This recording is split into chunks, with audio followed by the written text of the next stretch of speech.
Continuing, even though the airport itself was deserted. There's a bit more activity here tonight, but not nearly as much as usual, Ted. All right, David Wright, thank you very much indeed. We have had a team of reporters, producers, researchers investigating the people believed to be behind this week's act of terrorism. And joining us, three of my colleagues, ABC News investigative correspondent John Miller, whom you've already met, our chief investigative correspondent Brian Ross in New York, and Justice Department correspondent Pierre Thomas in Washington. And Pierre, let me begin with you, and I'd like to begin with you because I'd like to get whatever the official word is at this time. What is the U.S. government telling us about how the investigation is proceeding? Well, what they're telling us so far, Ted, is that they're making great progress. We were informed today by the Attorney General, John Ashcroft, that they have identified 18 suspects who carried out the attack. 5 on 2 flights, 4 on 2 other flights. They are expected to release the names and photographs of these people as early as tomorrow. The other thing that they're telling us on background, Ted, is that they're getting more and more information about just how sophisticated these operations are. Some of the information includes that some of these flight training programs that they participated in cost between $19,000 and $25,000 per course. That is why you're seeing so much emphasis on these flight training schools. And they're saying, again, with that kind of financing, these people were in place and working to carry out these attacks for quite some time, Ted. Who is it who goes to these flight? You know, obviously people go to flight training school because they want to become pilots, but to become a commercial pilot, is it enough to go to one of these flight training schools, or wouldn't that in and of itself raise certain questions about who these people are and what they're doing?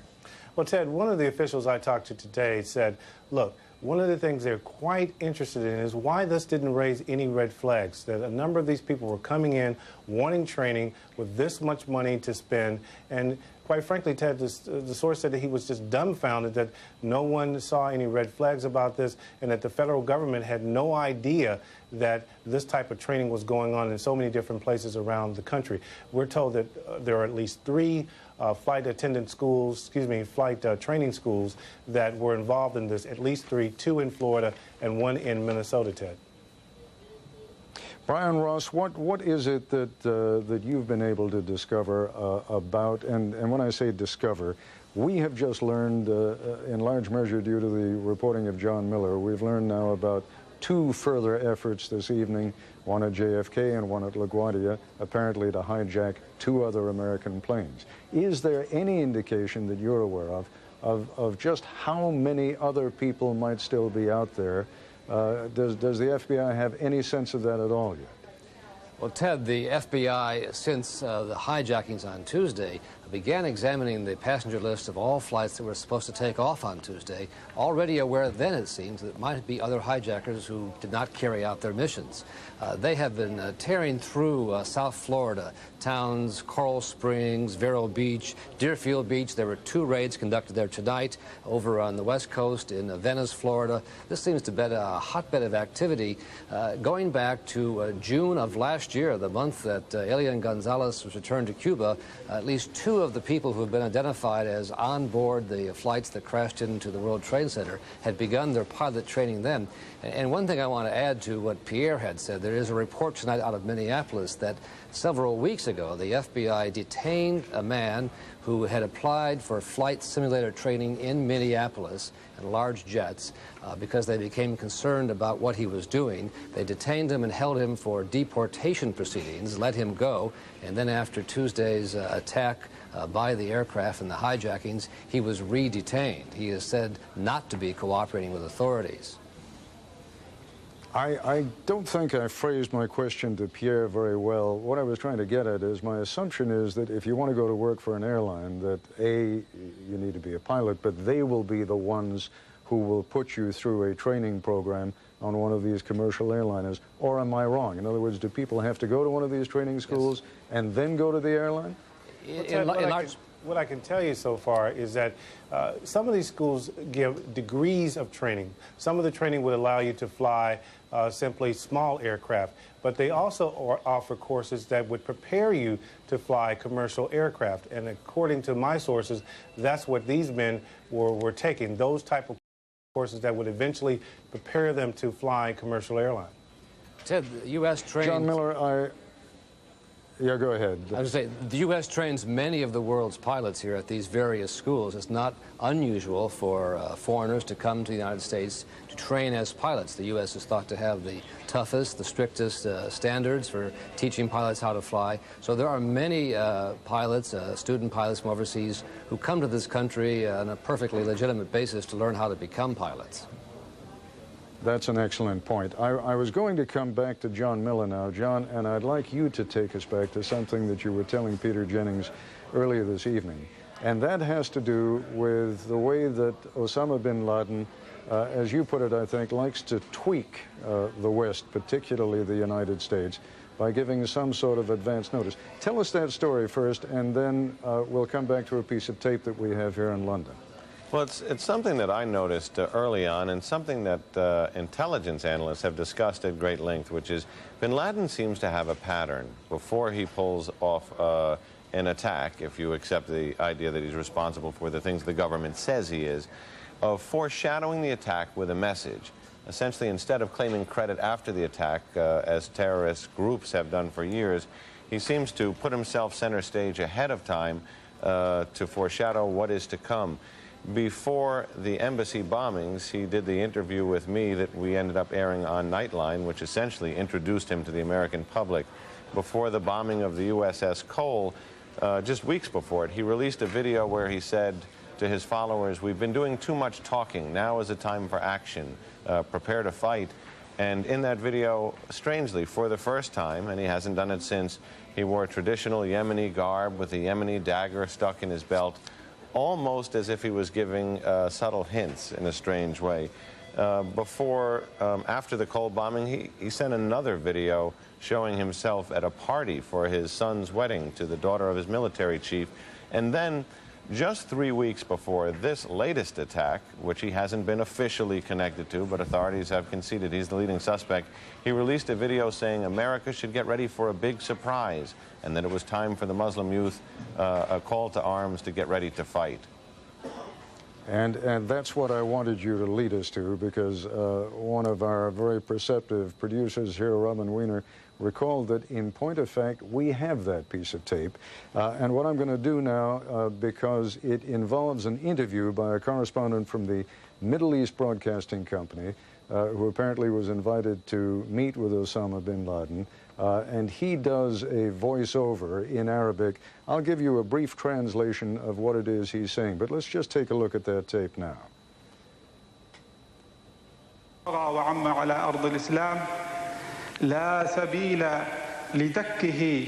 There's Osama bin Laden, of course, and in a moment you'll see him sitting down with the correspondent. And I will read you part of the Q&A that took place between them. Following strict security procedure and meticulous body search, says the correspondent, we were allowed to meet Osama. Bin Laden, who was pleased by his followers' words that the coming weeks will bear significant surprises during which American and Israeli interests worldwide will be targeted, refused to give remarks due to Taliban's ban for him to give any statement to the press. Now, John Miller, that's what you were talking about, isn't it? Just that kind of a teasing hint that something big is going to happen, and it's going to be directed at American and Israeli interests. Now, nothing yet that we know of against Israeli interests, but certainly American interests have been terribly hit over these last few days. And if you accept that theory, once again, he seems to almost give a hint that something's coming, to the point that in discussions I've had with federal authorities, they say, when they get one of these tapes now, they really fasten their seatbelts. I mean, when you say fasten their seatbelts, I'm assuming they have a copy of this tape. Do you remember seeing this tape before? I mean, there was no reason for us to pay any particular attention to it 3.5 weeks ago. Do you recall it? I recall being aware of it and seeing a part of it, and then before that, going back several weeks before that, he released a very interesting kind of promotional video. It showed him shooting an AK-47 and railing for holy war, and showed his followers in very extensive military training It was the kind of video that was meant, I think, to draw recruits to his organization that came into Al Jazeera television. But aside from interviews he did, like you see with the reporter, he also has his own videotape crews, his own editing equipment, his own ability to generate these tapes and send them out. He's got a media machine. Brian Ross, we heard from the director of the FBI that at least 4,000 agents were being assigned to investigate. Can you give us just a sense of what's happening in that investigation and where they are moving it and how it is moving forward? Well, Ted, they have thousands, they say, of credible leads, but they're going through and painstakingly tracing every movement of the known hijackers. They feel they have identified with certainty 18 of the hijackers, as Attorney General Ashcroft said today, in 2 cases, 5 on each flight, in 2 cases, 4 on each flight. And they are going through records of where they traveled, where they stayed, how they paid for bills. A key part here, Ted, will be to trace the money. This operation took a lot of money. It took place over at least a year and a half that we know of, and it will be important for them to figure out where the money came from eventually, where it goes back to. That will be an important part if they are to establish that bin Laden is responsible. They've gone through flight training schools, as we've reported, in Florida and Minneapolis. They've gone through homes in Virginia, in New York, Boston. The investigation has reached into Canada, to Hamburg, Germany, where at least 2 of the hijackers had lived for several years before coming here to take flight training. All right, gentlemen, I thank you very much, and really just some extraordinary reporting today. Just how vulnerable, then, is the United States to terrorism? The millions of stranded airline passengers around the country, I don't know if that's an exaggeration, but certainly hundreds of thousands of them can answer that question, a question that will undoubtedly be debated in the coming days and months. Joining us now is Kenneth Quinn, a lawyer specializing in aviation law. He joins us from Washington. And Larry Johnson, the former Deputy Director of the State Department's Office of Counterterrorism. Mr. Johnson, let me begin by asking you, as you listen to what has been developing over the course of this day now, clearly alarm systems have to be going off all over the country. It is not over. I can't imagine that we believe that this is the last of it, but let me hear your thoughts on that.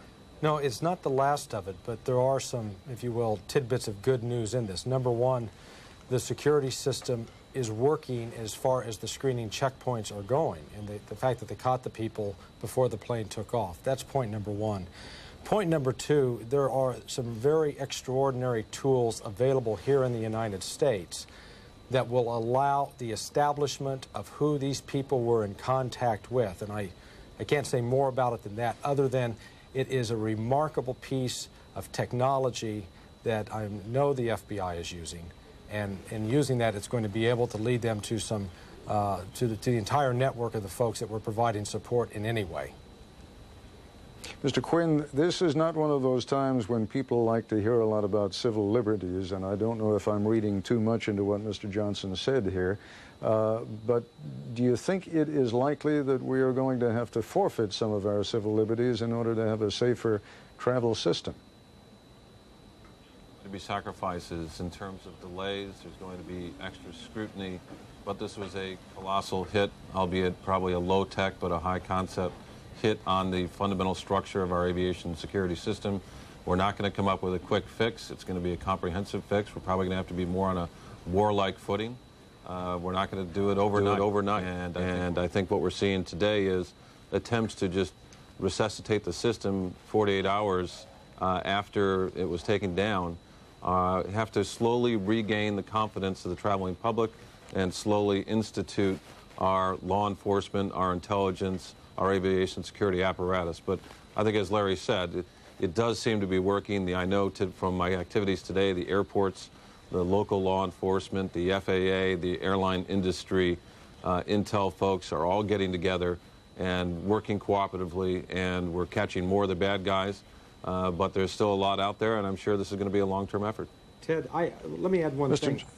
I don't have to sacrifice civil liberties in pursuing this. Right now, the aviation security system rests upon 3 legs. There's a technology leg there is a human element leg, and then there's an assumption about human behavior.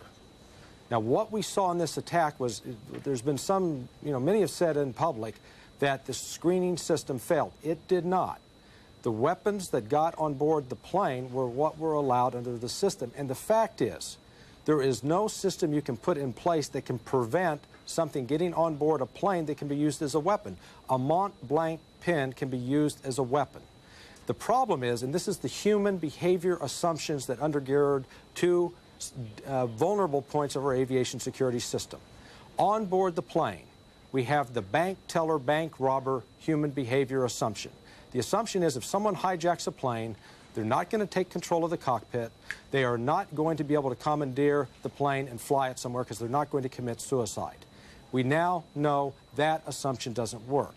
So we need to step back and say, what can you do to prevent someone from getting control and access to the plane? It requires changing how pilots are trained to handle hijackings. And what you do, it's a simple two-step process. You do what the Israelis do. You secure the doors in such a way that no one can just kick it in within a minute. You want to give pilots at least a 5-minute window where they can begin taking action to prevent someone from coming into the cabin. Secondly, you arm the pilots, not to make them law enforcement officers, not to make them responsible for the security, but to put them in an Alamo defense posture that if someone tries to penetrate that cabin, they're in a position to turn around with a firearm and shoot.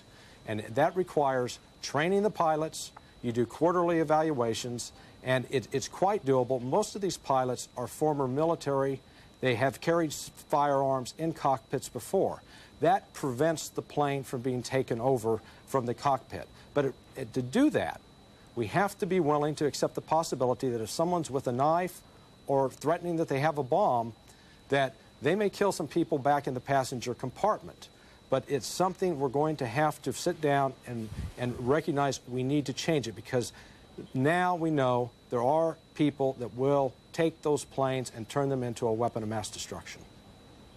Well, you've really anticipated a couple of my questions, because I was going to say to you that the Israelis, to the best of my recollection, have never suffered a successful hijacking, and that has been in large measure because they have been willing, the Israeli travelers have been willing to endure far more rigorous situations at their airports than anything that we've ever had at ours. But perhaps the even tougher question is, and it's clearly relevant here, from all accounts, some of those stewardesses were being cut up pretty badly by the hijackers in the cabin, and that is what drew the crew members out. I want to be sure I understand you. You're saying that the rule would have to be, doesn't matter what's happening back in the cabin, doesn't matter who's being killed, doesn't matter who's being cut up or shot, the pilot stays where the pilot stays. The pilot stays where the pilot stays, because at that point, one of two things has to happen. And again, the two things that have to happen is either if you have an armed air marshal on board, they take care of the passenger compartment, or the passengers themselves, as apparently happened in the case of the souls on the plane that went down in Pennsylvania, take matters into their hand to protect themselves. What we've seen with hijackings over the last 10 years, Ted, is around the world, the metal detectors have worked in keeping firearms off planes. Most of the hijackings that have been carried out by people who have a knife of some sort or threaten to have an explosive, and then you get back into this human behavior assumption, okay, cooperate, because they're not going to kill everybody. They want to survive. You can't have it both ways. Mr. Quinn, as I mentioned at the outset, you specialize in aviation law. Is something going to have to be changed in our aviation law to make this a safer system, and if so, what? Well, clearly there's going to be a lot more authority given to the FAA. There are proposals on the table right now to federalize the security screener checkpoint function, to shift the liability and the responsibility for screening away from the airlines and toward the federal government. There are a number of huge issues associated with that. But I would go back to say that it's very difficult to turn the flight crew into police. Gentlemen, As I mentioned a few minutes ago before we introduced all of you, there has been a wonderful development in New York, and 10 New York City policemen have apparently still been found alive. My colleague Michelle Martin is in the southern segment of Manhattan, and Michelle, bring us up to date with anything you've got. Well, Ted, I'm here at the corner of Greenwich Street and Reed, and it's a fairly grim scene behind me. You can see the smoke billowing up. You can see all kinds of emergency vehicles, but I can tell you that the grimness here is punctuated by some very good news. ABC News can report that 10 police officers have been located about 2 floors down, and apparently how this happened is that one of the police officers contacted his wife via cell phone. That's sort of the instrument of the modern world that's sort of become so ubiquitous, and reported that he is trapped with 9 other officers, and that she then was able to contact rescuers who are trying to locate them, and they haven't apparently been able to extricate them, but they have located them, and that is terrific news. And it's also interesting that I was intrigued by Terry Moran's earlier report that the White House had apparently relaxed a bit of its security perimeter. Here, the opposite has occurred. There is now fencing, there are now roads. It's almost as if this has become its own neighborhood. There are places to sleep, places to eat. It suggests that they're settling in for the long haul here. It's almost as if it's become a new kind of normal.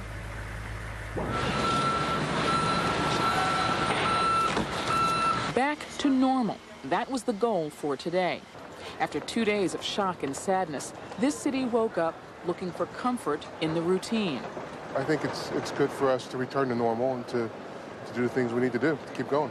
The routine is very comforting, so to see, you know, that it hasn't been completely and utterly disrupted is definitely a familiar feeling. It feels good. The streets were busier, the subways were fuller, and there was a sense of defiance. I'm going back to work because I refuse to let those evil people make me do something I wouldn't do, and I think it's important for the economy, for all of us to get back, even though we don't probably feel like we really want to be there. We gotta show them that we're not scared of them. We have to let them know that we are people that are united. You know, we work together, and we're gonna come out of this thing here clean. Which can I change for the F train? I'm trying to take this train to 47 50th Street. Crucial to getting the city back to normal, restoring public transportation. The subways were running, but frequently not on time, and not always where people needed to go. It changes from hour to hour, and I just will get on whatever is going in the direction I'm moving in, and then if there's nothing else moving, hope my feet will get me there. You just have to wait for the trains to come, and it's crazy because you don't know when the train is coming. This woman was sure this train would get her back to work. Instead, it was headed for a stop 30 blocks away. School kids were back too, although school started 2 hours late. Clearly, for the kids at LaGuardia High School, it was hard. I just think that it's too early because, I mean, what about all the people in our schools with their families who are missing and hurt and everybody, and I just think that it's too soon. I think that we need more time to, kind of get more into the swing of things. I just don't think that I don't think that we're ready. My mother didn't even want me to come to school. I said, well, I don't want to miss any more time. I need to catch up on, I don't want to be behind on my schoolwork, but she felt it was too soon, and I also felt it was too soon. Their fears seemed well-founded. Within hours, they had to evacuate because of a nearby bomb scare. Also among those trying to figure out what to do next, all those stranded tourists. This couple from Sweden said they were desperate to get out, afraid for their safety. But others took a more philosophical approach. I'm not scared. I'm scared. Life is a life. What can we do? I mean, in France we had that, and we had to go on with our life. You know, we couldn't just stop living because this was happening. You still have to, go to work and be with your family. And I think when it happened in France, people really become close to each other. The community is very strong, and it's the only good thing about it. It's that people really help each other. You are exposed everywhere, anywhere. You can't stop living. You can't stop meeting places, new places. You can't. I'm a really optimistic person, and whatever is going to happen is going to happen. USA, baby. Everywhere we go, people want to know. All day long, of course, the arduous work at Ground Zero continued. Volunteers poured in to provide what assistance they could. Today I went to work. I went straight to work. They got the gear for you. Everybody's working like hand in hand. Nobody asks no questions. They just pitching in. For the firefighters, it was day 3 as they battled against the odds, hoping to find anyone alive. Hey, we need buckets and a couple guys. Buckets. At St. Vincent's Hospital, they waited too, doctors ready to help. But it didn't look hopeful, as ABC's Cynthia McFadden reported this morning. Tell me first, have there been any new victims brought to this hospital? When was the last one brought here? Actual victim would be about 30 hours ago. We've had a lot of rescue workers that have dribbled in since the time of the disaster, but actual victims extricated from the site. It's been about 30 hours. 2 of them walked away. And then, seemingly miraculous news. 5 firefighters assumed to have been missing since Tuesday, found alive. The excitement was palpable. We were removing the debris. We had a large steel wall behind the beam. When they removed that, 2 firefighters just came crawling out. It was unbelievable. What was your feeling after having been there yesterday, seeing nobody, no blood come out? Amazing. You can't believe it. The whole place went crazy. Everybody's screaming, chanting, just happy you could do something good. The news spread fast. I can tell you that things here have really increased in number. A huge crowd is gathered behind us, a couple hundred people lining the sides of the street, with word that some of these firefighters have been rescued and perhaps will be brought here.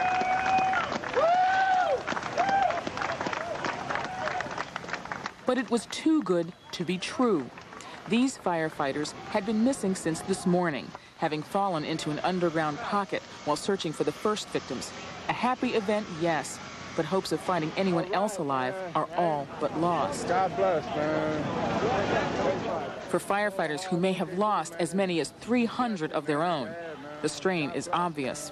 I was in the military, and I was down in Oklahoma City when the bombing was down there, and it's 10 times worse than that. It's hell. I've been trying to beat a lot of stuff in my life. It's hell.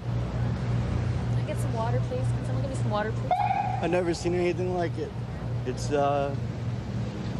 one of the worst things I've ever seen in my life. Despite the efforts to return to normalcy, for many, their only task was the continued search for loved ones. My son was in Building 2 on the 92nd floor. I talked to him when he saw the plane coming, and I haven't heard from him since. And we just need to find him. He's my only child. The news from City Hall did not provide much hope. We have the gruesome and horrible situation that in many cases we recover only parts of bodies. Even in the face of the grim forecast, the city's residents repeatedly demonstrate a sense of compassion and concern. A spontaneous memorial arose in Lower Manhattan. And as the exhaustion finally caught up with people, one local firehouse found out how appreciated their efforts have been. It makes us feel good. I've been busy today running around here, and every time I come back, I see more people just want to express their condolences, bringing flowers, food, all sorts of things. It makes you feel good how many people have just expressed their concern. And I know people continue to show their concern here, Ted. I know I sound like I'm contradicting myself when I say that it's been a roller coaster day. The fact that you cannot walk 3 feet here without someone offering food, water, and encouragement. Rescue companies continue to pour in from around the country. We've met people from as far away as Michigan who've driven 10 and 15 hours to get here to help out. And apparently their efforts are paying off. As we reported earlier, ABC News has reported that 10 police officers have managed to make contact with rescuers. One of them apparently having been located by calling his wife on his cell phone, who was able to help rescuers direct other people to find them. He said that he was trapped with 9 other officers, and efforts are being made to locate them now. We cannot tell you any more about their condition or who they are, but that is very welcome news indeed. Ted? Well, when you talk about that roller coaster ride, Michelle, that certainly reflects it. As you were saying just a little bit earlier in that report you recorded a little earlier, it looked as though there was going to be no chance whatsoever of any more being found. And now here we are just a few minutes later with that wonderful news that apparently 10 New York City policemen are still alive and rescue efforts are underway to get them out. After a major incident of terrorism, and there have been multiple such incidents this week, you always hear the name, as you have heard earlier in this broadcast, of the Saudi-born militant Osama bin Laden, long a thorn in America's side. But his name is the one the government most often mentions overtly or more discreetly as the principal suspect in Tuesday's reign of terror. John McWethy is ABC News national security correspondent. He has a report. Intelligence sources say more than once the United States has come close to going after Osama bin Laden with a commando force, always calling it off for the same reasons: lack of timely and specific information and fear of heavy casualties among American troops. For all of the hundreds of millions of dollars the U.S. has spent trying to track him down, bin Laden has proven thus far to be more than a match: elusive, intelligent, and adaptable. He moves from one area to another, and the same is true of the people who are managers within his network and of many of the people who head the kinds of cells and groups affiliated with him. Bin Laden is typically surrounded by loyal and heavily armed followers who are not inclined to trade information about him for the $5 million reward the U.S. is offering. He no longer uses satellite or cell phones, denying the CIA valuable intelligence about his activities. When you look at the tradecraft that these guys have, if you look at how well they can maintain security, you got to really say to yourself, you know, we've got a tough adversary on our hands, and he's going to be a difficult guy to nail. Without ever mentioning bin Laden by name, today at the Pentagon, Deputy Defense Secretary Paul Wolfowitz left little doubt whose organization he was talking about. We were looking everywhere, and obviously one of the things these guys have demonstrated is that as hard as we look, they can hide some things from us. Part of bin Laden's success is due to the safe haven he enjoys in Afghanistan, the degree of protection he has been provided by the Taliban, the rulers of that country. These people try to hide, but they won't be able to hide forever. They think their harbors are safe, but they won't be safe forever. Part of a new strategy that is emerging is a willingness to take risks to get bin Laden that were not acceptable before. Higher casualties among innocent civilians and perhaps the lives of some U.S. troops. I think the time now, we're going to have to look at putting people on the ground, putting special operations forces, regular forces, on the ground against the proper targets. With me now here in London is Magnus Ranstorp. He is Deputy Director of the Center for the Study of Terrorism and Political Violence at St. Andrews University. And from San Jose, California, Amin Tarzi. He is Senior Research Associate for the Middle East at the Center for Non-Proliferation Studies. Gentlemen, let me begin by just reading you something from this morning's edition of The Guardian here in London.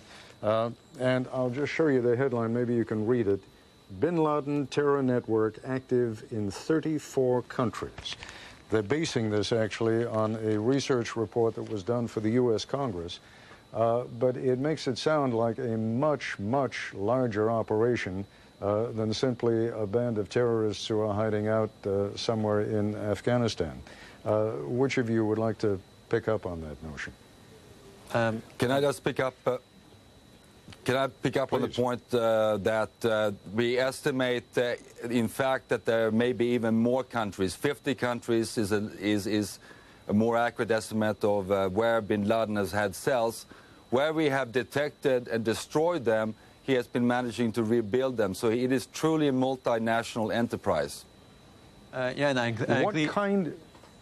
What kind of an operation is it? And please, I didn't mean to interrupt. So if you'll just pick up on that question, though, do you know anything, does anybody know anything about the method of operation? How does bin Laden control these units in countries around the world? Number one, I mean, I agree also that the 34 countries may be not actually the limit, maybe more than that, and it depends on what degree of connection it has, whether it's governmental, non-governmental, charities. Sometimes the money, his money moves through some of these charities, which are in governments that may not even know that the money belongs to Osama bin Laden. The problem is that, again, we are dealing with an elusive organization. We call it Al-Qaeda or the base, but it's not what they call themselves. We don't even know if there's the command structure is also elusive, and that makes it even harder. It's not like most other organizations, terrorist or otherwise, where there is a command structure, they have websites. He does not have any of those. So it's also an issue that Afghanistan has provided him a black hole or a swamp where he's hiding in there. And one thing I want to emphasize is that he is not the only person. You know, he may be the person that we know most about, and he is the target right now, but he is just one among many of the leaders and many of the movers of this operation. Professor Ranstorp, among the other things that is mentioned in this congressional report is the notion that perhaps his organization also has access to chemical weapons. Is that just speculation, or is there any reason to believe that's true? I have not seen any evidence or heard any evidence of the fact that he has been actively pursuing chemical weapons. He's really relying on a different compartmentalized network that mutates according to the security situation, and therefore he has at its core a number of nationalities that are skilled in certain reconnaissance, certain skills that are necessary to launch different types of operations.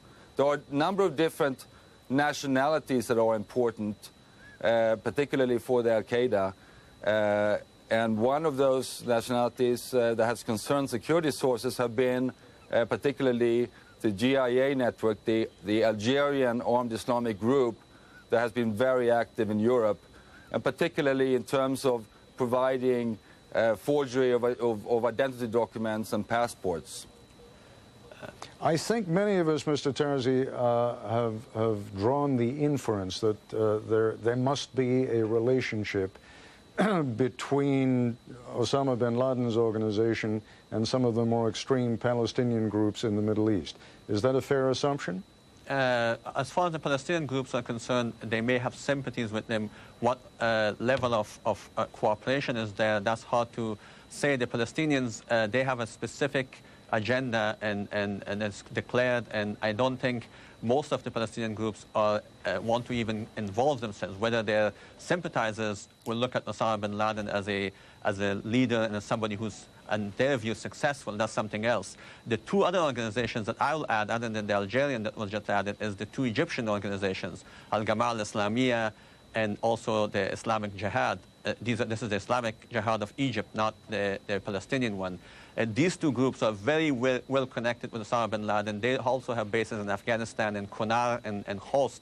If you remember, Khost is where we launched the Tomahawk cruise missiles after the bombings in Africa. So the Egyptian militants, who are basically mostly now in Afghanistan, are involved with it. There are also some Pakistani militant groups that are involved with it, which actually give them support, logistic, and maybe right now he may not even be in Afghanistan. He may even be in Pakistan, from all we know. Professor Ranstorp, I think you were cautioning us not to put too much confidence in the notion that even if there were to be a military action against bin Laden's operation in Afghanistan, and even if he were to be captured, that would necessarily mean the end of his operation. Did I read you correctly?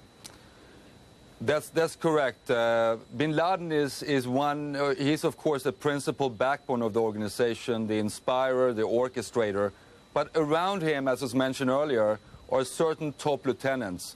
Many of those, of course, are the Egyptian extremist groups that surround him in terms of his leadership council. And we do have a fairly clear picture of how he's structured at the top. But unfortunately, because of the multiple nationalities that are involved in his operations, we do not know who is underneath the radar screen so well, and that is where the difficulty is. And if I may add, it means, Professor, therefore, it therefore means that even though we go after perhaps just bin Laden, it is also necessary to really try to track down the top lieutenants of his organization, to really degrade and at least destroy what is in action today. And I just Mr. wanted to add Terzi, there. Yes, can I add something on that one? Basically, yes, please. And if you would sort of wrap it up for us here. Okay, an agreement. Basically, the problem is, and I think Secretary of State Colin Powell mentioned it today in some place. It's not one operation, and more importantly, again, as I alluded to it, it is not one person, even a few people. It is a problem, and Afghanistan itself has become a problem, a swamp, if you want to call it. And if you kill a mosquito, 1 or 2 mosquitoes, that will not clear the issue. We have to basically clear the swamp, and that would take some time and maybe even ground operations. And we are in it for a long haul. We have to get down and dirty and fight this thing in more ways than just launching cruise missiles at them. Mr. Tarzi, Professor Ranstorp, let me thank you both very much indeed. The last point that Mr. Tarzi made is, of course, one that has also been made by several top members of the administration, warning that this is not going to be something that is over quickly. We are in this for the long haul. And that also means that as much as we may be caught up in the emotions of the moment, in the fear of the moment, there has to be some way of returning to some kind of normal life. New York, for example, has not felt a lot like going to the theater this week, but tonight, Broadway reopened, as my colleague Barbara Walters reports. The Broadway theaters have been dark since Tuesday. No plays have been running. But at the urging of Mayor Giuliani, Broadway came back to life, and the night started with a tribute to the victims of Tuesday's horrific violence. The lights on marquees all along the Great White Way dimmed at 8 p.m. in respect. And then, for the first time this week, the curtains came up in Broadway's theaters. These are scenes from this season's biggest hit, The Producers, starring Nathan Lane as Max Bialystock and Matthew Broderick as Leon Bloom. This show, written by Mel Brooks, has been packing them in since April. It is the hottest ticket on Broadway. As they were dressing to go on stage, I talked with the two stars backstage at the St. James Theater. Nathan, all of the lights in the Broadway theaters are going to dim tonight. What is the significance of that? Well, I think in light of this tragedy, it's all of us coming together, as we've seen so many New Yorkers doing in the last couple of days, and it's our tribute to the people we've lost and the people who are continuing to search for victims, and that we won't be beaten by this bully. You know, this is the funniest show in Broadway, maybe in all of America. You've got to go out tonight and make people laugh. Is that going to be hard? Yeah, I think but I'm hopeful that it'll be that you can laugh and also be moved and be together. I wanted to be here to be with the cast who I work with and to be back to some kind of life. And I think it makes people feel less alone to come to the theater, so it's a good thing to do in these times. I think the theater is important. And all of the shows have been dark. None of them have run since Tuesday night. Yeah. Mm-hmm. You feel it's important now for people to just go on, keep their lives going, and laugh? Well, yes, because otherwise they have won. And I think we've shown that we're much stronger than that. And it's not that we're forgetting what's happened, but I think as you watch these stories and how incredibly heartbreaking and moving it is, you do need to get away from it and think about something else, or just to laugh. And as Matthew said, to be with other people. And you know, I think as New Yorkers, that's what we've all been doing as we watch these heroic firemen and policemen and everyone involved. So Max Bialystock and Leon Bloom are going to go out there and give maybe one of the most historic performances of your lives. Well, I hope that everyone feels that we're all together and trying to reach out to one another. Yeah. And make them laugh. Make them laugh, yeah. Make them laugh, and it's going to be very moving, I have a feeling. Difficult decisions, and not everyone is reacting the same way as to when it will be appropriate to come back. I remember almost 40 years ago in 1963, after the assassination of John Kennedy, the NFL decided that it was going to play its games the Sunday following that assassination because, as the then NFL commissioner believed, that is what he thought the late President Kennedy would have wanted. This time, and it's for the first time in its history, the NFL has canceled all of its games this weekend, and according to a couple of the players at least, it was not a difficult decision for them. We in the National Football League have decided that our priorities for this weekend are to pause, grieve, and reflect. It is a time to tend to families and neighbors and all those wounded by these horrific acts of terrorism. For me, this is a no-brainer decision. The thought of, on Sunday, not supporting those that are mourning, that are in churches, synagogues, still trying to help people in the rubble get out, hospitals. It makes no sense to have played our game. Well, I think for players' aspect, for us to execute the level we're expected to execute, concentration has to be on football. And to a man, nobody was really concentrating on football. The conversations weren't about the Green Bay Packers, and they weren't about, Brett Favre. They were about, did you see those two towers fall? Did you see that plane enter those things? For us, it's a little more difficult. We sit here and we can see the fire still smoking right there. We come out every single day for the last 8 years, and I've seen two towers standing there. They're not there. There's nobody thinking about football. Nobody's mind is on a game this Sunday. For us to play, would be ridiculous. I can't imagine the horror that people have gone through. I can't imagine the horror that the families who are looking for their loved ones are going through right now. And I think that's why, for us as players, this is so secondary. Football is so secondary right now. I think New York City and the country needs to be behind everybody with the effort of trying to save as many people as possible and trying to get the city back on its feet.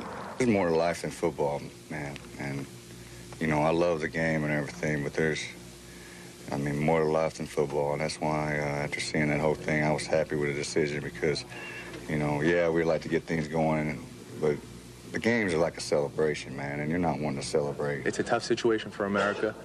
We're resilient. We'll definitely get through it, but as of right now, I think, there has to be mourning. There has to be, compassion for those families. And, I think it was a good decision on the commissioner's part. I think the real reason you go out there and play is to kind of take the world's mind off of it, to give people something to lay back and look at, to try to ease the pain, to say we'll entertain you for 2 or 3 hours and try to, make it feel better if we can. And reason not to play is say, we have enough respect not to play. I prefer to not play because of the situation, because of the magnitude of what's happening, and because, like I said, I think it's that time. I think it's the time for us to realize that this is just a game, and life is so much more important than this. When I gathered the team after practice today, I told them to go home and embrace what they felt near and dear to them, embrace what has gone on the East Coast and to our whole nation, and then to come back Monday with a renewed spirit, as I know our nation will come back with a renewed spirit. So many people in our country struggling to reach the right decision, and whichever way it goes, whether it's Broadway turning the lights back on again or the National Football League saying, no, not this Sunday. Everyone is struggling to do what he or she thinks is the right thing. There are more critical aspects of our lives that also need to get back into gear. It's less than a quarter of a mile from the rubble of the World Trade Towers to the New York Stock Exchange. For 3 days now, the world's largest stock market has been halted. No trading for 3 days is, in fact, the longest shutdown on Wall Street since the market crash in 1929. It's simply one indication of the economic impact of terrorism. Joining us from Boston is the former Secretary of Labor, Robert Reich, who is now a professor of economics and social policy at Brandeis University. And from New York, Robert Hormats, Vice Chairman of Goldman Sachs International. And Mr. Hormats, let me begin by asking you why indeed you think it is important that Wall Street start up again on Monday. I mean, they are not going to do it until Monday, I know, but why should the nation not look upon this as people just trying to get back into the money-making business and doing it perhaps even now with some unseemly haste? Well, I think that the people who run the stock exchange and the Fed and the SEC have taken their time about this. The reason for getting the market open relatively soon is because this terrorist action really was a terrorist action which, among other things, aimed to cripple our economic system. That was certainly one objective, as well as, of course, the horrible human carnage that we've seen. And one of the symbolic elements of getting the stock exchange going again is to demonstrate that our economic system is resilient, that it can come back, that the institutions that are the basis of our economic system, the stock exchange is one of them, will survive and will come out as resilient as it was 2 or 3 weeks ago. We're still going to have problems adjusting, but I think the fact the institution survives and comes back is symbolically extremely important. Professor Reich, put your professorial hat on for a moment and explain to us, those of us who perhaps don't know as much about the workings of the market, why that is such an essential part of the American system. And I think Bob Hormats is right.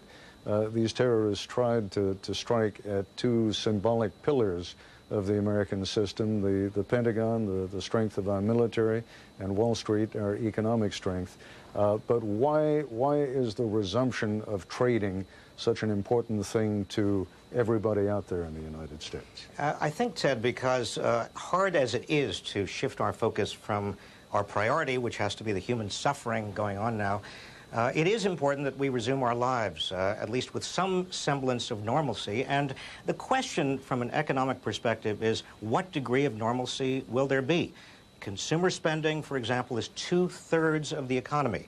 And even before this horrible tragedy occurred, consumers were not feeling particularly confident about the future. When, and we know this from the Gulf War, we know this from the hostage crisis of 1979, when there are tragedies, when there is political uncertainty, when the future looks doubtful in some way or unpredictable, people tend to batten down the hatches. They tend not to spend, they tend to save more, and that could have even graver economic consequences given where we were before this tragedy. Is there an impact that the average American citizen will have felt, even from the fact that the stock market will have been closed for 4 days this week? And if so, what is that impact? Ted, I'm sure that there is going to be, I mean, look, economics is not a physical science, it's not an exact science, it's a social science, it's based very largely on psychology. And the question of the strength of the economy, as much as we would all like the economy to soar back to full strength, the real question is how people feel about the future, how confident they are, how optimistic they are. A lot of people right now are shaken. It is understandable that they are shaken. I am shaken. We are all moved by what has happened.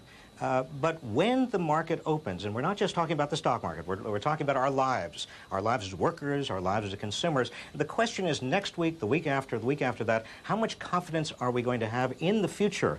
Or are we going to hold back? Are we going to save and not invest, save and not consume? Basically, try to hunker down. That may be a rational response, but it certainly is not good for the economy as a whole. Mr. Hormats, sometimes it seems indecent even to talk about things like this, but it does, in fact, have an impact on every American out there. We have been teetering at the edge of a recession. What is your sense of what will happen when the market does open? Is this going to be enough? Professor Reich has been talking about the psychology of investment and the psychology of our very economy. What is this incident going to do to that perception? Well, I think Bob Reich is absolutely right. Psychology is very important. There is a short-term and a medium-term issue here. In the short term, the disruptions we've seen in our economy, transportation, communication, lost hours at work, a whole range of elements will make the economy a lot weaker over the next couple of months. But I think in the medium term, the outlook for the economy would be determined a lot more by how people react and how the government reacts than by the event itself. And the government is doing a number of things. The Federal Reserve is creating more liquidity. There's going to be more fiscal stimulus. There'll be money to help reconstruction and more fiscal stimulus in general. The U.S. government is working with other countries in the Group of Seven to shore up confidence. But the average American also has a very important role to play in this process. Franklin Roosevelt made the point there's nothing to fear but fear itself. Fear is really one major psychological burden on the economy. And Mayor Giuliani made a very interesting point. He said that one of the roles that New Yorkers could play, and I think Americans in general can play, is to go out and try as best we can, given all the adversities we've faced, to resume a normal kind of life, go about our everyday work, go about our everyday activities, and really try to boost confidence. This country has come together quite impressively, as it has in other crises, and one way it can come together is resume a greater degree of normalcy. We should have confidence about the future. We've come through crises in the past. We can come through this one, and I think how the government deals with this and how the average American deals with it can have a real impact on whether the economy deteriorates further or whether it begins to come back. Psychology is very important from a government and an average personal perspective. Only a few days ago, Professor Reich, it looked as though the budget was going to go into deficit. Now, Congress is authorizing, I believe, up to $40 billion to help get people through this next immediate phase of this crisis. Where's the money going to come from?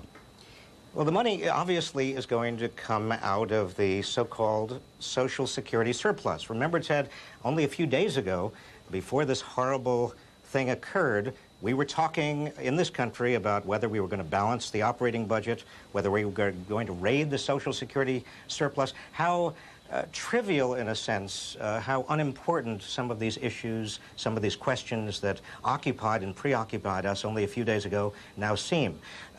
There is going to be a small, let's call it a fiscal stimulus, as Bob Hormats refers to it. We are going to spend more. Taxes are not going to go up. Taxes will stay relatively low. There might even be a tax cut. But that stimulus is not in and of itself going to be enough. Remember, the $40 billion out of a almost $2 trillion budget is still fairly small. We're not and we cannot rely solely on fiscal policy. Alan Greenspan is presumably going to continue not only to supply liquidity, but also to reduce interest rates. And the big question, the big imponderable here, is how consumers are going to react. Gentlemen, I thank you both very much. Robert Hormats, Professor Bob Reich, thank you. For President Bush, this week's events have packed an emotional wallop. He called the terrorist attacks the first war of the 21st century, and tonight the vice president is working out of Camp David.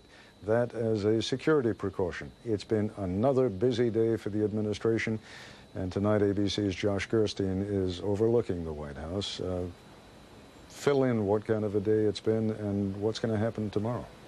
Well, Ted, security has really been seesawing back and forth since this crisis began on Tuesday. The vice president was at the White House along with the National Security Advisor, Condoleezza Rice, as President Bush was going from spot to spot around the country. But as you say, we've been told earlier today that Vice President Cheney has been overnighting out at Camp David the last couple of nights, that he was taken out there again during the day today, apparently as concern intensified that these attacks might not be over. White House officials had said yesterday morning that they believed the attacks had concluded, that the threat had reduced. They didn't say the threat had gone away entirely. They're now not saying that anymore in light of what's happened up in New York City. But I should point out they've also expanded the perimeter around the White House, the security perimeter. Again, on Tuesday, the White House was kind of like an armed camp. Then on Wednesday, they pulled that perimeter back. They were allowing people right up to the north fence of the White House. Now they've pushed it out again a couple blocks. They've closed off Lafayette Park completely to pedestrians and to vehicles. It's always closed to vehicles. And they've now pushed it out even another block away from that. So clearly there's greater security concerns. And as I speak, we can hear helicopters flying in the air over the White House, so searchlights on, looking for any possible threat.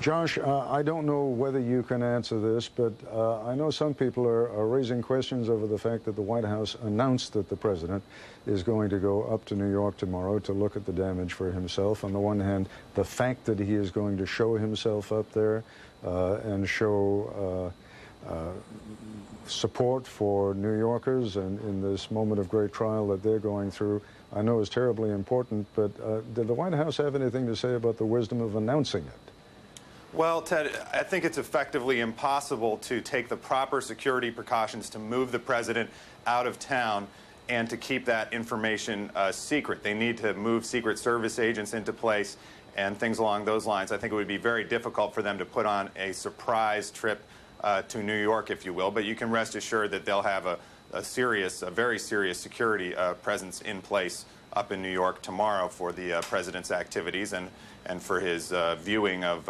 whatever part of the wreckage up there he's able to take a look at. Josh Gerstein, thanks very much indeed.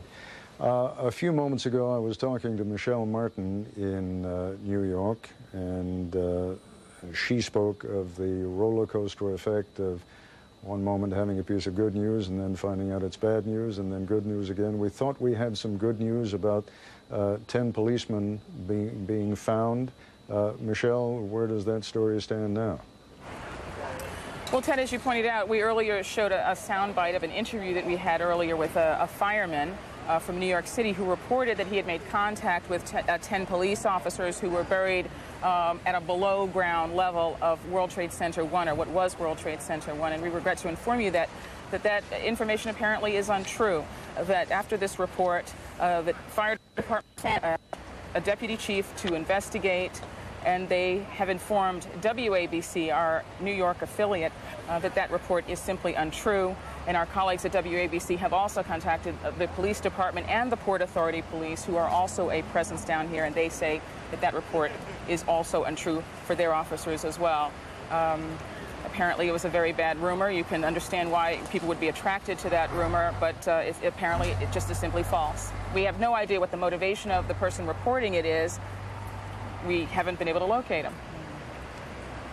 It's just heartbreaking. It really is. And I gather from your umbrella there that it started to rain, and you need to just take a moment to talk about that, Michelle, because it's going to have an impact, of course, on the rescue operation. Yes, I would say that one fortunate thing seems to be that we've been talking to all the, as you can probably see behind me, there are a number of, well, perhaps not at the moment, but there have been all evening long heavy equipment, ambulances, other kinds of emergency vehicles moving up and down this corridor. And we've been talking to all the members of these crews, these ambulance crews, to ask if they were being assigned to rescue these persons or to provide sort of first aid. None of them had heard this rumor. So that's a good thing that it probably wasn't as widespread. This rumor was not as widespread. But the rain is going to add to the misery here. You can already see that people are very tired. The people who've been leaving the scene have the same kind of exhausted, heavy gait. And the rain is going to make their lives that much more uncomfortable here. They're already living in tents. Some of them are sleeping in their cars. People from out of town are sleeping in their ambulances, Red Cross vehicles. And the rain is going to make it that much more uncomfortable for them to do their work. And it's also going to make the debris heavier. Michelle Martin, thanks very much indeed. I'm going to throw things now to my colleague Chris Bury in Washington, because he and our associates in Washington have a series of reports on what the administration has been doing and the many different approaches that they have to the various aspects of this crisis. Chris? Ted, just a moment ago, you were talking with Josh Gerstein about the whereabouts of the president and the vice president and efforts to keep them secure. At the time of Tuesday's attack, the defense secretary, Donald Rumsfeld, was at his office in the Pentagon. In fact, he ran there after seeing the television coverage of the attack at the Twin Trade Center in New York City. That morning at the Pentagon, he assisted with the rescue effort, helping put people on stretchers. Today, Mr. Rumsfeld went back to look at the still smoking wreckage where so many who worked in the building died. ABC News national security correspondent John McWethy talked to him about it. When I first came out here, of course, there was no one here except about 6 or 8 people pulling some bodies out of the area. The people had been burned badly and injured.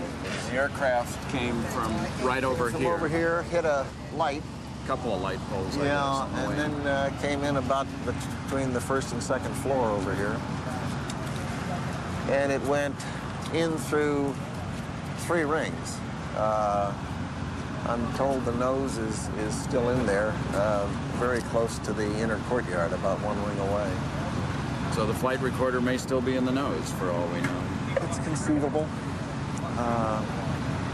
But there was so much jet fuel that the flames were just horrific. Thanks for your help. Morning, sir. Morning. Good to see you. Thanks a lot. You go and say hi to these guys? I do. I talk to them. The ones that are engaged and busy, I tend to leave alone and help and visit with folks who are taking a break and catching their breath. They've been working 24 hours a day. You said yesterday and the day before that this is a completely new thing. The first war of the 21st century. For our country, terrorism is not new in the world, but it is, this type of thing in our country is indeed new for America. There are non-state entities, organizations. This morning, sir, I need to get you out of here. Okay. Can you come this way with me? Yep. We need to get you over to the limo, sir. Somebody called, said there's a bomb in the building. Okay. So I need to get you in the limo and get you out of here. All right. We'll just take time. What you saw there was the Secretary of Defense being led away because of a report of a bomb scare. We should point out that the Pentagon does receive bomb threats all the time. We won't know for some time how many people died at the Pentagon. The official count as of today is 190 dead. Sheila Moody is one of the lucky ones. She survived to tell the story of a harrowing Tuesday morning. She said, you know, did you hear what happened in New York? And I said, no, and she happened to have brought her radio to work with her Tuesday to set up her desk. I didn't bring a radio. And she said 2 airplanes crashed into the World Trade Center. And I said, you know, no, I hadn't heard anything. And she said, yeah, and they're probably going to tighten up the security for us here and make, you know, do some checks and stuff. Our commute home might maybe a little bit longer. And so then she walked away. And about 10 seconds later, I heard a whistling, like a whistling sound and a rumble. And then just a big whoosh of like, it felt like air at first, but then I realized it was fire, just a big ball of fire that kind of came in. It felt like it came in through the window, and it just kind of engulfed us all, and then it was gone. My clothes were my hands were on fire because I think I instinctively put my hands up to cover my face. And I was kind of knocked back, but I wasn't knocked down, and I never lost consciousness or anything. And then just kind of realized that, you know, there was an explosion. Something had happened. And the other lady that was in my office, Antoinette, and she was calling, and she was saying, I can't move, is anybody there? And I told her, I said, I'm here. And she said, who is it? I said, it's me, it's Sheila. I said, I'm here. I said, we gotta try to find a way to get out of here. And I could see a little light coming through a window. So I tried to reach up and hit the window to see if I could maybe break it or we could get out, but it was too high and it was too hard. So I looked around to see if I could find something that maybe I could break it with, but there was so much smoke and the fumes were just filling up the room, and I started coughing and choking. So I tried to crouch down to see if maybe I could breathe a little bit better if I got down a little lower. And then I just started praying. You know, all I could do was pray. I was just like, God, you know, you gotta help me. Help us get out of here. I said, I can't believe you brought me down here for me to die here. Sheila Moody among the survivors of the attack on the Pentagon. Earlier this evening, Peter Jennings had a conversation with Secretary of Defense Donald Rumsfeld. We're now joined at the Pentagon briefing room by the Secretary of Defense, Donald Rumsfeld, who we not had a chance to talk to in person today. Mr. Rumsfeld, are you there? I am indeed. You are. Thank you for your time. Can I just ask you first, are there any immediate threats to the United States of America?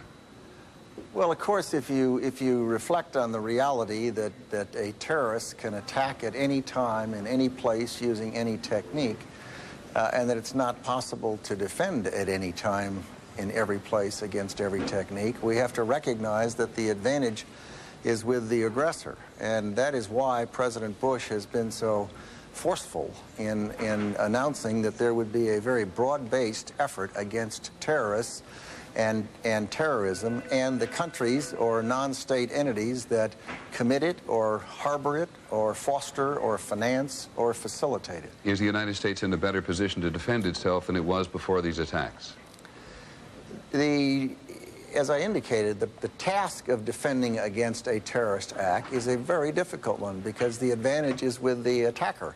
And the way to deal with it is to attack terrorism at its source, which is in the countries and the organizations that have announced and been involved deeply in this terrible thing and the terrible violence that has been wrought to the United States and to our interests around the world. What is the alert status of U.S. forces both here and overseas today? We are currently in what's called Force Protection Condition Charlie. We were at Delta, which is the highest. We have come down one notch, and we are still on what would be characterized as a state of high alert. You know that at the Pentagon today there has been a pinging from the black box on board the aircraft that slammed into the Pentagon yesterday. Have you any idea when you'll be able to get it out? Well, it's probably in the nose, and the nose has buried well into the building, almost through the building, but not quite. It's in the third or fourth ring coming in towards the center. And the center section has collapsed a few hundred feet away from where we're standing. The first task is to try to bring out the bodies, and that's going forward as we're talking at this moment. You suddenly showed up in the briefing room in the Pentagon yesterday to make some remarks that went as follows, I think. There are people in the U.S. government who are compromising this investigation by leaking, I think you intended to say, information to the public that was compromising the investigation. Do I have that? Am I assessing your attitude correctly? Well, you're close. My attitude is that to the extent the people in the government, wherever they work, take classified information and give it to people who are not authorized to have it, they're doing two things. Number one, to the extent it relates to intelligence information that compromises our sources and methods, it inhibits our ability to find and deal with the terrorists who commit this kind of an act. To the extent it involves operations, it could compromise those operations and put the men and women in uniform at risk and cost American lives. And it is also, it happens to be, a violation of federal criminal law. And it's wrong, and it ought not to happen, and it's unprofessional, and I intend to do what I can do to see that people recognize the damage that can be done. Sounds like a threat. I don't make threats. I just comment on what I believe to be the case. I think we have to do everything humanly possible to see that we don't put in jeopardy the men and women in uniform in this country. Are we correct, sir, that the investigation of the casualties at the Pentagon and that you've come to a pretty much final conclusion of how many people lost their lives there and how many people were injured? It is pretty clear to me that the number is going to be somewhere between 200 and 250. It is not possible to know because, as you've seen the photographs of the Pentagon, the entire section has collapsed, and it is a dangerous and unstable environment. There are people in there on the sides that are trying to find bodies and bring the bodies out. Until they're able to remove portions of that center section, there is no way in the world that it would be possible to know with absolute certainty the numbers of people that were in there. And final question, sir. Are you now convinced that the aircraft which attacked the Pentagon was originally intending to attack the White House? The White House has commented on that, and I think that I'll leave that issue to them. Many thanks. Sorry, go on, please. I think that they have commented on it, and I certainly would agree with what they've said. Okay, Mr. Secretary, thank you very much for your time. Don Rumsfeld, the Secretary of Defense, talking to us from the Pentagon briefing room tonight. And that was an interview conducted, obviously, by my colleague Peter Jennings earlier this evening. Incidentally, my recollection is that the White House officials, perhaps not on the record, but certainly on background, were telling reporters that they did have information and that they do believe that the plane intended to hit the White House. The United States got a pledge of cooperation in its war against terrorism today from the government of Pakistan. ABC's Bob Woodruff is in the Pakistani capital of Islamabad tonight. Actually, it is tomorrow morning there already, as you can see. Bob, why has this been such a difficult situation for the Pakistanis? Well, because it marks a complete change in their policy of about 10 years here in Pakistan. We do have details about exactly what the United States is asking of Pakistan to do. Essentially, they're saying that they need to cut off fuel supplies. They're asking Pakistan to cut off fuel supplies to the Taliban. They're also asking for them to share intelligence with the United States about Osama bin Laden and the Taliban inside Afghanistan. And most importantly, they're asking for air rights, access to the skies over Pakistan in case there is any kind of military operation against the Taliban in Afghanistan. As you can imagine, this comes as a great shock to many people here in Pakistan. There is no official response yet from the government here, but we do understand at this time that there is a meeting of the top brass of the military, the top 10 corps commanders of the Army going on right now, together with the top 10 commanders of the ISI, the intelligence unit here, to try to hammer out some kind of response to this, to give the U.S. an answer about what they're going to do. In the papers this morning, you can imagine this is very top news, and for the first time, the newspapers have used the word and raised the specter of a potential civil war. Because as you know, Ted, this is a very divided country at this time between fundamentalists and more moderate forces. So far, the fundamentalists, the jihadi, have remained very quiet in the last couple of days since this attack in the U.S. But the prospect of U.S. planes possibly flying over the skies of Pakistan on their way to what would amount to a destruction, perhaps, of the Taliban, or at least a capture or destruction of Osama bin Laden, could create some major problems here politically for the Pakistani government and the people. You have actually now answered the question that I was putting to you, and the reason I put it to you is I'm not sure that it's altogether clear to most Americans how many divisions indeed there are in Pakistan and why it is so difficult for a fairly moderate leadership to do what it is the United States is asking. I mean, on the face of it, it doesn't sound that tough. Help us cooperate against terrorism. But go into that a little bit more. How strong and how dangerous is the Islamic segment of Pakistani society, and how high does it rise within the government itself? Well, remember that President Musharraf came in as General Pervez Musharraf, and he came in and essentially announced himself as president in a military coup. Previous to that, there was a rising fundamentalism within the government itself under previous regimes, and that has created a much stronger force. And there were these madrasas, these religious schools that had been created largely along the border of Afghanistan that gave rise to an increasing fundamentalist nature. People have called it the Talibanization of Pakistan, and it is a very strong force. As you said, Musharraf is more of a moderate general, and it is said by people that know this place very well that he has wanted to crack down on the more fundamentalist elements within the society here, but he has been prevented from doing so. The ISI, the intelligence service here, which created the Taliban during the Afghan war against the Soviet Union as a fighting force against them, is their primary sponsor still. They supply them with fuel, they supply them with military advisors.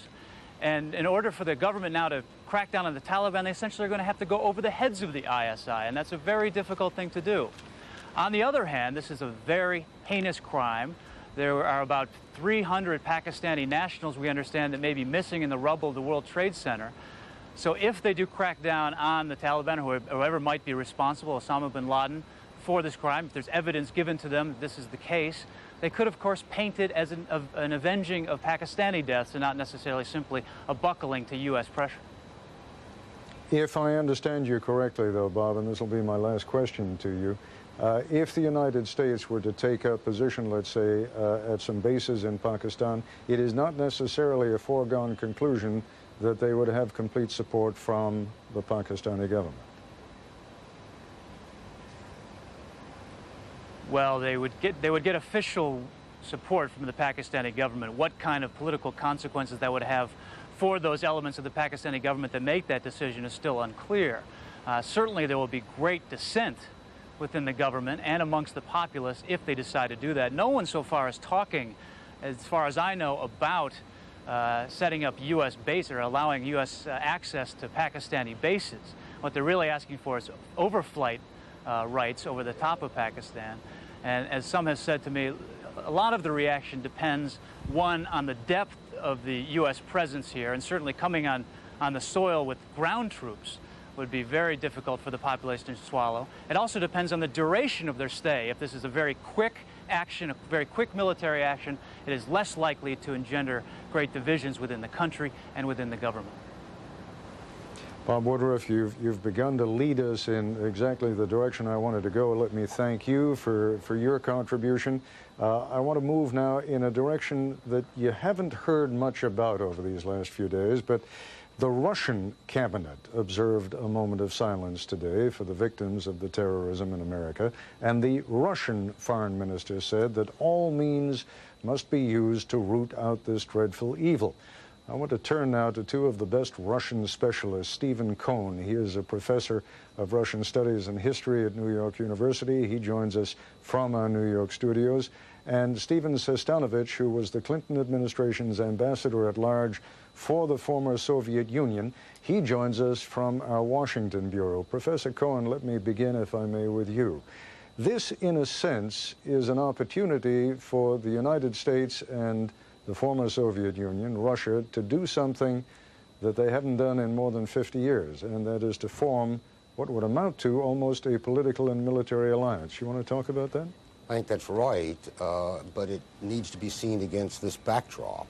At the moment, the American-Russian relations is very poor, as bad as it's been in maybe 15 years. It's filled with conflict.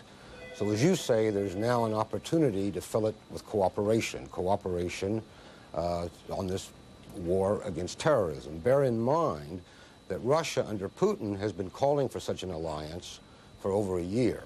Russia sees itself as being on the front line of the war against terrorism. It has the largest, most porous border in the world.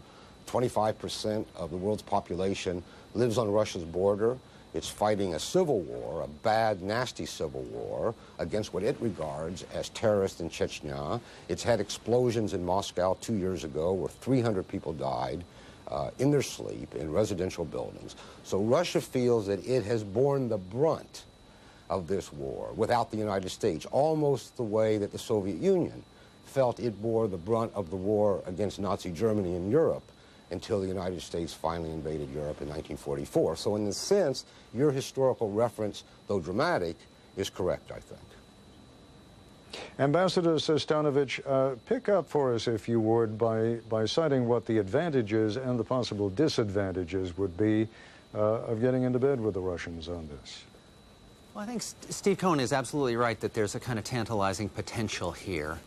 You know, you've had a decade in which Russian leaders have almost reflexively denounced any use of American force, particularly when it's, as they say, near their borders. So if there's now talk about common interests and a recognition that common dangers require common action, that's an important change. It certainly will create a change in the atmosphere and the rhetoric used by both sides. But we need to be aiming at more than just changes in rhetoric and atmosphere. And I think if we're going to get some practical results here, we will find that there's some, we encounter obstacles. This is not going to be easy to develop this, this cooperation. You know, for example, intelligence services never find it easy to cooperate. You heard Secretary Rumsfeld talking earlier about sources and methods. They're going to protect those sources and methods for good reasons. The difficulty of working together there will be great. Americans tend not to approve of the way Russians have dealt with the terrorism threat in their own territory. In fact, you know, we've often called it genocide. So there's an obstacle there, and if the Russians really want just to validate their Chechen policy, there will be more disagreement. I could go on. There are concerns among some of Russia's neighbors that Russia wants to use the threat of terrorism as a way of restoring its influence over them. So they're uncomfortable with that. Finally, to have practical results, the Russians will have to do specific things, like vote for a UN resolution endorsing the use of force, calling on perhaps NATO to take action here. That's something they haven't done and that they tend to find more difficult to accept. I mention these obstacles not to say that there is no way around them, only that we need to be aware of them if we're actually to get as much out of this moment with great potential as we should. Steve Cohen, there are, of course, some real recent historical ironies inherent here. Not so many years ago, it was we, the United States, who were giving military support to the Taliban in their battle against the Soviet Union. And the Afghans were, of course, successful in driving the Soviet army out of Afghanistan. So there is a possibility now for the two sides who were on opposite sides of this issue to join forces, not perhaps in the simply the diplomatic fashion that Ambassador Sestanovich was referring to a moment ago. Is it remotely possible that the United States could actually be using bases in Russia if it were to launch a military action? I think it all depends on what kind of leadership comes from the United States. Ambassador Sestanovich has put the emphasis on the need for a change in Russian policy and Russian behavior. And some change there is certainly needed. But I cannot imagine the kind of alliance or cooperative policy with Russia against terrorism that we're talking about without fundamental changes in Washington. After all, under the Clinton policy toward Russia failed, but the Bush policy toward Russia has been, in its own way, every bit as bad. Let's remember what it's been. It's been essentially, we are going to expand NATO to include 3 former Soviet republics, the Baltic republics, and we are, against your wishes, going to abrogate the Anti-Ballistic Missile Treaty and build national missile defense. And we have said these are basically ultimatum. This is what we're going to do. We'll talk about it, but there's no real negotiation. Now suddenly the tone in Washington has changed from this kind of unilateralism to talk about the need for a broad alliance. You cannot have a broad alliance without the largest country in the world. That's Russia, the largest territorial country in the world. And therefore, the rhetoric coming out of Washington and the substances of policy proposals, the leadership, now has to change. Therefore, I see this as a second chance for the Bush administration to conduct, to imagine, to implement a wise policy toward Russia. Now, change is needed in Russia, too.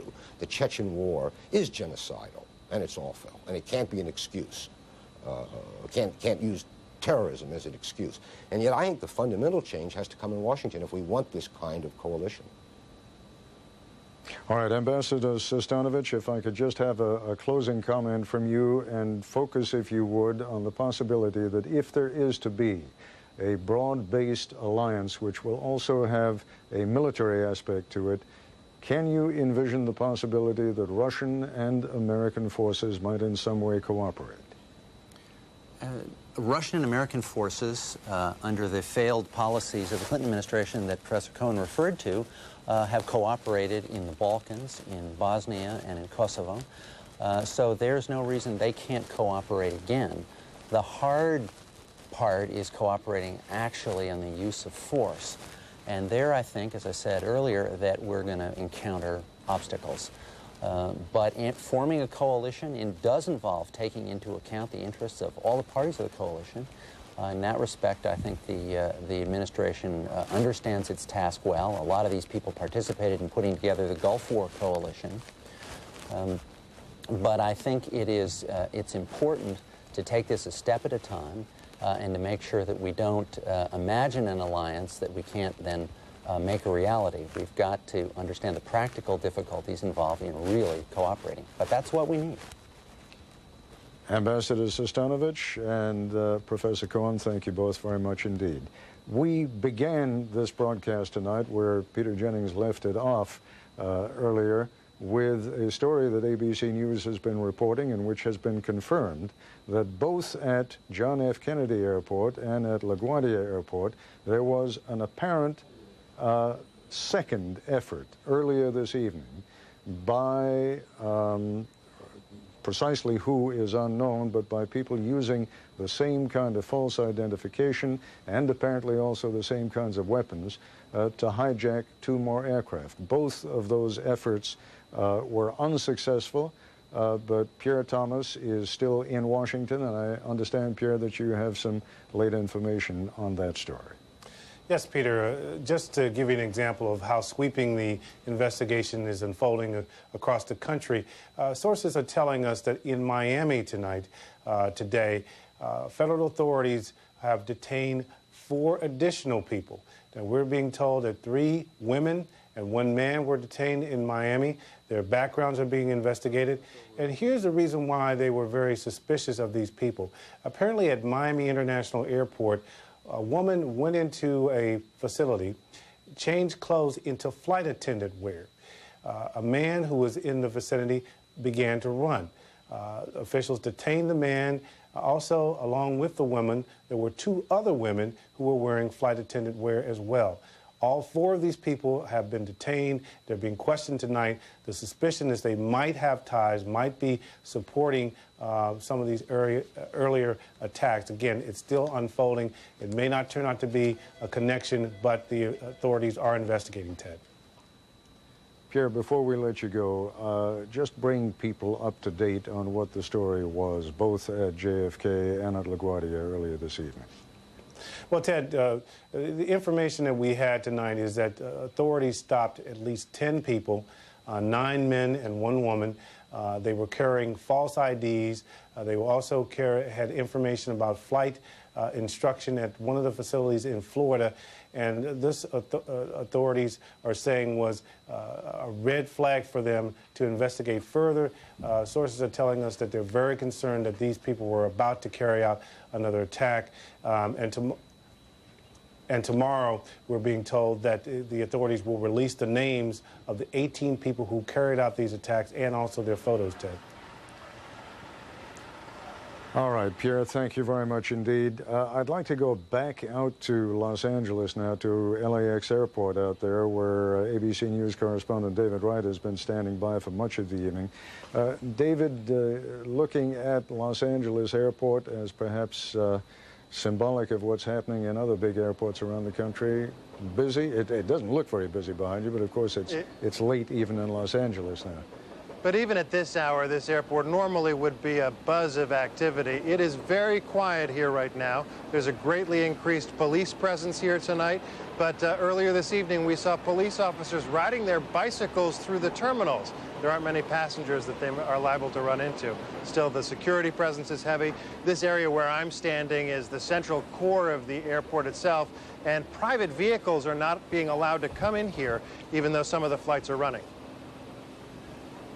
Just give us a sense, David, of how different it is tonight from the way things normally are at LAX, with a particular emphasis on security arrangements, and how many flights have been going out of there this evening at all, and how many have been coming in? Airport officials tell us that by the end of the night tonight, about 100 flights will have either taken off or landed here at LAX. Normally, the flight load is about 2,200 flights.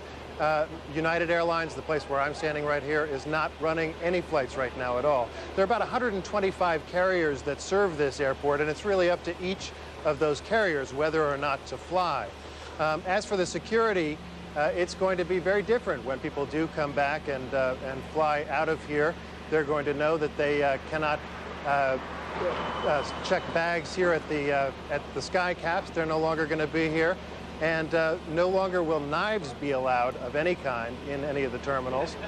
Also, the folks will notice that when you have an electronic ticket and you've been able to go up to the boarding gate with just your ID, that's not going to be allowed anymore either. You're going to have to stop at the ticket counter, and you're going to have to get a confirmation that you actually do have a ticket on that flight before you're allowed through the security gates. A lot of adjustments that we're all going to have to make over the course of these next few days and weeks. David Wright, many thanks. This day has been unlike any other at America's airport, and Atlanta's Hartsfield Airport was no different, as ABC News' Steve Osunsami reports. Minutes after the first passenger plane took off from the Atlanta airport, the city's police went to the top of each parking deck where the runways are in clear view and block the entrances. Less than an hour later, they cleared every parking lot adjacent to the terminal, reducing the potential threat reducing the worry. Everyone has to produce an ID. At baggage claim, passengers need ID to claim their belongings. Even at the food court, tighter security. Vendors no longer carry plastic knives. No knife. No knife. That's fine. Bob Hunter and Len McNabb got here this afternoon 6 hours before their flight to Salt Lake City. They're going hunting, but this time they left their rifles at home. This trip, we're going to hunt with rifles that are already available out in Salt Lake so that we won't have to deal with that check-in process. A much more complicated process. Curbside check-in no longer exists. The ticket lines are longer. So is the wait to pass through security checkpoints. Things will move slowly. We have new security procedures in place, and we want people to bring with them their confirmed reservations, tickets, and their patience. For now, no one is complaining. I'm in full agreement with whatever the government, the FAA want to do is fine with me. I don't care if I had to come to the airport 3 hours before. It's my life. As inconvenient as it is right now, things will only get worse as the airlines add more flights over the next few days, as the airports get up to speed. Outside, business as usual. Tearful goodbyes and the hellos that make the journey, however inconvenienced, however changed, worthwhile. Steve Osunsami, ABC News, Atlanta. And we're joined once again by former State Department counterterrorist official Larry Johnson and aviation law specialist Kenneth Quinn. Mr. Johnson, I gather you feel that whatever is being done or has been done still isn't enough. Well, we're misfocused. Number one, it's been characterized that the security system on Tuesday broke down. The fact is, it did not break down. The breakdown was not at the security screening checkpoints.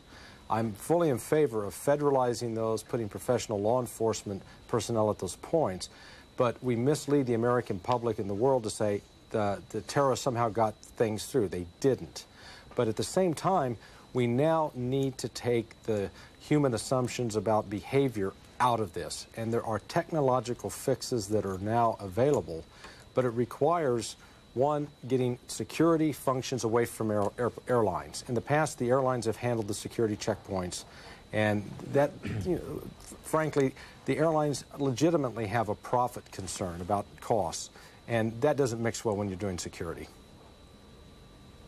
Well, I'm not sure who it was who earlier this evening, I don't even know if it was during this part of the program or whether it was while I was watching some of my colleagues earlier this evening, who somebody made the point that all these discussions about expense are made before an event like this. Right. After an event like this, you can see that those expenses would have been minor compared to what the airlines are going to have to pay now, the insurance companies are going to have to pay now, not to mention the biggest aspect of all, which is the human tragedy. And I think that's nonetheless, Ted, they're very significant nonetheless. I mean, the airlines with multi-billion-dollar fixed costs on average have about a 2 to 3% operating margin, which turns to a loss at any given time. And lately, prior to this tragedy, they were suffering hundreds of millions of dollars of losses. Shifting the costs of security, adding new security requirements, delaying passenger throughput at checkpoints all over the country, grounding fleets as we have right now, really does imperil the financial condition and vibrancy of our airline system. And it's going to be a very significant matter for Congress to intervene. They're talking about imposing additional user fees that can be passed along directly to consumers, probably refunding the Air Marshal program so that the passengers are paying directly for the additional security. And we're going to have to beef up checkpoints all over the country. But Ted, the system is fixable. And again, I'm on the record. I've got an article that was written back in 1995. And some of the same problems we're dealing with today continue. And there are real three basic fixes. Number one, we eliminate the double standard that exists between international security and domestic security. And it is clear in this case, these terrorists exploited one of those gaps. We didn't have air marshals. There was no chance of finding an air marshal on a domestic route. We have one set of security standards, a tough standard, a zero-tolerance standard across the board. Although that's got to be applied to foreign air carriers as well. We don't want to be in a situation of a competitive disadvantage Generally speaking, international flights are going to be the higher threat environment, generally speaking, going to the larger airports. But the important point here, I think, is that the actual attack is usually against the flag and the tail, the United States of America, not against those passengers necessarily, or against the United Airlines or an American Airlines. And so the burden really of defending that great flag falls to the United States government as well. They all play a role, but the U.S. government, Congress, really needs to step up to the plate and completely revamp and enhance our security systems all over this world.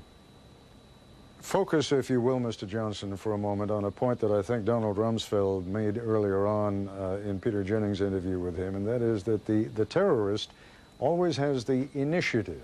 No matter, you know, I'm reminded of what someone from the DEA once told me. He said if you built a 10-foot wall around the United States to keep the drugs out, then the drug traffickers will simply build or come in with an 11-foot ladder. That's the problem, isn't it? No matter what kinds of defenses you institute, there are ways of getting around it as long as you are willing to lose your own life in the process. Right.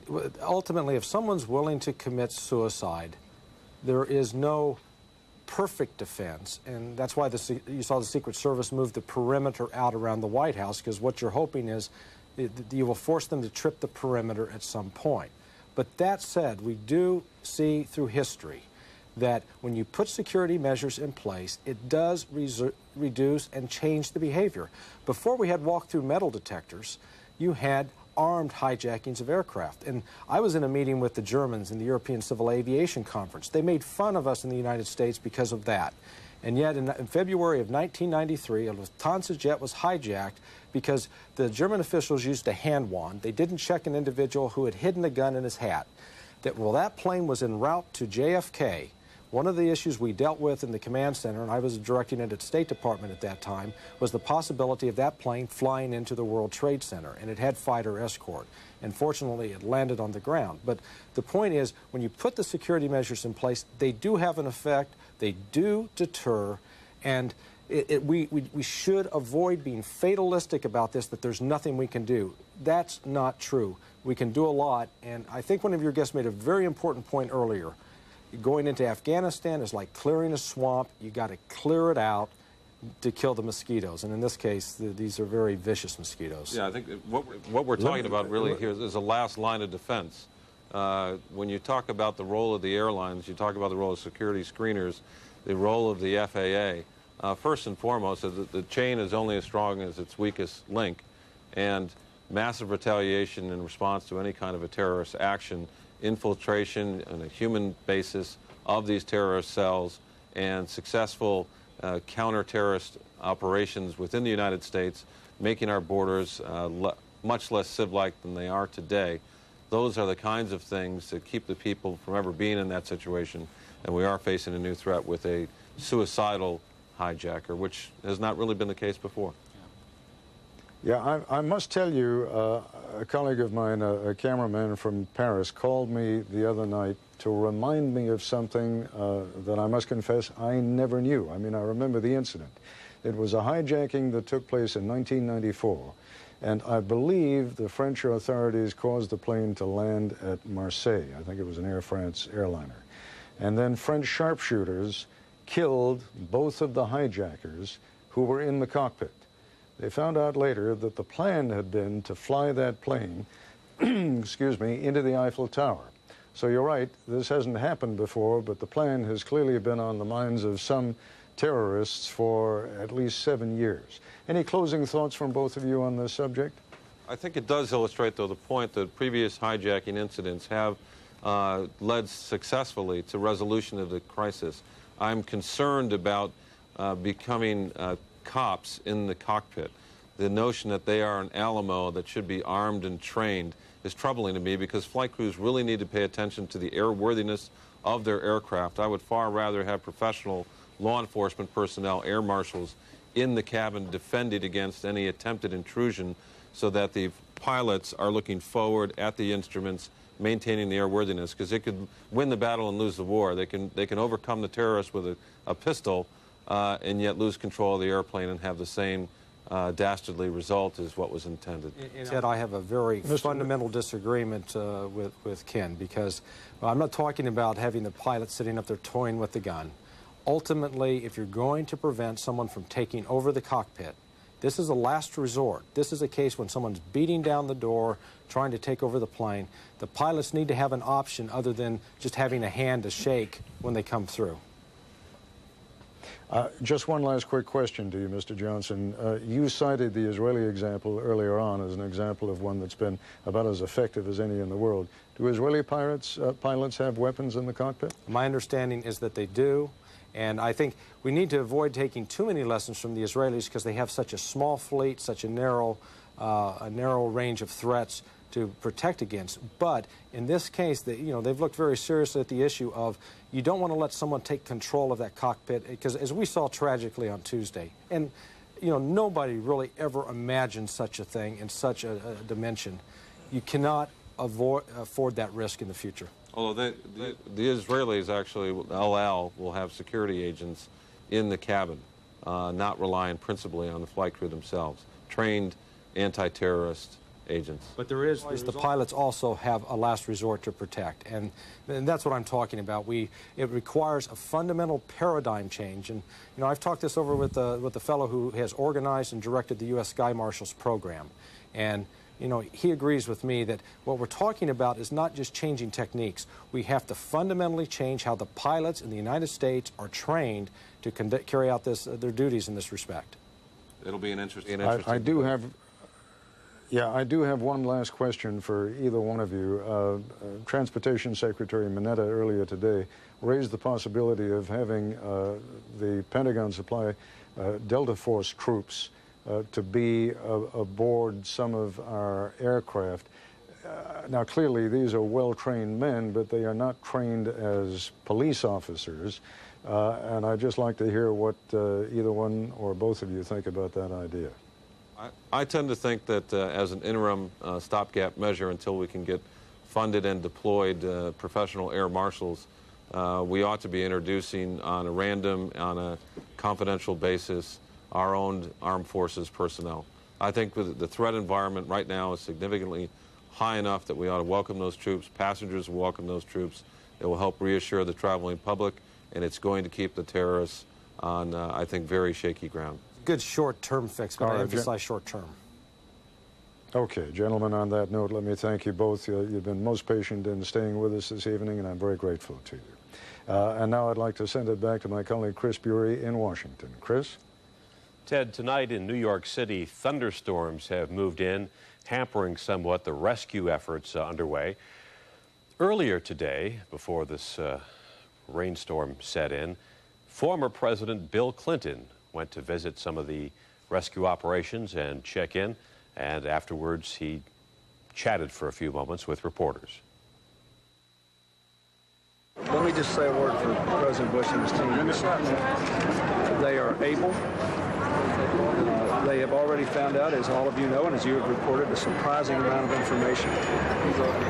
And I believe when they get the information, they will do the right thing. That's what I believe. And I think it's important for us to support them, not second-guess them right now. I know that we'd all like to have immediate satisfaction. Whether there can be immediate satisfaction depends upon who did it, where they are, who is supporting us, and what his military options are. So if it turns out that we all want it to be simple and quick, if it turns out to be complicated, difficult, and prolonged, we have to be willing to pay that price too. This is a long-term conflict with the organized forces of destruction. Not just the people who did this, but those who think like them. And we have to stay together as a country, and if we have to pay the price of time, that's what we have to do. I'm quite sure that when they conclude their investigation, the President will tell us what he found out, what he intends to do, and why. And I believe it'll be the right decision based on the available options to him. Mr. Clinton's wife, Hillary Clinton, of course, is now a member of the New York congressional delegation. It has been reeling since Tuesday's attack on the Twin World Trade Towers. Earlier this evening, my colleague Peter Jennings spoke with the junior senator from New York, Hillary Clinton. There's already a lot of finger-pointing about the intelligence failure and it's the inability of the intelligence community, or just the general failure of the intelligence community to predict that any of this was going to happen to the United States. Has there been any of that sentiment in the Congress, and do you share it? You know, Peter, I think that the sentiment in the Congress is one of unity and looking to do everything we possibly can to support the president and to help our fellow citizens, particularly in New York and Virginia and other places. I do think that we're going to have to give some very careful thought as to how we wage the sort of war we're engaged in right now. It's not like any other war that the United States has ever had to fight. And it does require a different level of intelligence, strategy. And I think there are lots of people who are seriously planning how to do that. I was with the president today. I have a lot of confidence that he's well aware of the challenges that we face. In your capacity as Senator Clinton, do you believe that President Clinton, in his 8 years in office, did everything he could to provide the best possible anti-terrorism forces for the United States? And if he did not, what do you think went wrong? This has to be not just an American effort. One of the realities of dealing with these terroristic networks is that if they are well funded, as indeed we know the bin Laden network is, to just take that for an example, they have intelligence assets of their own in many governments, in many institutions around the world.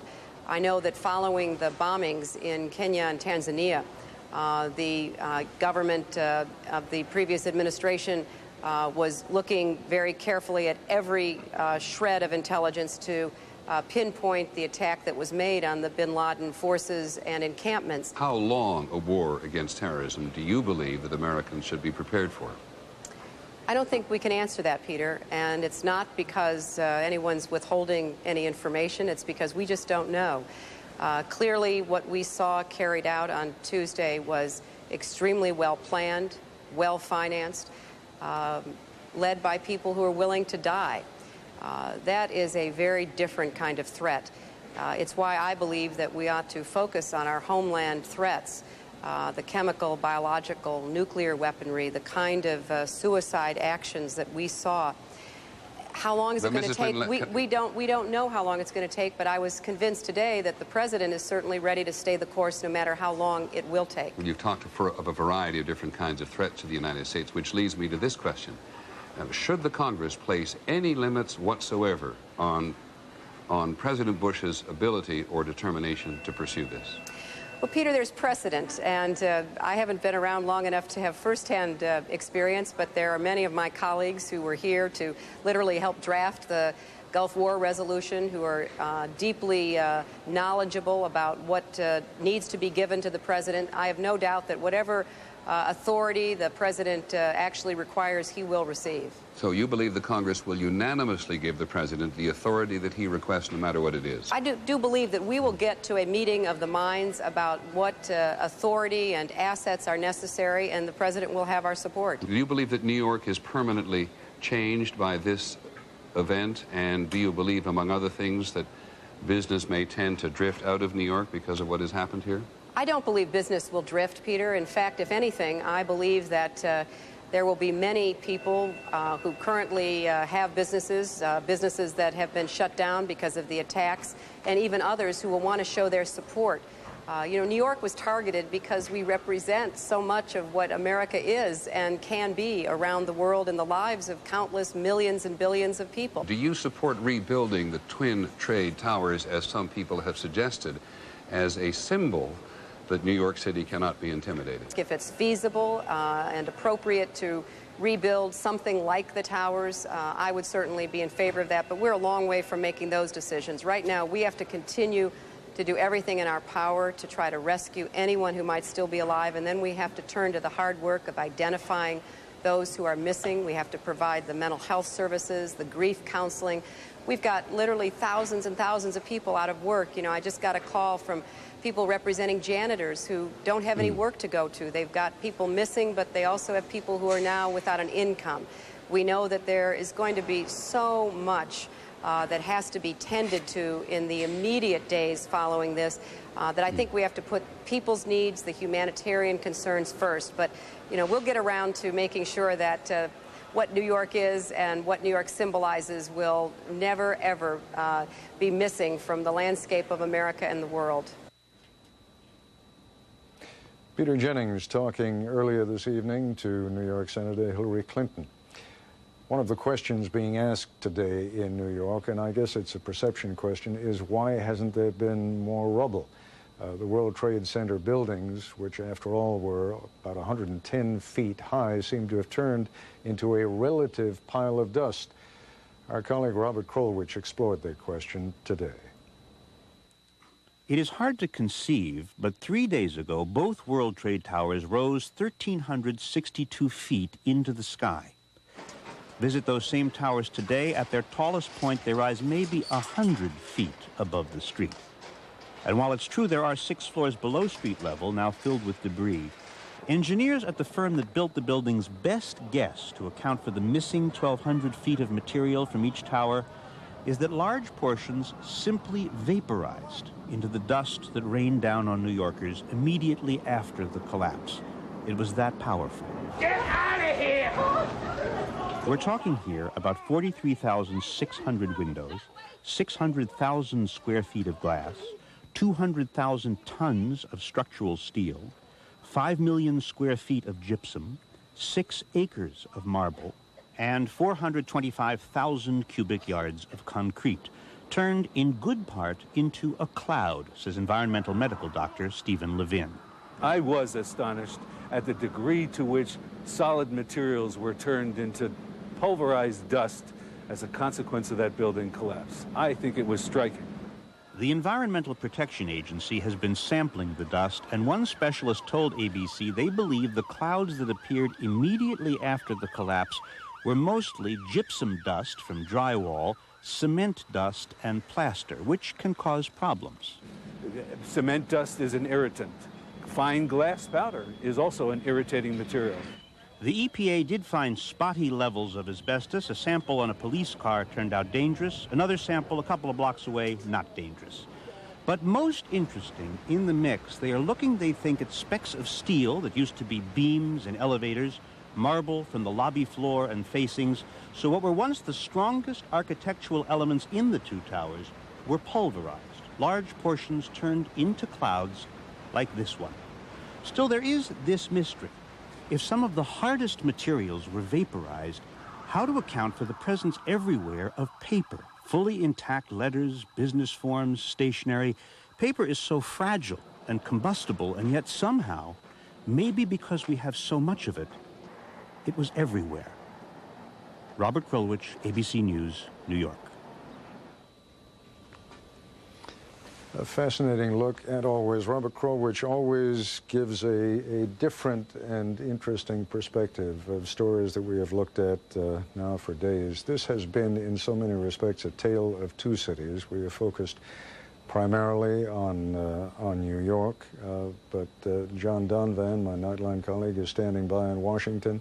I wonder if you can give me your thoughts, John, on just the qualitative difference in the feelings that people seem to have in Washington about what has happened down there at the Pentagon relative to what we've seen coming out of New York over these last couple of days. Well, I actually have kind of a personal feeling about that because I'm a native New Yorker and lived very close to the neighborhood where everything has happened, and in a way feel almost a sense of guilt that I'm not in New York City and I'm in Washington, because the whole thing, as horrible as it has been here, has not as been paralyzing to the life of the city. The Pentagon is actually across the Potomac River, and life in downtown Washington is continuing with some normalcy. At the same time, people here, particularly on Tuesday, had a sense that there are so many potential targets. There are so many potential symbols. The Capitol, the Washington Monument over my shoulder, the White House just beneath that, which apparently was going to be a target. And I remember on Tuesday, first thing I did was I went to pick up my son at school, thinking maybe I was a little foolish and overreacting, and found all of the parents who had children in that school were rushing up the hill to pull their kids out. And it was because there was a feeling that you didn't know if there was any place in the city that was safe. And I would say that although tonight it is quiet, you could hear a pin drop outside the window behind me, there is a real sense of of unease that if it happens again, where in Washington would they try it again? We're a couple of blocks away where I'm standing from the White House, and earlier we were taking a look out our window. We could actually see the snipers who are always stationed on the White House roof, and they were, you can see by their body language as the shot moves in that they were rather relaxed. They're not particularly tense. And yet, if we had been speaking maybe an hour ago, there were helicopters circling the area with searchlights looking in the park around the White House. And at that time, there was a real feeling of tension. Did they know something that we didn't know? So it's different from New York in the sense that it's quieter. It's like a baseball game versus a football game. There's a sense that something might happen. There might be tension, as opposed to this constant drumbeat and constant sense of disaster. And so that's how I would sum up the difference between these two things. A feeling here that maybe we escaped the absolute paralysis that New York City is going through, but not a feeling that necessarily we're free of it, we're over it.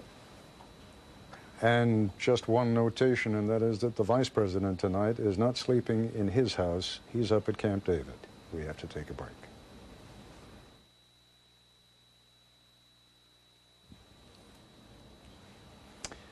This is Ted Koppel reporting tonight from London. I have been stuck here, as have so many thousands of Americans who have been trying to get back. And indeed, I should point out to you an aspect of the story that understandably has not been getting as much attention back there in the United States. But the British Prime Minister Tony Blair has announced that the British government estimates that at least 500 of its own citizens may have died in New York as a result of the airplanes crashing into those two towers. When the British say that they are standing shoulder by shoulder with the United States, they mean it not only as long-standing allies and friends of the United States, but as people who are themselves experiencing the same kind of pain. I want to go to begin this segment of our broadcast, however, by going back to our Justice Department correspondent, Pierre Thomas. And Pierre, would you bring everyone up to date, both those who have been watching this broadcast and those perhaps who have just joined us? Bring us up to date on the latest development in this unbelievably bizarre story. Apparently, there was another effort, not just one, there were two other efforts tonight to hijack yet two more airliners. Take it from the top, if you would, and tell us whatever new information you've been able to gather. Well, Ted, tonight the FBI and officials at LaGuardia and also JFK stopped a total of 10 people, 9 men and 1 woman. And we're told by sources that they were armed with knives. They also had false identification. Also, we're told that they had flight instruction information similar to those of the attackers who flew the attacks earlier this week, Ted. So the theory and the fear is that they were about to mount more attacks today. The FBI, we're told by sources tonight, continue to look for additional associates. Also, there's a possibility, some officials are very concerned that there could be additional hijackers planning more attacks, Ted. We talked, Pierre, as you know, to a couple of the passengers who were on one of those airliners, and apparently it was quite a dramatic scene. Again, we have to assume that there are always people who are joining us later in the evening, and people do have other lives. Tell them what happened. I mean, it was quite dramatic.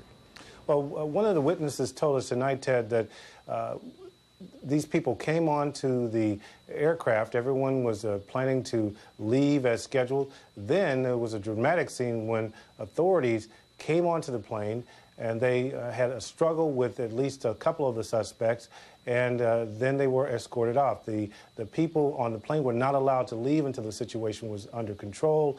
And again, sources are telling us that the fear is that these people were planning to hijack the plane and perhaps try to crash those planes into other parts of the United States. It's unclear exactly where they were headed. Yeah, quite a dramatic scene. I gather as many as 20 uniformed SWAT team members charged onto the plane and subdued At least 2, maybe 3, possibly even 4 people on that plane. They are now in custody and obviously offer the FBI and other investigative organizations an extraordinary opportunity, and I'm sure that they are being questioned even as you and I speak. Pierre, I thank you. It's been a very, very long day for you, and it is just after 2 o'clock in the morning on the East Coast, just after, that would make it just after 11 on the West Coast. Here in London, we are already into Friday. It is 5 after 7 in the morning here. New Yorkers are often portrayed as a tough, steely bunch, but after a monumental catastrophe as the one which struck Manhattan on Tuesday, it really didn't take long for the emotions to pour forth. Here's a report now from ABC's Bill Blakemore. The grieving or frightened family members and friends of the missing lined up around the block all day at Manhattan's 26th Street Armory. We're just trying to think for the best. We just hope that he comes alive. That's our best wishes for him. They were waiting to see lists inside with the names of people treated in hospitals or whose bodies have been identified in the emergency morgues. Most of those we talked to told us of their hope. I'm still optimistic. I am. I have to remain optimistic. You see hope. The people go in and walk in, and you see hope, and it's good. For many, there was no information, no name on the hospital or the morgue lists. A number pleaded with the media to spread word of their missing loved ones, many of whom were last seen or heard from on high floors of the trade towers. Michael Rodriguez is looking for his sister, Lisa King, mother of 2. I don't know if I have anticipation anymore. It's just a matter of, you know, closure. Just need closure, you know what I mean? And I'm sure that's the way a lot of families are feeling right now. Psychiatrist Mark Novick has been counseling family members and rescue workers. About it, the sooner they're able to express their feelings, the better off they are able to deal with it. The lack of any information about the missing is often hardest of all. If I find a body, I gotta find something. I just want to know that he's okay. If he's dead, I know he's okay. Not knowing just continues the anxiety and the uncertainty, and also the unfulfilled wish that something else may take place or may happen. Counselors and grief therapists are trying to help people talk about their fears and their loss, to help family members, friends, anyone affected by the disaster. Psychiatrist Novick says that with this disaster, that's most everyone. I think at this point, millions of people have been involved in this. I don't know what the aftermath is, but it's obviously many people are going to be recalling this forever. Bill Blakemore, ABC News at the 26th Street Armory in Manhattan. Earlier this evening, I debriefed 3 of my ABC News colleagues. We have an extraordinary investigative unit. Our chief investigative correspondent, Brian Ross, John Miller, who for years worked with the New York City Police Department, has extraordinary connections with the police there and in other parts of the country, and Pierre Thomas, our Justice Department correspondent. We sat down and talked about what has been happening today and where the investigations are going. Let's take a look at part of that conversation. Well, what they're telling us so far, Ted, is that they're making great progress. We were informed today by the Attorney General, John Ashcroft, that they have identified 18 suspects who carried out the attack. 5 on 2 flights, 4 on 2 other flights. They are expected to release the names and photographs of these people as early as tomorrow. The other thing that they're telling us on background, Ted, is that they're getting more and more information about just how sophisticated these operations are. Some of the information includes that some of these flight training programs that they participated in cost between $19,000 and $25,000 per course. That is why you're seeing so much emphasis on these flight training schools. And they're saying, again, with that kind of financing, these people were in place and working to carry out these attacks for quite some time, Ted. Who is it who goes to these flight? You know, obviously people go to flight training school because they want to become pilots, but to become a commercial pilot, is it enough to go to one of these flight training schools, or wouldn't that in and of itself raise certain questions about who these people are and what they're doing? Well, Ted, one of the officials I talked to today said, look, one of the things they're quite interested in is why this didn't raise any red flags, that a number of these people were coming in wanting training with this much money to spend, and quite frankly, Ted, the source said that he was just dumbfounded that no one saw any red flags about this and that the federal government had no idea that this type of training was going on in so many different places around the country. We're told that there are at least 3 flight attendant schools, flight training schools that were involved in this, at least 3, 2 in Florida and 1 in Minnesota, Ted. Brian Ross, what is it that you've been able to discover about, and when I say discover, we have just learned, in large measure due to the reporting of John Miller, we've learned now about 2 further efforts this evening, one at JFK and one at LaGuardia, apparently to hijack 2 other American planes. Is there any indication that you're aware of just how many other people might still be out there? Does the FBI have any sense of that at all yet? Well, Ted, the FBI, since the hijackings on Tuesday, began examining the passenger list of all flights that were supposed to take off on Tuesday, already aware then, it seems, that it might be other hijackers who did not carry out their missions. They have been tearing through South Florida, towns Coral Springs, Vero Beach, Deerfield Beach. There were 2 raids conducted there tonight. Over on the West Coast in Venice, Florida. This seems to be a hotbed of activity going back to June of last year, the month that Elian Gonzalez was returned to Cuba. At least 2 of the people who have been identified as on board the flights that crashed into the World Trade Center had begun their pilot training then. And one thing I want to add to what Pierre had said, there is a report tonight out of Minneapolis that several weeks ago the FBI detained a man who had applied for flight simulator training in Minneapolis in large jets because they became concerned about what he was doing. They detained him and held him for deportation proceedings, let him go, and then after Tuesday's attack by the aircraft and the hijackings, he was re-detained. He is said not to be cooperating with authorities. I was going to come back to John Miller now, John, and I'd like you to take us back to something that you were telling Peter Jennings earlier this evening. And that has to do with the way that Osama bin Laden, as you put it, I think, likes to tweak the West, particularly the United States, by giving some sort of advance notice. Tell us that story first, and then we'll come back to a piece of tape that we have here in London. Well, it's something that I noticed early on, and something that intelligence analysts have discussed at great length, which is bin Laden seems to have a pattern before he pulls off an attack, if you accept the idea that he's responsible for the things the government says he is, of foreshadowing the attack with a message. Essentially, instead of claiming credit after the attack, as terrorist groups have done for years, he seems to put himself center stage ahead of time to foreshadow what is to come. Before the embassy bombings, he did the interview with me that we ended up airing on Nightline, which essentially introduced him to the American public. Before the bombing of the USS Cole, just weeks before it, he released a video where he said to his followers, "We've been doing too much talking. Now is the time for action. Prepare to fight." And in that video, strangely, for the first time, and he hasn't done it since, he wore traditional Yemeni garb with a Yemeni dagger stuck in his belt, almost as if he was giving subtle hints in a strange way. After the Cole bombing, he sent another video showing himself at a party for his son's wedding to the daughter of his military chief.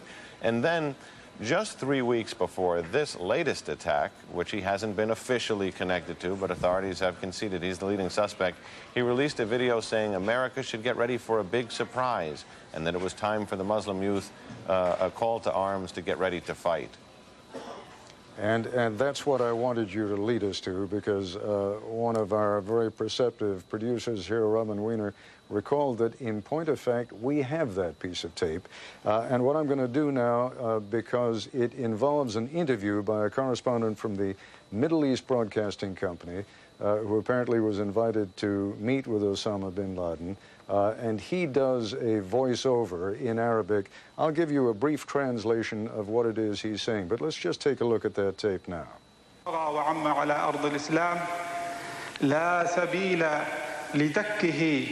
There's Osama bin Laden, of course, and in a moment you'll see him sitting down with the correspondent. and I will read you part of the Q&A that took place between them.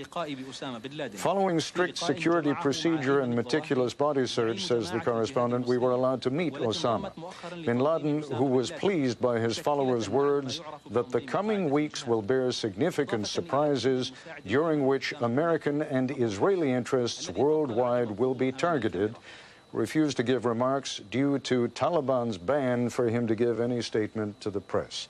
Now, John Miller, that's what you were talking about, isn't it? Just that kind of a teasing hint that something big is going to happen, and it's going to be directed at American and Israeli interests. Now, nothing yet that we know of against Israeli interests, but certainly American interests have been terribly hit over these last few days. And if you accept that theory, once again, he seems to almost give a hint that something's coming, to the point that in discussions I've had with federal authorities, they say when they get one of these tapes now, they really fasten their seatbelts. There's sometimes so much information coming in that it's difficult to keep one story separate from another, but I want you to cast your mind back now to what we were telling you just a little bit earlier about the efforts by two new groups of suspected terrorists using similar kinds of identification, carrying apparently similar kinds of weapons, to hijack two other planes, one leaving LaGuardia in New York and the other trying to leave JFK in New York. That happened earlier this evening, and when it did, one of the passengers, a man by the name of Jim Hunter, he was out of JFK aboard American Airlines Flight 133 bound for Los Angeles, and he came into the studio to talk to us a little bit later and tell us what happened while he and the other passengers were waiting for the plane to take off. We were on at the gate for about 2 hours. We boarded about an hour late. It was a 4 o'clock flight. It was supposed to be the first flight on a regular scheduled basis for American to go out to LAX today. And we boarded about an hour late, and then we sat on the plane for about 2 hours, or maybe a bit more than that. And then near the end, the captain came on, was trying to walking through the aisles, trying to make everybody calm down. He was talking to me and a few other passengers and was asked forcibly by the his first mate or his other captain to go to the front of the plane. The first officer. Exactly. And at that point, he ultimately came back on the air and told everybody that we were going to go, and we were all very happy and feeling very good that we were going to be able to get home and see our families and stuff. But about 10 minutes later, the door was still open, which is unusual, and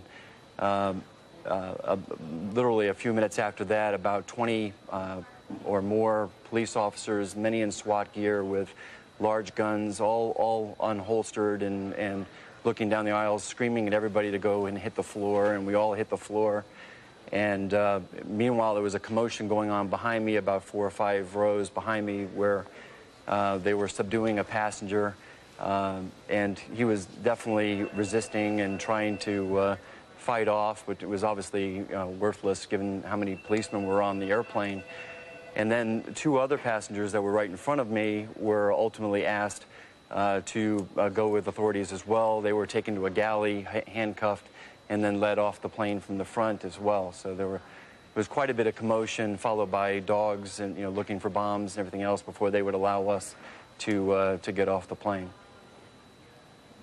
Well, when you say allow you to get off the plane, no chance that plane was going to leave tonight. I guess you were all escorted off the plane. But let me just turn back to John Miller again for 1 second, because, John, this sounds so remarkably similar, almost identical to what we heard from the other passenger who was on the flight that was leaving from LaGuardia. I just want to be sure, we are talking about 2 different flights here. No, I believe that he was on the same flight from Kennedy.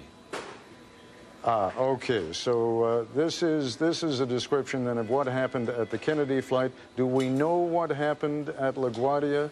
Did police or SWAT teams board that plane, or were the arrests made before the men could even board that flight? I don't have those details here. All right, Mr. Hunter, Are you still gonna try and fly to Los Angeles tomorrow, or have you had enough flying for a while? I do actually have I'm booked on another flight to go home to San Francisco, where my family is, and I do obviously want to see my wife and kids, and so from that perspective, I am going to try to get home. The big question is we're relocating to New York now from San Francisco. I'm supposed to be permanently relocating in October, and so the question that my wife is asking me right now is, do we drive all the way across the country or do we fly? And we'll have to figure that out over the next few weeks. Yeah. I would like you just to give me a quick description of how you think the rest of the passengers reacted to all of this. Very well. Everyone on the plane pretty much, was obviously shocked by the scene of the police rushing the plane and the screaming that was going on as the man was trying to resist arrest behind us. But everybody, listened to the situation. There was not a whole lot of crying or carrying on. Everybody was, reasonably calm. The woman that was sitting next to me had gone on the floor in pretty much a fetal position, and she was trying to stay as low. We were all getting as low to the ground as we could, just in case any shots were fired. And, it was somewhat unnerving, and we were shaking quite a bit, but the captain and the other, flight attendants came on board, that were on board, were very calming after the incident, and, we were playing with the bomb dogs and things like that when the dogs were coming on board, and just, trying to calm down. It may seem trivial or irrelevant to be concerned with Hollywood at a time like this, but ABC's Brian Rooney reports that real-life terrorism has had an impact on the fiction at the film and television factories also. For one thing, you won't see the opening of the new Arnold Schwarzenegger film in October. Collateral Damage is about a fireman who loses his family in a terrorist attack, and Warner Brothers decided it's too close to reality for release anytime soon. The producers of the yet-to-be-released Spider-Man have pulled a trailer that features the Twin Towers of the World Trade Center. All over Hollywood, movie and television companies are making decisions about what might be appropriate entertainment in the coming weeks and months. Disney has delayed the release of a Tim Allen comedy called Big Trouble. It has a scene that involves a bomb on an airplane. Anything with a terrorism theme could be seen as trouble. That includes the new television programs The Agency and 24. The world of professional sports has decided this is no time for games. NASCAR has canceled Sunday's Winston Cup race. There will be no NFL football this weekend, no Division I-A college ball either. Professional baseball is off until Monday. And the television networks are taking a close look at their offerings for fall. NBC will not start its fall season next week. ABC has been examining its scripts and promotional materials for anything that might be found offensive. For instance, the network has been promoting the sitcom Dharma and Greg with this. In a single second, your entire life changes forever. ABC decided there's no way Americans could think that would lead to something funny, at least not right now, and the promo was canceled. We recognize that the country has been seriously traumatized by these events, as we all have as Americans. So we're trying to take a look at the schedule, the content of the programs. Fox Television canceled a Sunday showing of Independence Day, a sci-fi thriller in which whole American cities are destroyed. The replacement, Mrs. Doubtfire, will sit in for viewers looking for diversion. HBO has canceled all advertising and promotion for its fall shows. No full-page ads for the World War II epic Band of Brothers, which they had been heavily promoting. An HBO spokesman said that anything that looks like doing business as usual looks trivial. There is also an immediate economic impact on the television networks, which have gone to 24 hours of news coverage without commercials. By some estimates, broadcasters are losing $100 million a day, and they were having a soft year already. Movie producers face big questions. Do they shoot movies overseas in the coming year when there's talk of military action? Will they even be able to get financing and insurance? And when there is a return to normal times, there could be changes in the use of violence in movies and television. This week is a seminal event. It's one of those mind-bending events that will change the attitudes of a generation. And I think that's why you're going to see a rethinking of content throughout the entertainment business worldwide. Some of the changes have happened already. Brian Rooney, ABC News, Hollywood. It really is true. Things that you could cover in the movies, subjects that you could focus on the movies. Curiously enough, you could only do because they had not happened in real life. And now that they have, nothing is ever going to be quite the same again. That on-again, off-again fire at the Pentagon, for example, broke out again tonight as rescuers continue their efforts. ABC's Jim Sciutto is outside the Defense Department. Jim, I take it no one is directly threatened by that except possibly the firemen, but why don't you bring us up to speed? Well, Ted, the Pentagon tonight actually looks something like a Hollywood set lit up by these super bright Hollywood-like lights, but of course the scene here depressingly, absolutely real. The death toll 190, or the number of missing presumed dead 190. We did see a fire hose going about an hour ago for the first time in quite some time, but the rescue workers telling us that the fire has not, in fact, started again. It did flare up last evening about 9:45 Eastern Time, several hours ago, lasted about an hour, and then they put it out again. But again, fire and rescue workers telling us that at the time, although there were rescue workers in the building when the fire flared up, they were not in danger. The fire on the 4th floor, rescue workers were down on the 1st floor. They were taken out, but they went back in about an hour later, Ted. Jim, you and I have flown over that building so many times when you fly into Reagan National Airport. And I must say, from the air, it always looked so indestructible. And I've been kind of shocked to discover what a fragile building it really turns out to be. Old, wooden in some places under that roof. That's one of the reasons that the fire keeps going. Have you made your way through the many corridors of the Pentagon since the fire? I mean, how has it affected the rest of the building? Well, about half the building is still closed. We saw yesterday guards with M16s blocking the parts of the building that you're not allowed to go in at this point. But, you know, I've heard constantly referred to here the fact that the building, though old, and as you mentioned, parts of it made out of wood, a tile roof, for instance, still, though, very strong. 2-foot thick walls, 2-foot thick floors that officials here think made a difference in perhaps even minimizing the damage, that perhaps a weaker building, the damage would have been worse. Where would the chiefs of staff, for example, have gone in the event of a more conventional war? Let us say that some foreign enemy was expected to bomb that building. It now does not look as though it would have sustained very many bomb hits particularly well. I mean, am I being unfair here? I don't think you're being unfair. What we do know is that the more sensitive parts of the building, perhaps the higher-ranking officials, concentrated in the centermost ring. As you know, 5 rings in the building. This plane got into the 3rd ring, really. It's A, B, C, D. Got into the C ring, but not much damage there. Really concentrated on the outer ring, so that made a difference. But of course, as you mentioned, we fly over this building all the time, and those inner rings vulnerable from the sky. But in this case, with the plane coming in from the side, it did not penetrate that far. Give us a sense of what Defense Secretary Rumsfeld and I think earlier Undersecretary of Defense Paul Wolfowitz have been talking about today in terms of precautions and measures that will be taken to protect American cities. It seems that we are, in the near future at least, to have the prospect of U.S. warplanes flying defensive patterns over some American cities.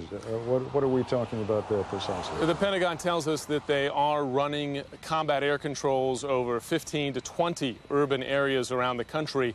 And this is one reason why the Pentagon said to us yesterday that they do plan to activate as many as 40,000, perhaps more than 40,000 reservists. That one of the main reasons they need these reservists is to support those combat air patrols. It's a very personnel-intensive operation. It's also an equipment-intensive operation, including planes that in many cases are not particularly new and in need of a great deal of maintenance to keep them up in the air. So, and the sense that this 40,000 figure that we're hearing now is really just a beginning. This is what we what the armed forces believe they will need to support those combat air controls, air patrols rather, but as they expand their action, perhaps more reservists would be called up. You know, it's amazing, Jim, but sometimes the issues that dominate our headlines and seem to dominate the considerations of the administration only a few days ago now seem to have been shunted aside altogether. And if you have any thoughts on the subject, we were, after all, for these last few months, being told that this administration and this president in particular is determined to have a missile defense system. That is what he felt and his Secretary of Defense felt was necessary for the protection of the United States of America.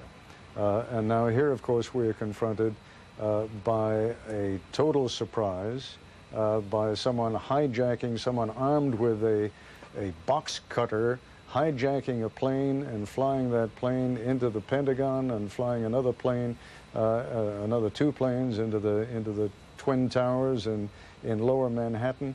Is this going to do anything to affect the debate which was raging only a few days ago over a missile defense system? I think without question, because one point that critics had often made of a anti-missile shield was that perhaps the greater risk is from more mundane threats, that terrorists today have other ways of damaging or causing damage inside this country.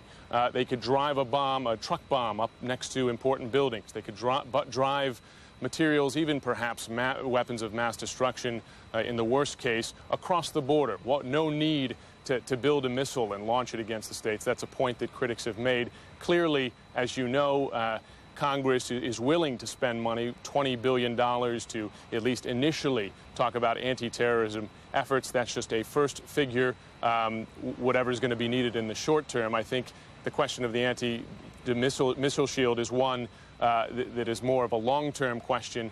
But talking to friends of mine who are aides to senators on both sides, senators and representatives on both sides of the aisle on the Hill, they just described to me how quickly these issues that were so hotly debated and so divisive until Tuesday morning have been pushed aside, and that the two sides coming together and really focusing, and these things that on the Hill were great issues of debate quickly being pushed aside. But also when we think as journalists, the stories that we were covering here with so many resources pushed aside, the Chandra Levy investigation, for instance, clearly now this is the focus.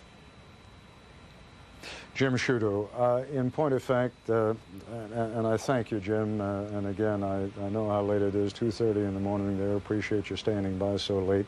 I want to turn to Chris Bury in Washington once again and pick up really on the last point that Jim Sciutto was making, and that is this is not a time of much debate in Washington. Indeed, it doesn't even seem to be a time of much debate within the United States, at least for the moment, on the issue of how the president is doing and what he should do next and whether he can expect American support.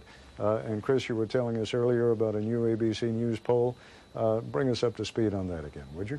Ted, there's no question that Americans are unifying behind the president and the administration in an extraordinary way, even though we should point out that at times of war and national crisis, there is always an effect that pollsters call the rally round the flag effect. But the new ABC News poll conducted tonight shows overwhelming support for the president of George Bush and for an American military response. The president's overall job approval ratings, 88% approve of the way he's doing his job, 12% disapprove.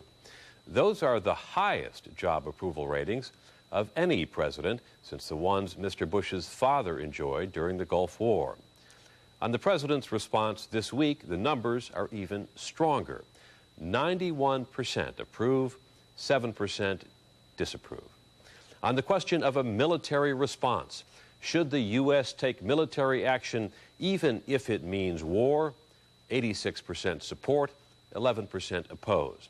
When you probe a little deeper and ask Americans if the U.S. should take military action even if there are large numbers of American casualties, the numbers drop but just a little bit. 69% still support military action, 26% oppose it if it means many casualties. Finally, the national mood as Americans look ahead. Do they expect war? 66%, a full two-thirds, say yes, 30% no. As we mentioned, the poll was conducted tonight, earlier this evening. A random sample, 600 interviews, margin of error plus or minus 4, but it's not at all a close call. Americans do approve of President Bush's performance in this crisis. They do support military action, and they do expect war. Ted? Chris, I was reminded when you talked about the extraordinary support that President George W. Bush is enjoying now, I was reminded of the extraordinary support that his father enjoyed. In fact, it was the highest, they were the highest poll numbers that he ever had throughout his presidency. That was during and, well, first of all, prior to, then during, and of course immediately after the Gulf War. But only a few months later, as you recall, he was defeated by Bill Clinton. And it was not enough for him to win the presidency. So a word of caution, I think, is in order. These numbers are a clear indication that in a time of crisis, the American public does rally around its leaders, and particularly the president. But numbers like that have a way of fading. Quick thought from you, Chris? Ted, you're absolutely right. These numbers are temporary, they're temporal, and other issues may change them, other performances may change them.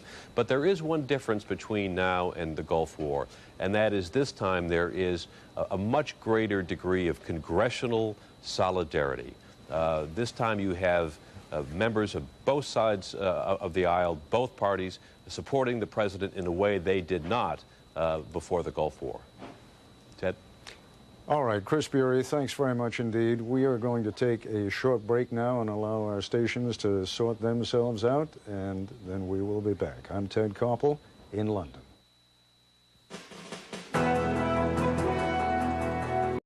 This is an ABC News special report.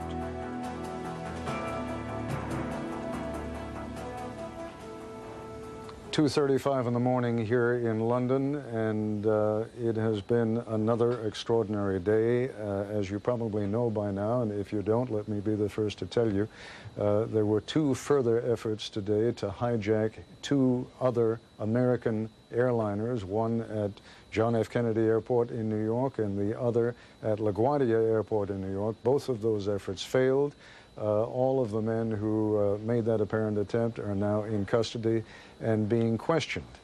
How to sum up a complicated, emotional, and confusing day? It is not an easy assignment, but whenever we have a particularly tough assignment like that, we give it to my Nightline colleague, John Donvan.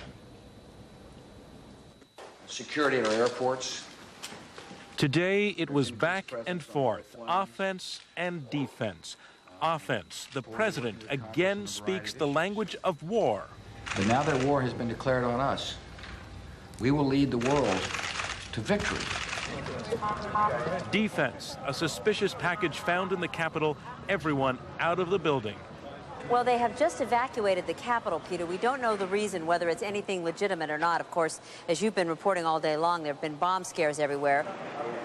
Offense, progress on the investigation.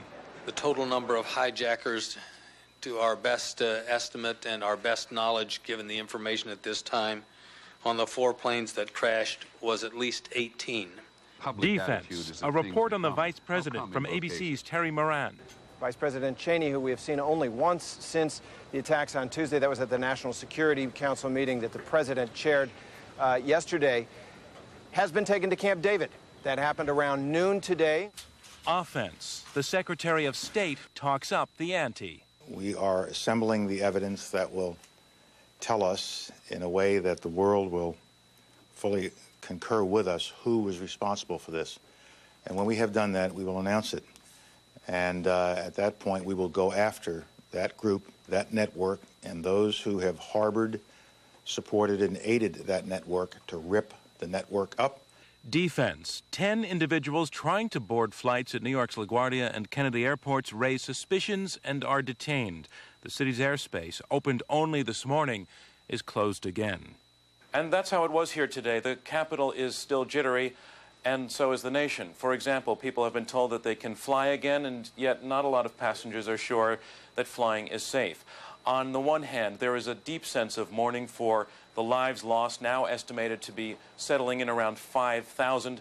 On the other hand, there is a deeper sense of resolve, particularly among government leaders, that whoever did this must be made to pay for it. The question remains whom? Piecing together evidence to answer that question, investigators today came across the flight recorder that went down with United Airlines Flight 93 in Pennsylvania. They have also heard a ping from the flight recorder buried with the jet that crashed into the Pentagon. In Germany, meanwhile, police are following up leads provided by the FBI. Mike Lee was there today for ABC News. The investigative trail being followed here could well lead beyond the 3 suspected hijackers believed to have lived in Hamburg. German prosecutors say they are now conducting a widespread investigation into an undisclosed number of Arabs living in Germany on suspicion of belonging to one or more terrorist organizations. In New York City, Mayor Giuliani today continued serving as not just his city's, but the nation's voice of reassurance, even when delivering bad news. We have the gruesome and horrible situation that in many cases we recover only parts of bodies. And we have 70 in that category. So there's 94 bodies, 70 body parts. And I'm sorry that I have to describe it that way, but that's unfortunately the situation that we're facing. We have 4,763 people on the missing persons list. That's a list that's as inclusive as we can make it. The president was more visible today. He made a phone call to Giuliani and New York Governor Pataki. The press was invited to listen in. But make no mistake about it, my resolve is steady and strong about winning this war that has been declared on America. It's a new kind of war. And I understand it's a new kind of war. And this government will adjust. And this government will call others to join us. The president also visited people wounded in the Pentagon fire. He was visibly moved by this, no doubt, having heard stories like the one this survivor shared today. About 10 seconds later, I heard a whistling, like a whistling sound and a rumble, and then just a big whoosh of like, it felt like air at first, but then I realized it was fire, just a big ball of fire that kind of came in. It felt like it came in through the window, and it just kind of engulfed us. There were no new survivors brought out of the Pentagon's wreckage today, nor are any expected. Dead, they recovered some dead. The number here is estimated at 190, including people on the jet that crashed into the walls. Ted, overall, I know that at one point today, the Queen of England on your side of the ocean asked for the Queen's Guards who performed the changing of the guard actually to play the Star-Spangled Banner, and I just wanted to mention, because I think at some point later in the broadcast we're going to be seeing that, I just wanted to mention that whenever that has been shown in our newsroom, and I think whenever any American has seen that footage, and it's been played several times today, people just really choke up. I guess I'm just passing that back across the ocean to you, that gesture by the British today has been enormously effective and enormously appreciated, and it goes a long way to talking about just how much people here need to feel a sense of sympathy, and that the sense of community that you hear people talking about in this broadcast is real, and to know that it's global is just enormously appreciated. It's not only global, John. I can tell you it really seems to be sincere. As soon as people hear an American accent over here, there is an almost uniform effort to comfort that person.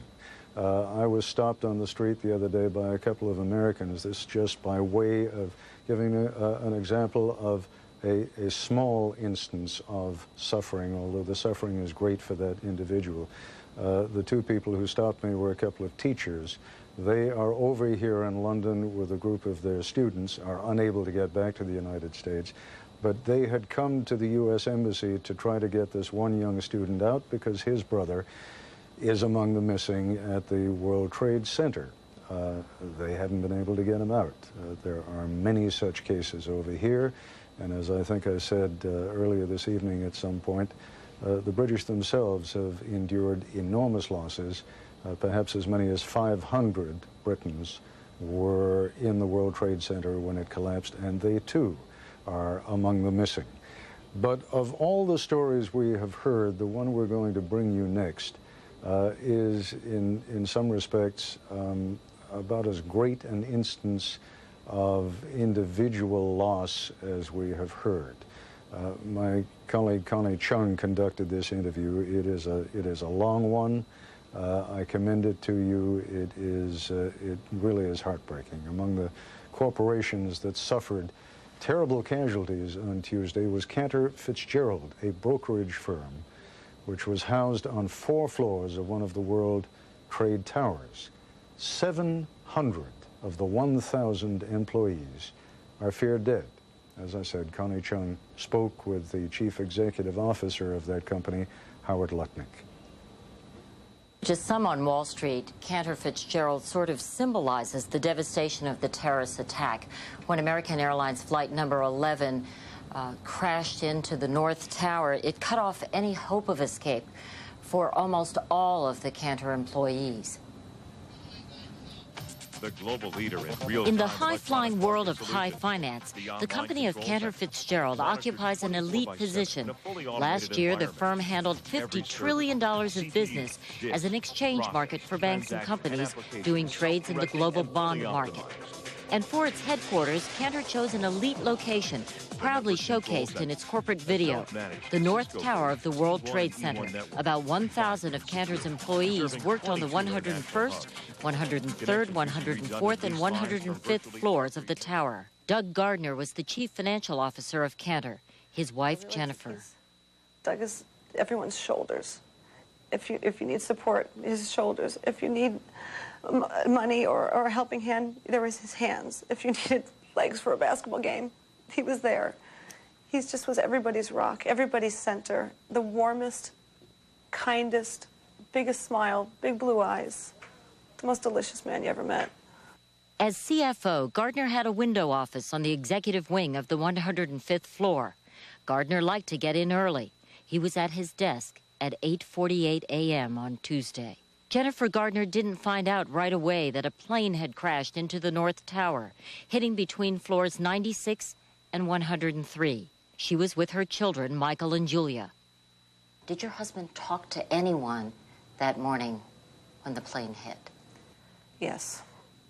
Doug's father, Joe Gardner, called Doug at 10 of 9 when he heard on the news that there was a explosion, and Doug answered the phone and said, "We're evacuating. We have to get out of here." And Doug's father just said, "Go, go." So, I heard someone called me and told me that someone talked to Doug, and I was like, fine. So I went home kind of casually to watch what happened. And then I saw the building collapse, and I felt his presence just leave me. Cantor Fitzgerald has set up a corporate center at the Pierre Hotel, providing up-to-date information and grief counseling. 2 employees who were on the concourse level survived, badly burned in critical condition. None of the hundreds of employees on the upper floors is believed to have made it out. Have you told your children? Julia doesn't really understand anything. She feels the intense emotion around her, but she's still too much of a baby. Michael is 5. He knows. We told him that there was a big accident at Daddy's building, and we can't find him. And then the next day, he woke up and he said, "I think Daddy died." I want them to know that Daddy did not leave because he wanted to, but that he was taken. And that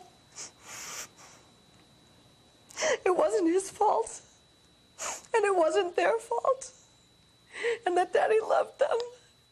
Howard Lutnick, the CEO of Cantor Fitzgerald, was best friends with Doug Gardner. Lutnick had been on top of the world, celebrating his 40th birthday this past July in Europe with Doug and Jennifer Gardner and other friends in the company. Last Tuesday, his world and his company crumbled around him. Of the 1,000 Cantor employees at the Trade Center, only 300 are accounted for at this time, and none was at the building at that time. This immense human loss has truly devastated the chairman and CEO, Howard Lutnick, whose own brother is missing and presumed dead. You have suffered such great professional and personal loss. I mean, what is the fate of your brother? Well, my brother was on the 103rd floor. He worked for me, and he worked at Cantor, and he called my sister just after the plane hit, and he told her that he said that the smoke was pouring in. He was stuck in a corner office. There was no way out, and the smoke was coming in, and he's not good, and things are not good, and he's not going to make it. And he just wanted to say that he loved her. When he wanted to say goodbye and tell everyone that he loved them, and then the phone went dead. So while I'm the head of the company, I'm trying to help my 700 employees who are missing their loved ones. I'm just another one of them. Just another one of them. Normally, you would have been in your office on which floor? 105th floor. On the 105th floor. And yet you didn't go in early that morning because of a critical decision you made. My little boy, I have a 5-year-old, and it was his first day of kindergarten at Horace Mann, so I took him for his first day at big boy school. And because of that, I was late getting down to the office, and therefore I wasn't in the building. I was on my way to the building instead. And when you got to the building? Well, I saw the building on fire, so I didn't go in. But I stood at the door off of Church Street, where there were flags there, and I stood at that door, and people were coming out, and I was yelling at them, to run and get out. And there were police sort of around me yelling at people, telling them to get out, and I would ask them what floor they were coming from, what floor are they coming from. Someone would say 55, and I'd scream, we have 55, and because I kept wanting to get up the building and get people out of the building. Because all your employees were on 101 to 105, the top floors of number 1 World Trade Center, which they call now the North Tower. So how high was the highest number that you got to? I got to the 91st floor, and I knew if I got one employee, if one person came down from that floor, then I know that there had to be others. There would be others behind them. There would be others going out other doors that would be good. But I got up to 91, and then I heard this sound. It sounded like another plane was going to hit the building. But it didn't sound like it was far away. It sounded like it was like right where the ceiling is above us. It was so unbelievably loud, and someone screamed out, another one's coming. So I just turned around and ran, and I was running. What was it? It was number 2 World Trade Center collapsing. So I'm standing underneath a building like an idiot, and I start running, and I'm trying to get ahead of the smoke, and then the smoke comes around the corner on Trinity Church where I ran and knocks me down underneath a truck, and I'm sitting there in this the blackest black that can ever be. I reached up, I tried to see if I could see, and I took my hands and I put it up, and I actually touched my eye, and it was so much smoke, and I wasn't smart enough. You couldn't even see your own hand?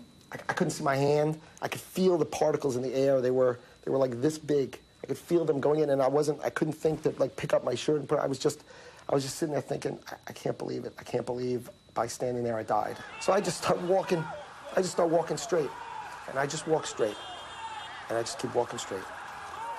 And I called my wife 4 hours later, and she was hysterical crying, and so I understand why it took lots of people a long time. I'm a pretty together person, and 4 hours I just walked north. I just kept walking. One of your other offices had a squawk box open, and the other offices were able to hear the screams. Is that true? I don't know that they heard. It is true that we have a squawk box. Yeah, we have a speakerphone because all our offices are connected in our equity business. They're all connected to each other because they talk to each other all day, and they heard them saying, we need help, we need help, we need help. It wasn't screams. There was nowhere to go. You couldn't go down. You couldn't go up. There was nowhere to go. But I don't know of a single one of my employees who got down.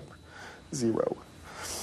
And it's really sad. But I think we're all pulling together with a view that we want to make things happen for them. We need to take care of them. We need to figure out how to take care of them and give them more, take care of them. And I think it's going to be a different kind of drive than I've ever had before. It's not about It's not about my family. I get to kiss my kids.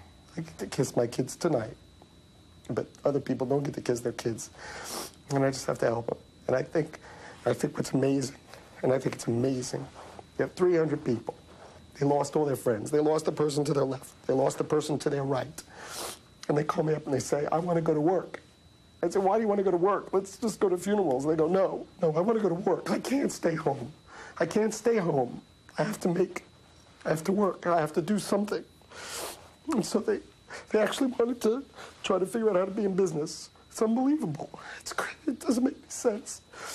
But the reason they want to be in business, and there's only one reason to be in business, is because we have to make our company be able to take care of my 700 families. 700 families. I have 700 families. Just, I can't say it.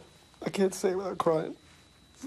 You spent hours and hours talking to every family member.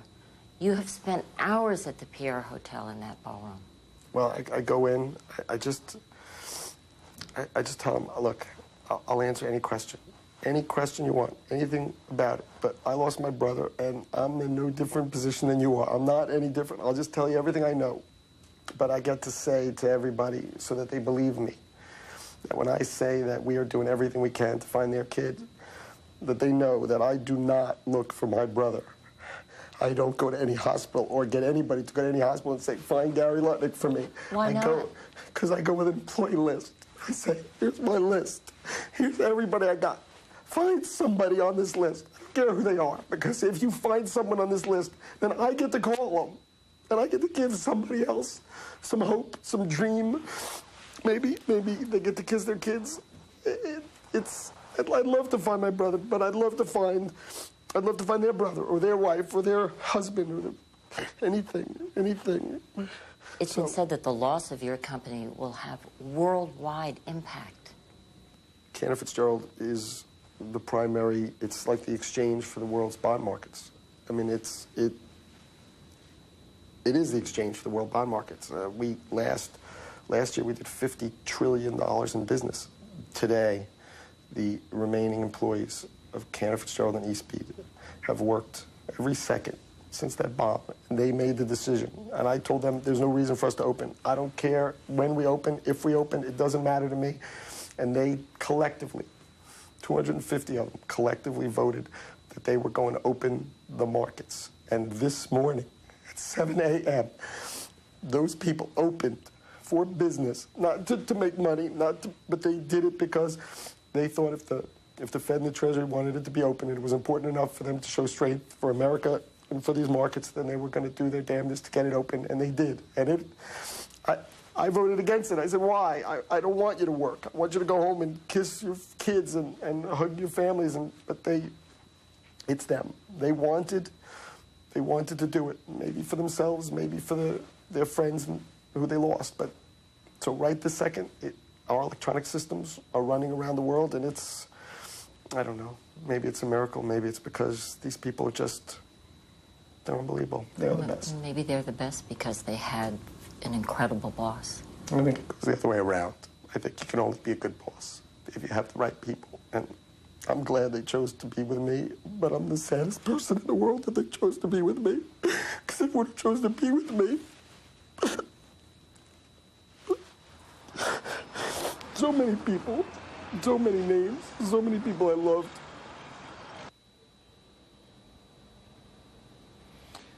$700 people missing out of a company of 1,000. You can understand the anguish.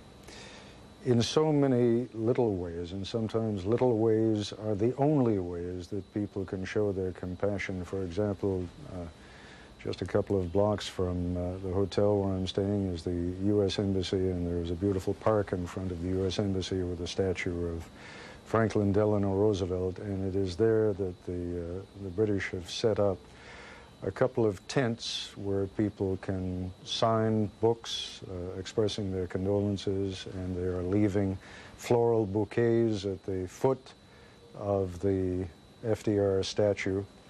But perhaps what moved Americans here in London as much as anything was a decision, an unprecedented decision, I might add, by Queen Elizabeth II to have the Coldstream Guards at the changing of the guard in front of Buckingham Palace earlier yesterday now, it would have been Thursday morning. In the presence of the U.S. ambassador, the American national anthem was played.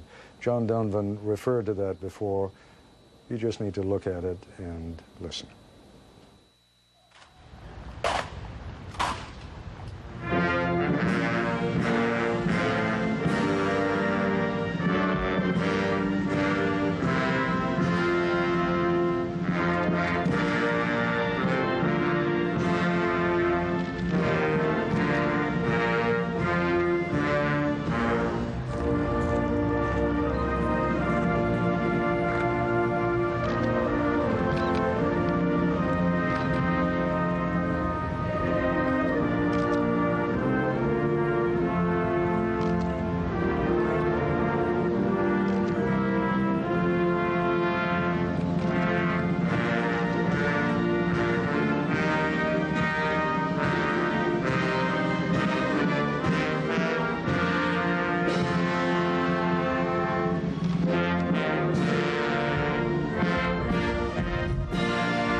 So many times when we take these symbols of a nation for granted, whether it be the national anthem or, as Dean Reynolds reports, he went out and took a look at why it is and how it is that so many Americans now feel drawn to fly the flag.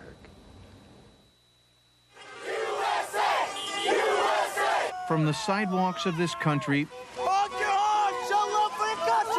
to the skylines of its cities, the American people are sending a strong message of solidarity this week, and they're writing it in red, white, and blue. In Phoenix, the flag was at half-staff and yet flying tall all the same. New Yorkers often are accused of thinking that the country ends at the Hudson River, but actually there's a lot of us out here who are with them. I believe it's important to show our support right now. Even though we aren't in New York or Washington, D.C., our home was attacked. In Detroit, the effect today was electric. In Minneapolis, Carrie Mosher said her decision to buy a flag was impulsive. Actually, we've never been big on flags, and it seems really, really important and appropriate. I've been just stunned for 2 days. And this is honestly the first day I've been able to go out and do anything. And the first thing I wanted to do was get a flag. In Chicago, flags dotted the desks at the Chicago Mercantile Exchange. Large flags or small, the reason to unfurl them was the same. We're all Americans. We want to do something at a time like this. You guys are the only place to have flags. Yeah, it's the third place I've been. At stores across the country, there's been an almost 4th of July run on flags. Lucia Duff's lawn is full of them now. I feel sort of embarrassed we didn't have an American flag hanging around, and I'll never let that happen again. For Steve Gritton of Evanston, Illinois, the time is right. It's just one of those overt symbols that says we are behind the country in their efforts to do the right thing in this time. The colors are a very overt symbol for Linda Slocum of New Jersey. Tell me about the attire. What? It's my middle finger to the terrorists, my shirt. At one flag manufacturer in Chicago, the tempo is picked up, to say the least. And it's just been crazy. The Betsy Ross of this outfit is Teresa Sam, who hails from Ghana. She was not born here, but Teresa understands the importance of her work, the lump-in-the-throat emotion attached to the cloth, and the need to make perfect every stitch, every star, every stripe. Because this is to show that, yeah, America, we have to do something to be proud of, and working on an American flag make me feel special. And flying the Star-Spangled Banner now clearly gives millions of people a special feeling, a good feeling. That's why it's always been more than just a flag, and always will be. Dean Reynolds, ABC News, Chicago. There's a slim volume that many of us were required to read when we were in high school, probably a little book that deserves rereading called The Bridge of St. Louis Ray by Thornton Wilder. Talks about the collapse of a bridge and how it was that happenstance caused some people to be on the bridge when it collapsed and others not to be on the bridge and to survive. And when I hear the story of Howard Lutnick, who lost his 700 employees, 700 out of 1,000, and his decision to stay home with his little boy that morning and therefore going to work a little bit later, how many thousands of stories like that there must be. I just want to turn for a final thought or two to my colleagues Chris Bury and John Donvan, both of whom are in Washington. John?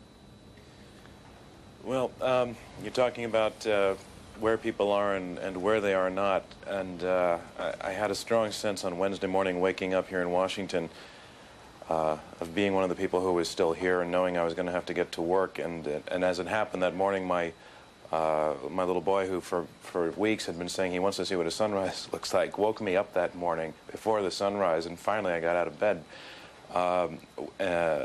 rolled out early and got him in the car and drove up to the hills above Georgetown University to look out over the city because I wanted to see Washington. I wanted to have a sense personally of something normal, and it was one of those crystal clear days such as we've been having here lately, and could see the helicopters off in the distance in this crystal blue morning, and had a mixed sense that I think a lot of people in this city have, that yeah, we can say we're sticking with things that are going about business as normal. The city has not been paralyzed. People are going to work. We're all going to work. But at the same time, there is a sense that history changed this week, or I think as George Will wrote, we have ended our holiday from history, and it's a different world now. Chris, I'm sorry, you've only got about 10 seconds. You got any final thoughts? Well, Ted, as you know, I drove about 900 miles from Mississippi the last few days, and the outpouring of support and signs and services and people we talked to along the way was just extraordinary. That's it from all of us. I'm Ted Koppel in London. Good night.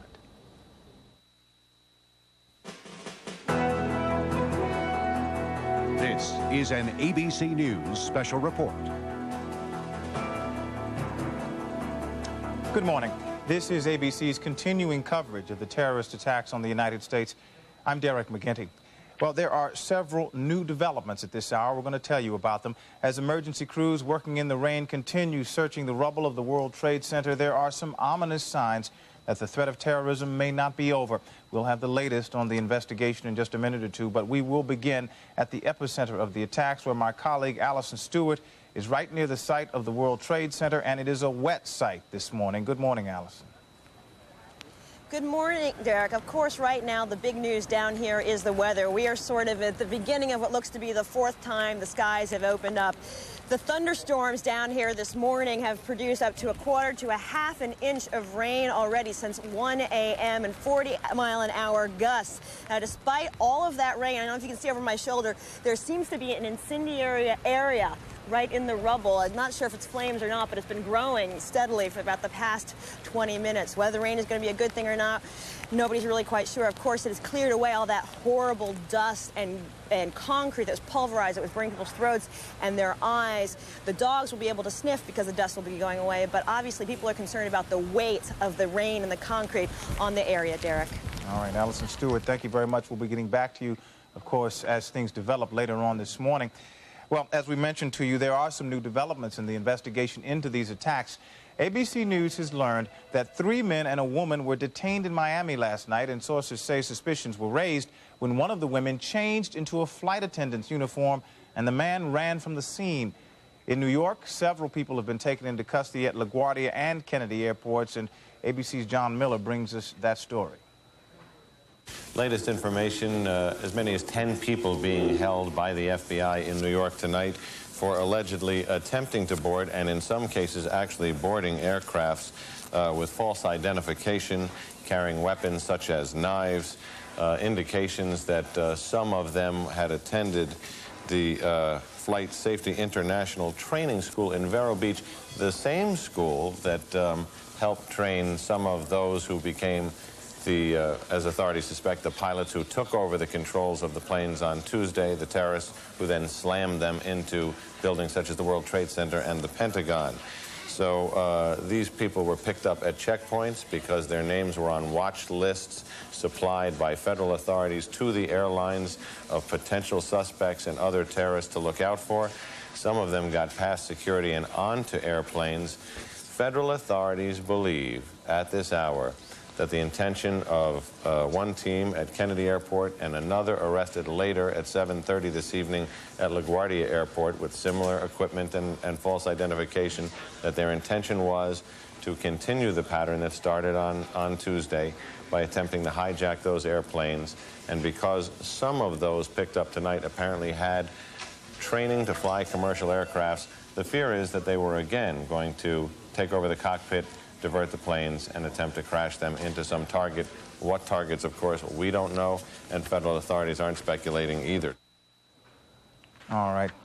And, of course, the upshot of all this is that the effort to get the nation's airlines back up and running again is placed in some question. All three New York airports, Newark, LaGuardia, and JFK, are still closed. We now take you back down to our colleague Allison Stewart, who is out in the rain where efforts continue to unearth the remains of folks who were, of course, killed in the terrorist attack. And there is evidence that the rain is making a difficult task even more difficult. Allison, what do you have for us? Hi, Derek. Yes, I'm joined by a structural engineer. Excuse me, so your name? Ted Betts. Ted, we've heard so much about the surrounding buildings, their structural, whether they're compromised because of what has happened. How are you measuring whether a building is possibly going to collapse? That's a very difficult question. You have to take each building, each area of each building, piece by piece, evaluate where the load path is coming from the roof down, of course, and of course, make recommendations as far as what shoring has to be done to temporarily support what's up there, or certainly condemn. And what's your role here today and during the whole week? My role here was to come down as a structural engineer, but I wasn't able to meet up with my team, and rather than sit around and watch, I started helping on a bucket brigade. So truly, I've been a laborer here today, yeah. What have you seen as someone who doesn't do this for a living, who doesn't do rescue work as a living? What have you seen on the site? I've seen a remarkable strength of people, the will, people just wanting to help and angry because they're being turned back by roadblocks. Granted, there's not a room for everybody to help, but it's remarkable to see how so many people are coming in to help. It's, that keeps the tears from coming from your eyes, at least. No doubt. How long are you going to stay? I think I've had it for the night, but I will be back tomorrow afternoon. All right, great. We appreciate you taking the time to talk to us. Thank you very much, Ted. Back to you in the studio, Derek. All right, Allison, thank you very much. Well, many Americans, or we should say there is also evidence right now in the nation's capital of just how concerned officials are about more possible attacks. ABC's Rebecca Cooper now joins us from Washington. Good morning, Rebecca. What's the latest? Good morning, Derek. Well, the White House is acknowledging that White House Chief of Staff Andrew Card has been keeping President Bush fully updated on the developments, as ABC News has been reporting them throughout the evening, of the 10 arrests and the concerns that there were people trying to perpetuate further hijackings and perhaps further attacks on American installations. But the White House is being very careful about how they acknowledge this information. They are trying mightily not to further upset an already anxious American public. And in fact, today, President Bush told reporters that he felt safe having even his own loved ones fly on American airliners today, but in the past day. But as we saw by the day's end, many of the airports that were open during the day had been shut down, and a number of airports had never reopened. Airports such as Washington National Airport that simply weren't prepared for the new safety precautions. But on a more positive note, senior administration officials have told ABC News that the investigation as to who was responsible for this attack is moving forward rapidly, and that they have such a mounting number of pieces of evidence pointing in one direction, that senior administration officials are telling us that we should expect the government to be prepared to point and name Osama bin Laden as the mastermind behind this attack officially, even as soon as tomorrow. The FBI and law enforcement officials may delay that official announcement for a couple of days, but we are going to see that coming very shortly. And also, we also saw one other positive note in the past 24 hours, Congress and the White House coming together, agreeing not only to the original $20 billion request to aid in the communities that have been devastated by this attack and aid in the investigation, but in fact, the White House and Congress agreeing late yesterday to a $40 billion package so that they could provide additional funding to the New York area because of the vast devastation there. Derek? Rebecca, one of the big barriers to possibly putting American hands on Osama bin Laden, as they seem to be announcing that's what they're going to want to do tomorrow, is that the Afghanistani government the Taliban has been shielding him. They have been demanding to see this evidence against him. Are we going to see that evidence tomorrow? I doubt we'll see the evidence not only tomorrow, Derek, but even in the coming weeks. Administration officials have really been urging for patience as they lay out the evidence. As you will recall, we only just a short time ago saw the trial for the World Trade Center bombings. It takes a long time to lay out the evidence for public consumption. And the White House today urging the American public to be patient, not only in terms of seeing the actual evidence, but also to be patient in terms of seeing retaliatory measures being taken. They want time to build a coalition, and they want time to plot a real and definite strategy. ABC's Rebecca Cooper in Washington. Thank you so much. Well, we're going to take a minute or two to recap for you all the latest information that we have now. There are renewed fears of more terrorist attacks. 10 people taken into custody yesterday while trying to board flights at New York's LaGuardia and Kennedy airports. They were carrying fake IDs, knives, and flying licenses. In addition, sources tell ABC News 4 people have been detained at the airport in Miami. And as the investigation intensifies, so do the military preparations. The Pentagon planning to call several thousand reservists to active duty in the next few days, and this would be the first time reservists have been called up since the Gulf War. And a new ABC News Washington Post poll shows very strong support for a military response and for the way that President Bush has handled the situation so far. More than 4,700 people are still unaccounted for at the World Trade Center, and officials list 126 people missing in the attack on the Pentagon. President Bush has designated today, Friday, a national day of prayer and remembrance, and he will visit New York today for a first-hand look at the devastation from the attack. And as I mentioned, many Americans have not waited for an officially designated day to remember Tuesday's victims.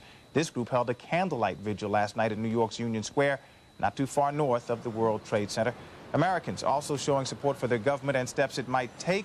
As we mentioned, there are new polls out, and ABC's polling director Gary Langer is here with the result of the new ABC News Washington Post poll. And Gary, it's certainly not unusual for people to rally behind the government, behind the president when things like this happen, and that's exactly what you're seeing now. Indeed, Derek. We're seeing Americans closing ranks behind the president and this country, really, in numbers unseen since the Persian Gulf War 10 years ago.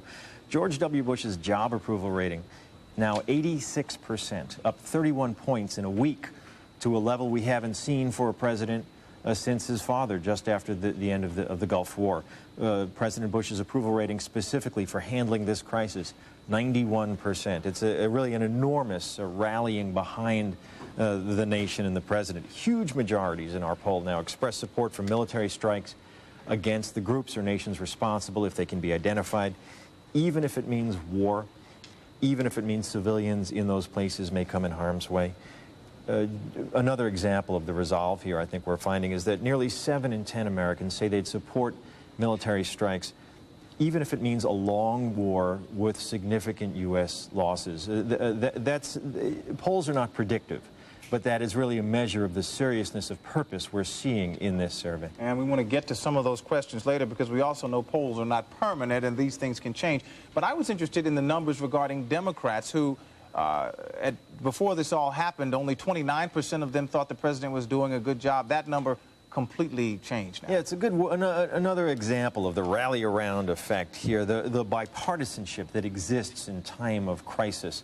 A week ago, 29% of Americans told us they approved of the way President Bush was doing his job. Today, 79%, a 50-point increase as a direct result of this tragedy and the way it's brought people together. How do people feel now about travel?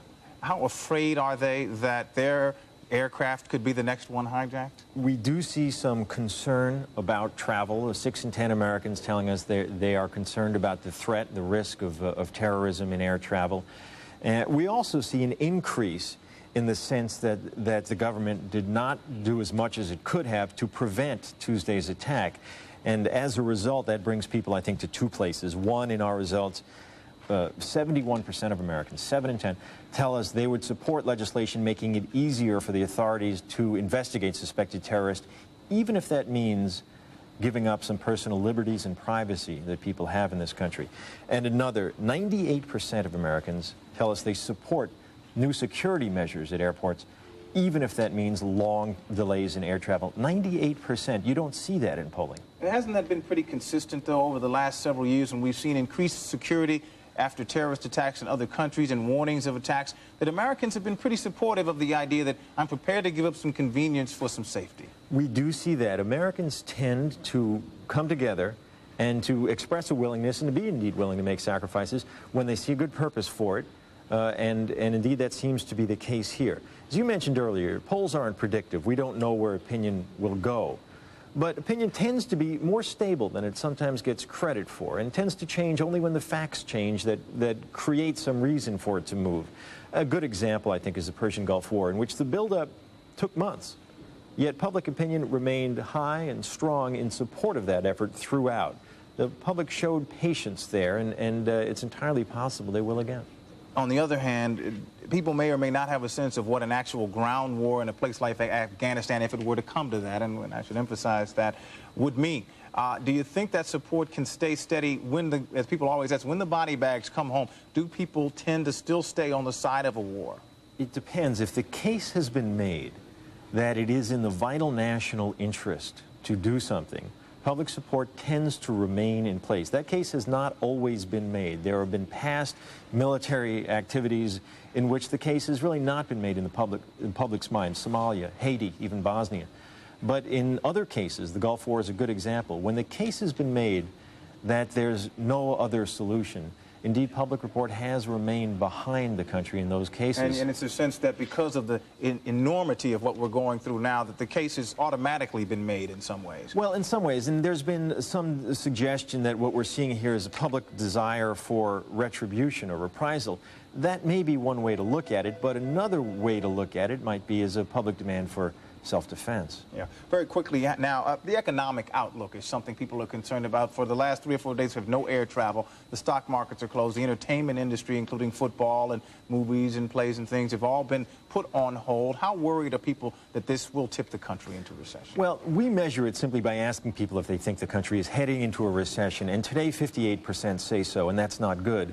But it's important to keep in mind that last week, 53% said so. So consumer confidence, faith in the economy is not particularly good right now, but it's not a lot worse than it was before this occurred. ABC polling director Gary Langer, thank you very much. Very incisive, very interesting. And we should note that White House officials also had quick reaction to the results of our poll. And for that, now we go to ABC White House correspondent Josh Gerstein, who is in Washington, not far from the White House. Good morning, Josh.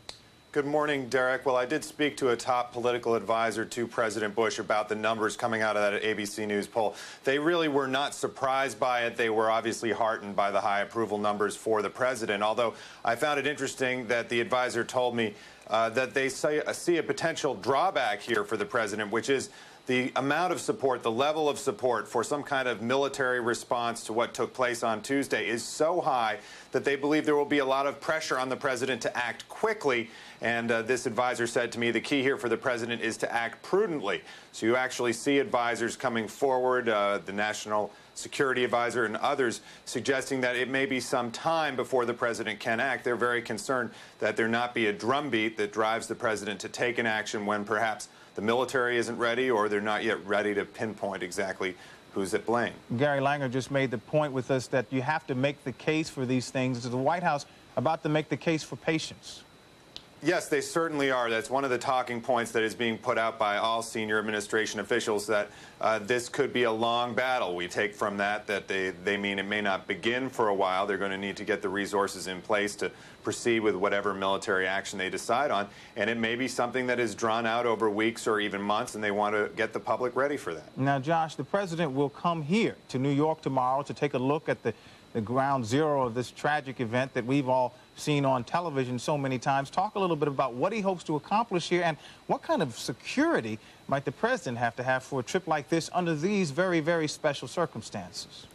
Well, security will be very, very heavy. The president will actually go to a memorial service here in Washington, a prayer service here in Washington. He's encouraging Americans around the country at noontime tomorrow to attend church services in memory of those who were lost in the attacks on Tuesday. And the president, after that, will then travel up to New York to talk to some of the rescue workers, to visit with some of the victims, and probably to take an up-close look at the wreckage there. But as you say, security will be very, very tight. They're obviously taking no chances. In fact, just earlier today, they expanded the perimeter around the White House, the security perimeter. On Wednesday, just 24 hours after all this happened, we had tourists actually once again walking right down Pennsylvania Avenue in front of the White House. No more in light of the latest events. The White House has pushed that perimeter out another block or two, making it impossible once again for the general public to get right up to the outside of the White House. Derek? ABC's Josh Gerstein, thank you so much. We turn now again to Ground Zero at the World Trade Center, or where the World Trade Center used to be. And one of the incongruities of this entire week has been, despite the awful events that have transpired, the weather has been abnormally gorgeous. Well, tonight that all changed. That came to an end. The rains came, the thunderstorms along with them. And ABC's Allison Stewart is there out in the rain and tell us exactly how that's affecting the effort to dig through the rubble. Allison? Derek, the gusts of wind are reported to be 40 miles an hour. I got to tell you, they're pretty strong. And it's been actually quite surreal, considering there's been quite a bit of lightning. You've had this incredibly lit up area in the back, and then you've had the lightning surrounding. We talked to some fireworkers who were finding refuge in doorways in this Tribeca neighborhood. They said that they are taken off of their area of detail, not all the fireworkers, but their area of detail, and they're bringing the large cranes to pick up the huge girders to sort of clear the area. Now, this weather's expected to continue through the morning, through Friday, tapering off, and possibly ending by Saturday, Derek. All right, Allison, thank you so much. Tuesday's tragic events have triggered a wide range of emotions and questions. People are seeking answers, they're looking for comfort as well, and in a variety of places and symbols. ABC's Carol Simpson has more on that. As always, the White House has been a fascination for tourists visiting the nation's capital. But on the third day after the terrorist attacks, people said they felt a special need to be here, to see it, and reflect upon its importance. Like this biker from Virginia, who toured all of Washington's monuments. We'll never look at them again the same. They're still standing, they're upright, they're strong, and despite the just horrible, horrible tragedy, I have a lot of hope that we're going to be better. This family from Ohio. They've heard the news reports about, foreigners and Palestinians and Arabs, and we as parents have to educate them that not all people are bad people. Visiting doctors from India. It's high time that the terrorism is taken care of at its root. Otherwise, the whole world becomes unsafe. A mother from Spain with her twin-year-old daughters. I feel bad because they are going to have to grow up without seeing the World Trade Center, which is a symbol of this country. A mounted U.S. Park police officer said she has been patrolling the streets of Washington and seen the mood change over the past 3 days. We're not numb anymore. We're going to take care of getting those buildings. We're going to get the folks out that are left, and we're going to take action. That's it. This is our country. It will never happen here again. By mid-afternoon, police and Secret Service agents moved in force to clear everyone from Pennsylvania Avenue in front of the White House and across the street from Lafayette Park, the historic meeting place where people feel compelled to gather. It became off-limits. False fire alarms and rumors of bomb threats forced the evacuations of 2 White House annex buildings and the U.S. Capitol. The sense of relief that had been building in the city was suddenly dashed. In its place, more fear of what could happen next. Carol Simpson, ABC News, Washington. Okay. That was ABC's Carol Simpson. Now, as you know, so many people have been so deeply affected by all this, and one of their outlets, one of the things that people have done, and we have stacks and stacks of it, are emails. They send them to us to express their thoughts, some of them angry, some of them sad, some of them just sort of very touching. Here is one from one such viewer. My brother called me up the other night, and it all happened, and he said he loved me. And that was the first time since I've been alive that he said that to me, and it brought tears to my eyes. I hope everyone out there is telling their loved ones they love them, because one day when you don't expect it, they may be gone. My prayers go out to those that have died and their families, and there are hundreds of others a lot like that one. And because of that, ABC News is dedicating its news ticker at Times Square to serve as sort of an electronic bulletin board or memorial to those who lost someone in Tuesday's tragedy. Beginning yesterday morning, users could go to abcnews.com and post their messages to the nation. And on Sunday, abcnews.com will run these messages on the Times Square ticker. That's the lights above Times Square that have letters and messages and often have headlines with various news and information. On Monday, we will additionally scroll the messages for all to see on abcnews.com. We'll now go to ABC's Jim Sciutto, who has spent the last several days right outside the Pentagon, where the search and rescue mission, unfortunately, has become more of a salvage mission now. Jim, how does it look tonight, and what's this we hear about more reservists being called up, and how is that being pulled together? Well, Derek, first, the scene here at the Pentagon, as you can see behind me, lit up like a movie set with these super bright lights. Search and rescue still. We learned from search and rescue officials that they still had the dogs out earlier this evening, the search dogs looking for signs of life, although they did not detect any. The toll of dead or missing and presumed dead here, 126 Pentagon staffers, 64 people on the plane, but that toll could rise because there are several critically injured people who are now in Washington, D.C. area hospitals, and also there's a chance that some people, that the total of missing might be a little bit higher. The Pentagon's been under renovation for a couple of years now, and they're just not sure that they have a hard number for everyone that should be accounted for. So, yes, as you said, a very grim task of recovery here, and still dangerous at times. The fire flaring up late last evening at about 9:45 Eastern Time. Fire again while search and rescue workers were in there, but none of them were injured. We were told they were not in danger. Derek? Jim Sciutto at the Pentagon. It's a 24-hour job, obviously, and he's been there much of that time. Well, good morning. This is ABC's continuing live coverage of the terrorist attacks on the United States. I'm Derek McGinty, and as the grueling search for victims continues at the site of the World Trade Center, there are disturbing signs this morning that the threat may not be over. We'll have new developments in the search for suspects in a minute. First, let's get on with the latest rescue efforts at the World Trade Center. My colleague Allison Stewart is in Lower Manhattan. Good morning, Allison. Good morning, Derek. Of course, everyone is focusing on the numbers. 180 bodies or body parts have been pulled out of the wreckage. Of course, the other big news is the weather. It is pouring rain in Lower Manhattan. It's rained almost a half inch since 1 a.m. I thought you might have just seen some lightning go off. Some of the work has been pulled off of detail while they have large cranes coming in and picking up some of the larger girders. But it's in full swing. All the volunteers are here, fire department, Army, police, sanitation. We'll talk to you about that a little bit more later on in the hour. Derek. All right. Thank you, Allison. The investigation into the attacks has taken a disturbing turn this morning amid renewed fears of more attacks. Authorities have taken a total of 10 people into custody at New York's LaGuardia and Kennedy airports. These people were carrying fake IDs, knives, and flying licenses. And in Miami, sources tell ABC News 3 women wearing flight attendants' uniforms and a man have been detained. The military is stepping up its preparations for retaliation. The Pentagon plans to call several thousand reservists to active duty in the next few days. We'll hopefully talk with Jim Sciutto a little about that later. And officials say the military has authority to activate up to 40,000 reservists. A new ABC News Washington Post poll shows strong public support for a military response and for the way the president has handled the situation so far. More than 4,700 people are still unaccounted for at the World Trade Center, and officials list 126 people still missing in the attack on the Pentagon. President Bush has designated today a national day of prayer and remembrance, and he'll be visiting New York a little later on today for a first-hand look at the devastation from the attack.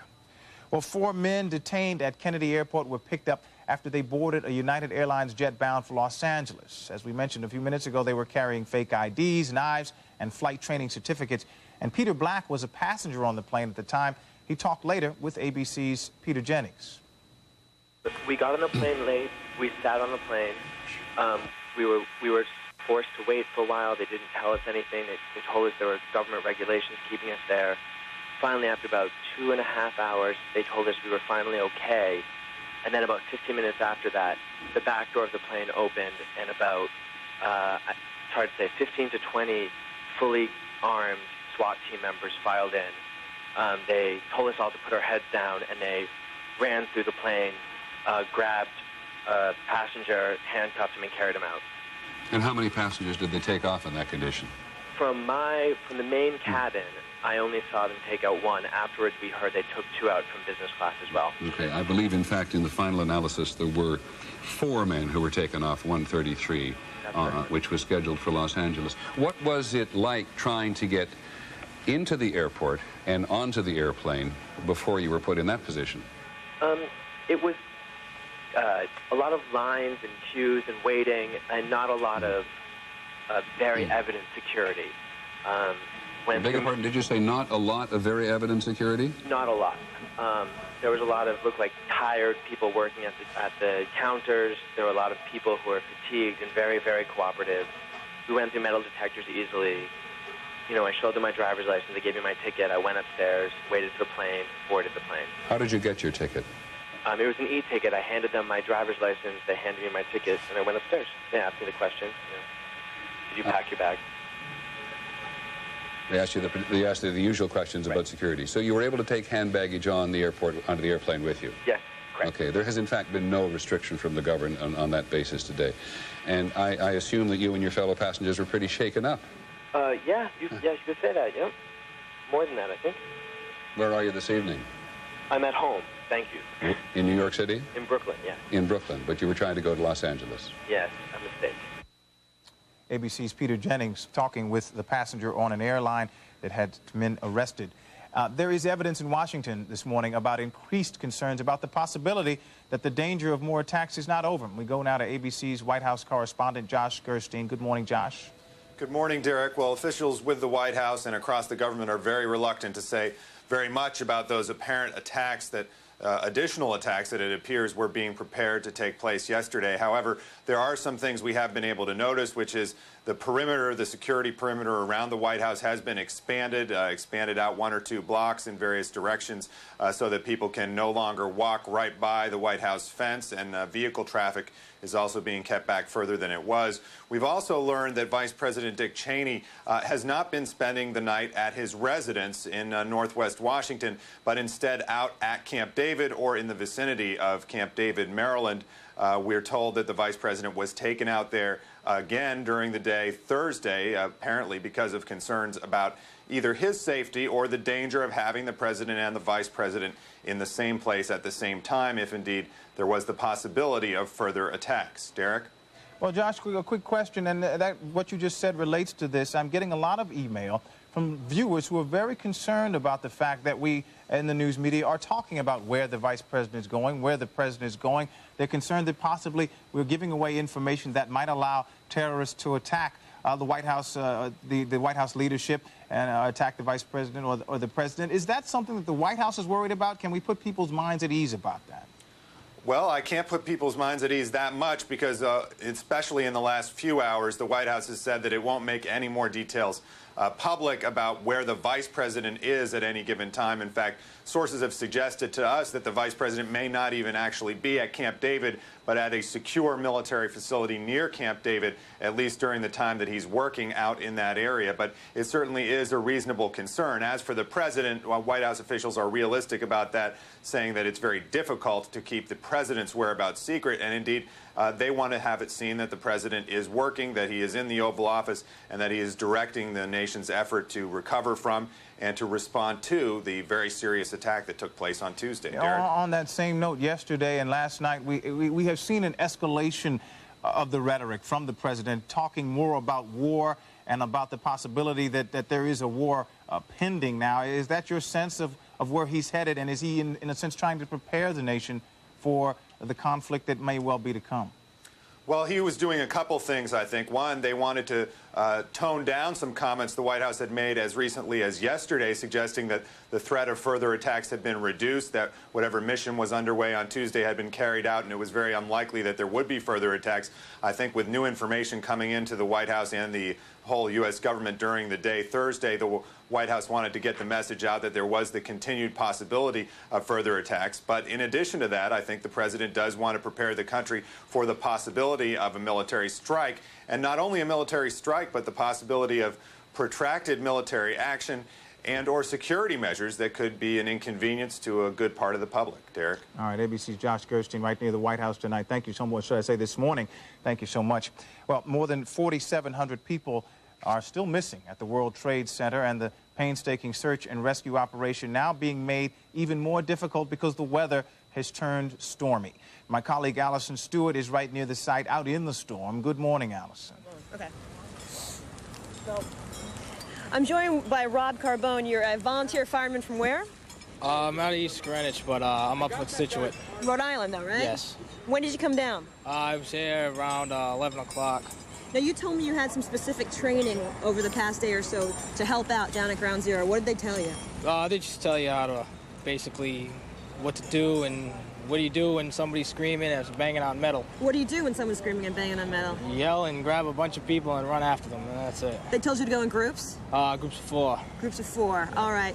And have you been all the way down to the site? Yes. What was your first thoughts when you saw it? Oh, my God.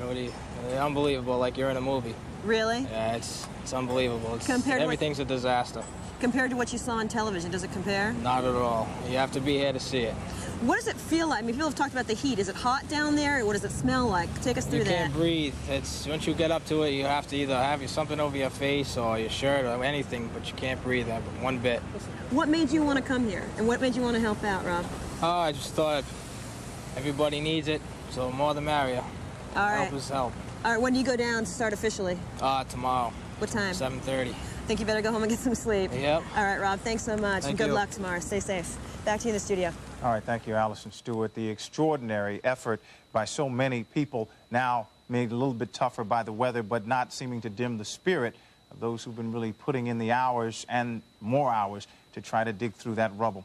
We will recap the latest developments for you at this hour. Renewed fear this morning of possible attacks. In New York, authorities have taken 10 people into custody at LaGuardia and Kennedy airports. Sources say they were carrying fake IDs, knives, and flying licenses. All 10 people were on a watch list of suspected terrorists provided by federal authorities. And in Miami, ABC News has learned that 3 women wearing flight attendant uniforms were detained, along with a man. And the military is intensifying its preparations for retaliation. And for the first time since the Gulf War, the Pentagon plans to call several thousand reservists to active duty in the next few days. Also, a new ABC News Washington Post poll shows very strong public support for a military response and for the way President Bush has handled this situation so far. At the World Trade Center, more than 4,700 people are still unaccounted for this morning, and officials list 126 people missing at the Pentagon. And President Bush has declared today a national day of prayer and remembrance. He will visit New York for a first-hand look at the devastation from the attack. Meantime, former President Bill Clinton toured the wreckage of the World Trade Center yesterday, and Mr. Clinton urged Americans to be patient and to continue their support for President Bush. This is a long-term conflict with the organized forces of destruction, not just the people who did this, but those who think like them. and we have to stay together as a country, and if we have to pay the price of time, that's what we have to do. I'm quite sure that when they conclude their investigation, the president will tell us what he found out, what he intends to do, and why, and I believe it'll be the right decision based on the available options to him. Of course, the president's wife, the former First Lady Hillary Clinton, is now a senator from New York. And ABC's Peter Jennings asked her last night if she is among the people blaming the intelligence community for not knowing about Tuesday's attacks in advance. We have been joined in Washington at the moment by Senator Hillary Clinton of New York. Good evening, Mrs. Clinton, or Senator Clinton, I should say. Good evening, Peter. There's already a lot of finger-pointing about the intelligence failure. And it's the inability of the intelligence community, or just the general failure of the intelligence community to predict that any of this was going to happen to the United States. Has there been any of that sentiment in the Congress, and do you share it? You know, Peter, I think that the sentiment in the Congress is one of unity and looking to do everything we possibly can to support the president and to help our fellow citizens, particularly in New York and Virginia and other places. I do think that we're going to have to give some very careful thought as to how we wage the sort of war we're engaged in right now. It's not like any other war that the United States has ever had to fight.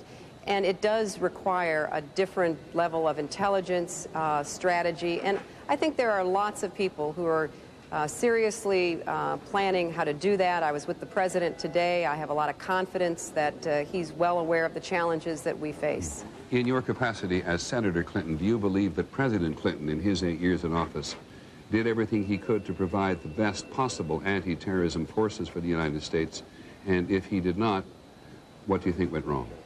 Well, Peter, I certainly know that the president did everything he possibly could and that seemed available and doable. I was in many conversations. I'm well aware of the efforts that were undertaken on many occasions to track down and successfully track down, to find the bombers who originally damaged the World Trade Center, to go after people who committed a terrorist act and murder against CIA employees here. Yet we're very well aware that although we can penetrate those networks to some extent, we do not yet have the capacity, and we have to build that capacity. But this has to be not just an American effort. One of the realities of dealing with these terroristic networks is that if they are well funded, as indeed we know the bin Laden network is, to just take that for an example, they have intelligence assets of their own in many governments, in many institutions around the world. I know that following the bombings in Kenya and Tanzania, the government of the previous administration was looking very carefully at every shred of intelligence to pinpoint the attack that was made on the bin Laden forces and encampments. They were told that he would be one place. It turned out he wasn't. And there are many reasons why we have to get our allies and those who are in harm's way themselves, like Pakistan, to be very committed to this fight against terrorism. And frankly, until now, I don't think there was the sense of urgency among our European allies or our friends and allies in other parts of the world. Let me ask you this, Senator Clinton. How long a war against terrorism do you believe that Americans should be prepared for? I don't think we can answer that, Peter, and it's not because anyone's withholding any information. It's because we just don't know. Clearly, what we saw carried out on Tuesday was extremely well planned, well financed, led by people who are willing to die. That is a very different kind of threat. It's why I believe that we ought to focus on our homeland threats, the chemical, biological, nuclear weaponry, the kind of suicide actions that we saw. How long is it going to take? We don't know how long it's going to take, but I was convinced today that the president is certainly ready to stay the course no matter how long it will take. Well, you've talked of a variety of different kinds of threats to the United States, which leads me to this question. Should the Congress place any limits whatsoever on President Bush's ability or determination to pursue this? Well, Peter, there's precedent, and I haven't been around long enough to have firsthand experience, but there are many of my colleagues who were here to literally help draft the Gulf War resolution, who are deeply knowledgeable about what needs to be given to the president. I have no doubt that whatever authority the president actually requires, he will receive. So you believe the Congress will unanimously give the president the authority that he requests, no matter what it is? Well, I think that there will certainly be a thoughtful consideration. We have a lot of members in both houses of Congress with a lot of experience. You know, in the meetings that I've had with my colleagues, we have senators who've actually been in Afghanistan, who have seen the terrain, who understand what the Taliban is like on the ground. We have other colleagues who are very well acquainted with other parts of the world where terrorism is launched and financed from. So I think that there is a great opportunity, and I know the president and his staff will look to take this opportunity to become well-versed with what our colleagues have to say, both from a military and diplomatic perspective. So I do believe that we will get to a meeting of the minds about what authority and assets are necessary, and the president will have our support. Let me ask you two questions about New York. Do you believe that New York is permanently changed by this event, and do you believe, among other things, that business may tend to drift out of New York because of what has happened here? I don't believe business will drift, Peter. In fact, if anything, I believe that there will be many people who currently have businesses that have been shut down because of the attacks, and even others who will want to show their support. You know, New York was targeted because we represent so much of what America is and can be around the world in the lives of countless millions and billions of people. I know that the mayor, based on our briefing yesterday, is working very hard with a task force of business leaders to identify and provide the commercial space, the business spaces that are necessary so that no business has to leave New York. And so I'm very convinced that we will do everything we can at all levels of government in partnership with the private sector to open for business and make it as attractive as possible. Do I believe New York has been changed? We have been affected deeply. We can't turn on your show, and I thank you for the wonderful coverage you've provided, without being affected by the stories we're told, the footage that we see. But I don't think that anything can undermine the spirit of New York, and I believe that with the kind of support we're getting from our colleagues and from the president, we're going to have the financial resources necessary to rebuild and reconstruct and even be better because of it. On the subject of rebuilding, a final question. Do you support rebuilding the Twin Trade Towers, as some people have suggested, as a symbol that New York City cannot be intimidated? Well, I certainly think we ought to consider that.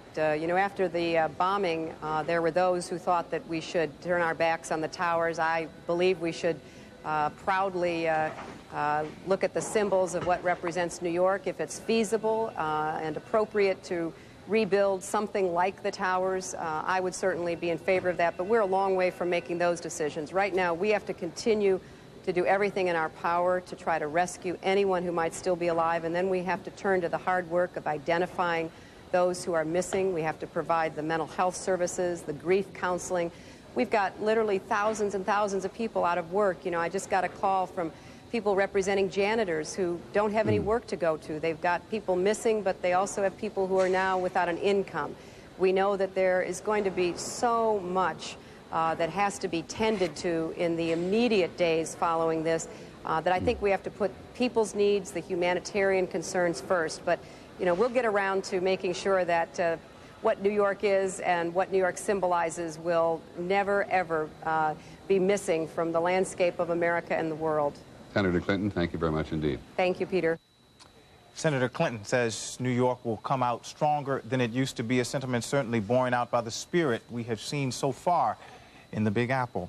As we have been reporting, however, preparations for possible military actions are including plans to call up thousands of reservists. ABC's Jim Sciutto now joins us from the Pentagon. Good morning, Jim. What can you tell us about those plans? Good morning, Derek. We were able to confirm last night that the Pentagon is planning to activate more than 40,000 reservists, mainly specialists, a good portion of them needed for the combat air patrols that are now being conducted over 15 to 20 urban areas around the country. These are very personnel-intensive operations. They're also equipment-intensive operations, using planes that in many cases are not particularly new and therefore requiring frequent maintenance. So that's one of the reasons why so many people are needed, so many reservists. And just a caveat that the number could rise because as other elements of the military and other military activities are planned, there will be more of a need for other reservists to be activated as well. So we could see this number rising, Derek. Jim, I think most people don't have a sense of just how important these reservists are to the logistical running of the military. We tend to think of men and women with guns and planes, not with wrenches and screwdrivers, but they're just as important in a lot of ways. Absolutely, and in any military operation, we certainly saw this during the Gulf War, but even smaller ones, the reservists are essential. Oftentimes more reservists perhaps involved in a particular operation than active duty personnel. So we will certainly see that here. 40,000 is a huge number, but still, and that's just at this very early stage before, for instance, any retaliation at least has been authorized. So again, more indication that the number could rise. ABC's Jim Sciutto right outside Washington, D.C. at the Pentagon. Thank you so much. Well, as we pointed out, the preparations in this country are moving forward for possibility of military conflict. But in other countries, in Europe, they are observing a day of mourning today for victims of Tuesday's terrorist attacks. And ABC's Nathan Thomas now joins us from London. Good morning, Nathan. Good morning, Derek. Again, we are reminded as each day passes that more and more of the world is seeing this attack on the United States as an attack on them, too. There is a great sense of relief, of course, in many places that it didn't happen to them, at least not yet, and also a continuing outpouring of sympathy and solidarity with the American people.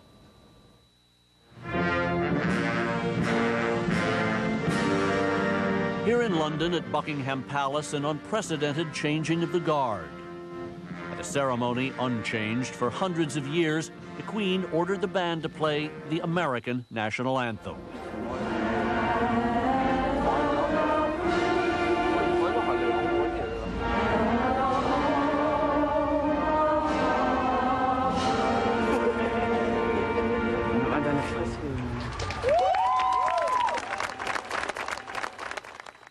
Then 2 minutes of silence. Prince Andrew shoulder to shoulder with the American ambassador. A moment for quiet reflection. Well, it's just hard to know that 15,000 families or more than that are just destroyed for no reason. I mean, it's just real hard. The Queen returned early from her vacation and will today lead a special church service at St. Paul's Cathedral as Britain and Europe observe a 3-minute silence in memory of those who died. I hope that at the end of the service, people will go away with a sense, yes, this is one of those unbelievably awful disasters, but life does go on. And if you like, in the best sense, the fight for freedom and for human values goes on. So much of the world is now realizing how much they are involved as they count their own losses. The attack may have been on America, but the victims come from dozens of countries, which may explain why so many governments are backing the new war on terrorism. Science fiction came true this week, and I think it's the responsibility of world leaders conscious of being able to protect their populations now to make sure that these other threats are contained and are dealt with. As the royal family of Sweden joined their government in mourning, ministers announced unprecedented backing for the idea of military action. Russia is on board. China, too, has backed America. Cuba, Libya, even North Korea are condemning Tuesday's mass murder. And now Pakistan has come out against Osama bin Laden and his Taliban hosts. All countries must join hands in this common cause. In Afghanistan, where bin Laden remains protected by the Taliban, the UN began evacuating aid workers from what seems a likely target of American retaliation. In Kabul, people were reportedly digging trenches in the street, fearing an imminent attack. Throughout the world, symbols of America, like the statue of Franklin Roosevelt in London, have become a magnet for those in mourning. I want to give support if I can. I want just to be here so that they know the British people are thinking of them. Just need to pay my respects. I've been living in England for 27 years, and I feel away from home right now. I'm grieving. I want to be with people that are grieving. I need to get home so I can go to funeral. Getting home remains a problem for thousands of Americans still trapped overseas, unable to fly back to the United States. What just last week was a simple task of jumping onto a plane to almost anywhere, now very difficult indeed. Derek? Nathan, I should note that here in this country today, Friday, is a day of mourning as well. But a question for you. New security measures are already being introduced, going to make flying a lot more difficult in the future here in this country. What's airport security like in other countries? Well, a lot of people overseas are shocked at the lack of security that there has been in the United States, especially on domestic flights. I've traveled pretty much all over the world where people accept as normal much tighter security than's even being proposed in the United States now. The most extreme case, probably Israel, where every passenger checking in for a flight is personally interviewed by security people. It makes flying much more difficult, takes up a tremendous amount of passengers' time, but that may be the price of security. Derek? ABC's Nathan Thomas in London. Thank you. When you look at that huge pile of rubble that is there, you have to remember it is small compared to the giant buildings that once stood there. What exactly caused the two towers to come down? ABC's Robert Krulwich tells us.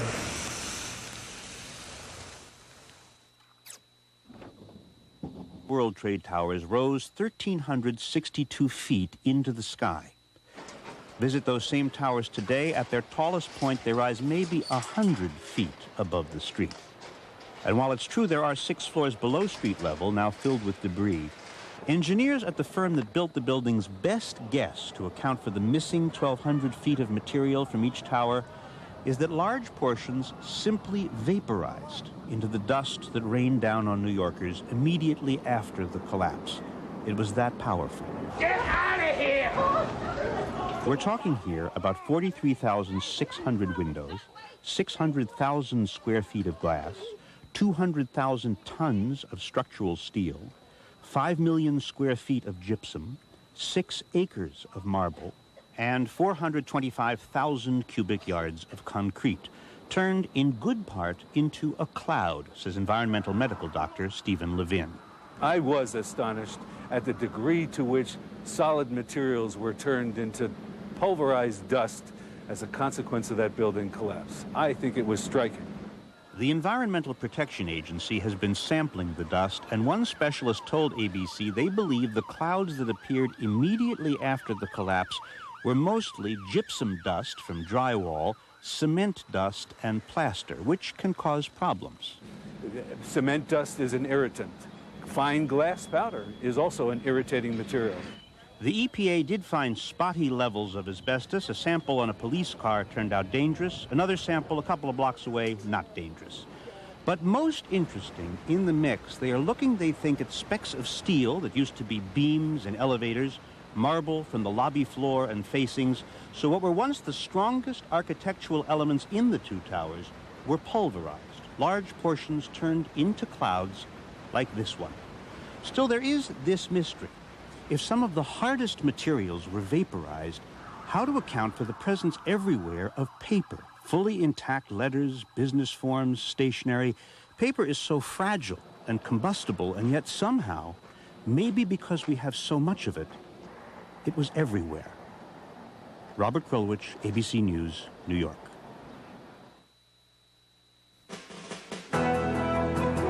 This is an ABC News special report. Good morning. This is ABC's continuing coverage of the terrorist attacks. As the search for victims continues amid the rainy conditions now at the World Trade Center site, there are some new fears the threat's not over. There are several alarming developments in the investigation, and we'll have complete details in just a moment. But first, let's check in with my colleague Allison Stewart, who is also braving the rainy conditions at the World Trade Center site in Lower Manhattan. Good morning, Allison. Good morning, Derek. Yes, it's been raining pretty steadily since about 1 a.m. Eastern Standard Time, up to a ½ an inch already, and winds are gusting about 40 miles an hour. The good side of that is it had aided the cleanup effort in and around the site. All that really terrible, gritty concrete dust has been washed aside, and there's been a great sanitation effort going on, probably because the president is going to arrive here later on Friday afternoon. In fact, we've already seen a step up in security, MPs, a lot of Army MPs around. Derek? Thank you, Allison. Well, as we mentioned, the investigation into the attacks is gaining momentum. ABC News has learned 4 people have been detained at the Miami airport, including 3 women wearing flight attendant uniforms.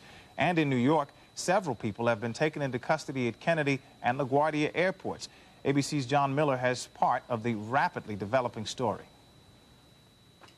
Latest information, as many as 10 people being held by the FBI in New York tonight for allegedly attempting to board, and in some cases actually boarding aircrafts with false identification, carrying weapons such as knives, indications that some of them had attended the Flight Safety International Training School in Vero Beach, the same school that helped train some of those who became as authorities suspect, the pilots who took over the controls of the planes on Tuesday, the terrorists who then slammed them into buildings such as the World Trade Center and the Pentagon. So these people were picked up at checkpoints because their names were on watch lists supplied by federal authorities to the airlines of potential suspects and other terrorists to look out for. Some of them got past security and onto airplanes. Federal authorities believe at this hour that the intention of one team at Kennedy Airport and another arrested later at 7:30 this evening at LaGuardia Airport with similar equipment and false identification, that their intention was to continue the pattern that started on Tuesday by attempting to hijack those airplanes. And because some of those picked up tonight apparently had training to fly commercial aircrafts, the fear is that they were again going to take over the cockpit, divert the planes, and attempt to crash them into some target. What targets, of course, we don't know, and federal authorities aren't speculating either. So even as people might have been searching for some peace of mind in the aftermath of this awful event, that peace of mind shattered again by reports of possible attacks taking place. Officials in Washington now taking more precautions because they're worried about such attacks. And we get the latest now from ABC's Rebecca Cooper. Good morning, Rebecca. Good morning, Derek. Law enforcement officials in Washington, including the Secret Service, the Washington Metropolitan Police Department, and the Capitol Police, stepped up security on a number of fronts yesterday. In the past 24 hours, we saw the U.S. Capitol being evacuated of all senators, House members, and staff, as well as beyond the Capitol, where they had a bomb threat at the old Executive Office building in Washington, which is the office building adjacent to the White House where the majority of White House staff work.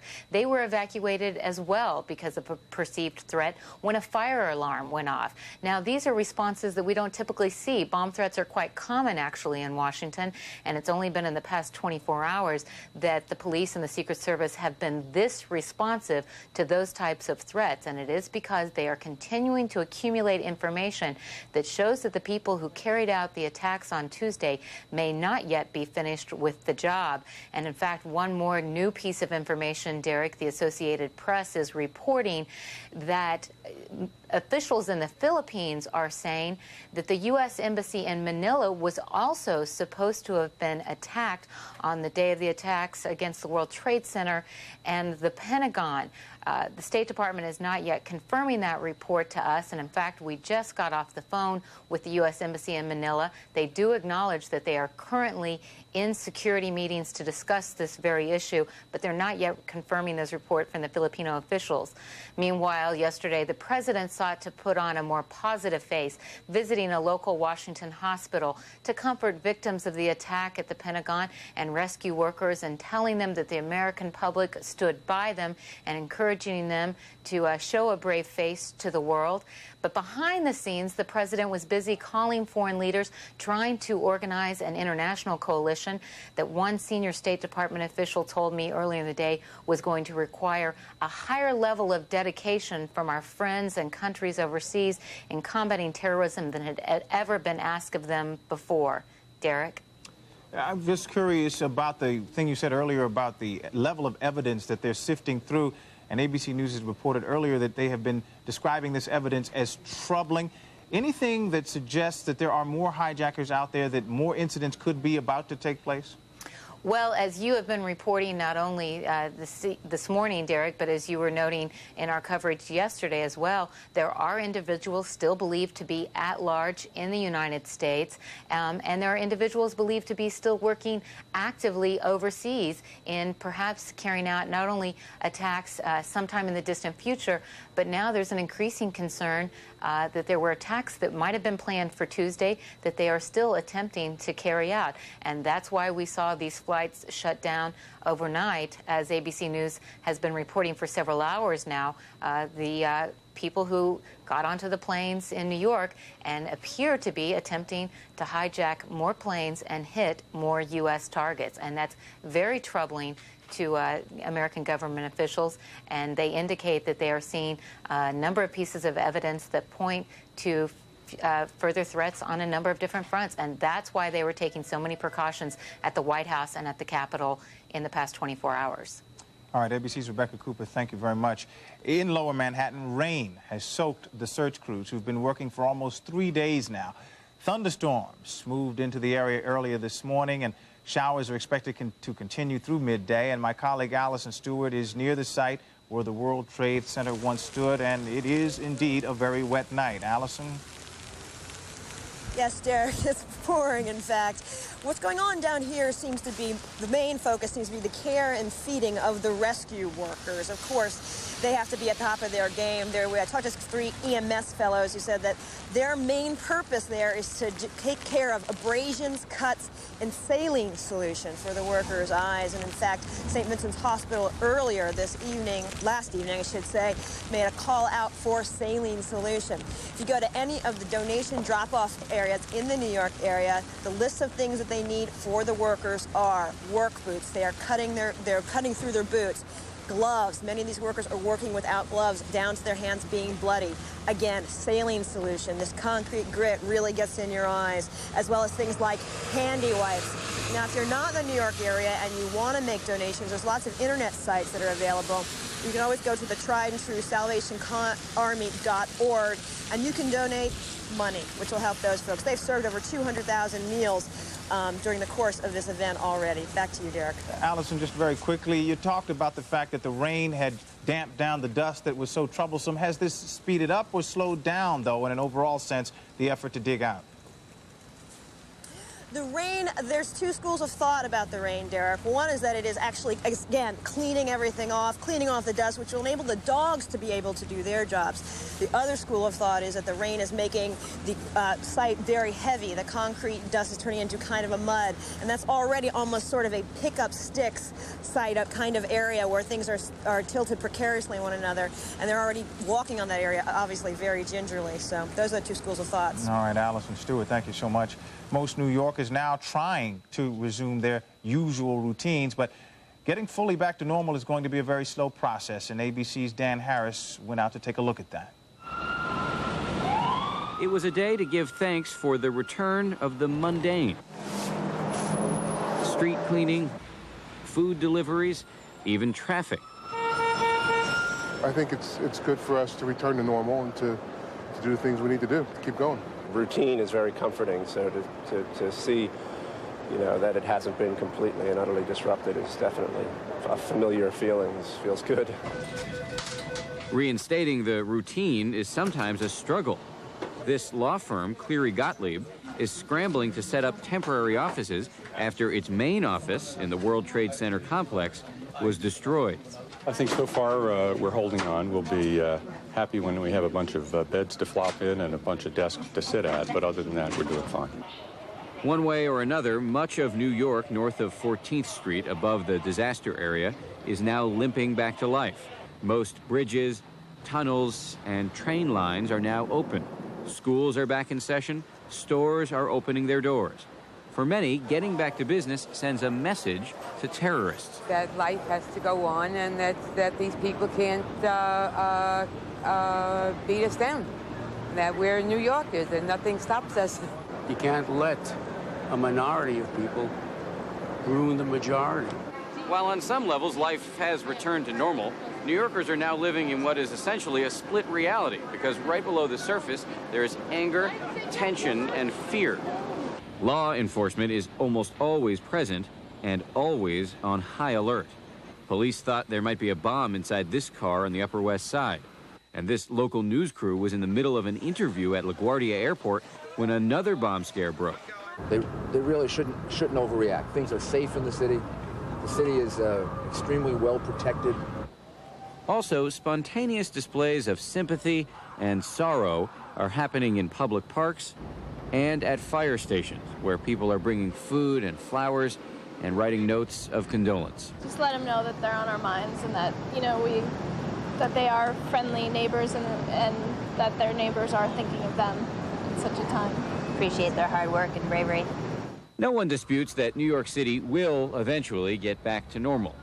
Whether the city will ever be the same is an open question. Dan Harris, ABC News, New York. And now we'll take a few minutes just to recap the latest information we have. Late developments in the investigation have sparked renewed fears of attacks. In New York, authorities have taken 10 people into custody at LaGuardia and at Kennedy airports, and sources say they were carrying fake IDs, knives, and flying licenses. Some were forcibly removed from a plane bound for Los Angeles. At the airport in Miami, ABC News has learned 3 women wearing flight attendant uniforms were detained. Also detained a man. The military intensifying its preparations for retaliation. The Pentagon plans to call several thousand reservists to active duty in just the next few days, and defense officials say it will likely mark the start of a much larger military mobilization. A new ABC News Washington Post poll shows very strong public support for the military response, even if it means going to war. At the World Trade Center, more than 4,700 people still unaccounted for. Officials list 126 people still missing at the Pentagon. And President Bush asking Americans to observe a national day of prayer and remembrance today. He will visit New York today for a first-hand look at the devastation from the attack. But before he does come to New York, Mr. Bush will attend a prayer service at the National Cathedral in Washington. And in the Oval Office yesterday, he talked about his feelings with the reporters, and the president emphasized his confidence in air travel in the United States. Mr. President, is it safe to fly? Just specifically, would you want a close member of your family to get on a commercial air flight today? We have taken every precaution to make sure that it is safe to fly in America. There are beefed up security at our airports. There's increased presence on the airplanes. Yes, I would, if a family member asked whether they should fly, I'd say yes. What kind of international coalition are you trying to build? Is it similar to the one your father built for the Persian Gulf War? I've been on the phone this morning, just like I was yesterday, and we'll be on this afternoon on the phone with leaders from around the world who express their solidarity with this nation's intention to rout out and to whip terrorism. They understand, fully understand, that that an act of war was declared on the United States of America. They understand as well that that act could have easily been declared on them. These people can't stand freedom. They hate our values. They hate what America stands for. Many of the leaders understand it could have easily have happened to them. Mr. President, how confident are you that Osama bin Laden is behind these attacks? Do you know what his whereabouts are? And secondly, what kind of support are you looking for from Congress in terms of your willingness to act? We are, we will not discuss intelligence matters, how we gather intelligence, and what we know. Secondly, I am about anybody. When our government acts, you'll be informed. Secondly, we had a great meeting yesterday here in the cabinet room with leadership of the House and the Senate. I was touched by their response, their encouragement, and their willingness to work together.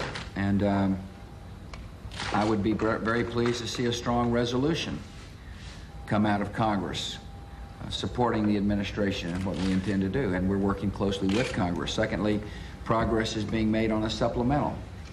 I thought that was very swift action, and I'm most appreciative, again, of Senator Daschle and Representative Gephardt, as well as my Republican colleagues, for really showing solidarity again and uniting the nation. Now's the time for the country to be united. And, you know, through the tears of sadness, I see an opportunity. You know, make no mistake about it, this nation is sad. But we're also tough and resolute. And now's an opportunity to do generations a favor by coming together and whipping terrorism, hunting it down, finding it, and holding them accountable. The nation must understand this is now the focus of my administration. We will be very much engaged in domestic policy, of course. I look forward to working with Congress on a variety of issues. But now that war has been declared on us, we will lead the world to victory, Could you give us a sense as to what kind of prayers you are thinking and where your heart is for yourself as you work on that? I think about myself right now. I think about the families, the children.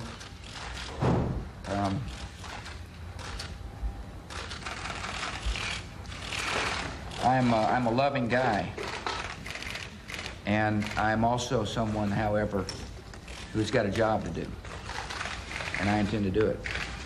And this is a terrible moment,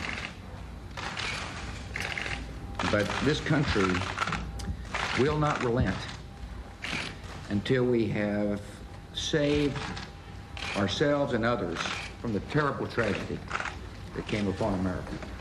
Thank you. Thank you.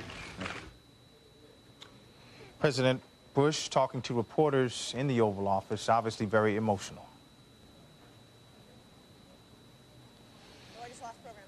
The smoke, the rain, the rubble, that is what is left now of the World Trade Center. New Yorkers who have seen so much of so many things still trying to get their minds around the idea that that's all that's left of the largest, tallest structures in this city in Lower Manhattan.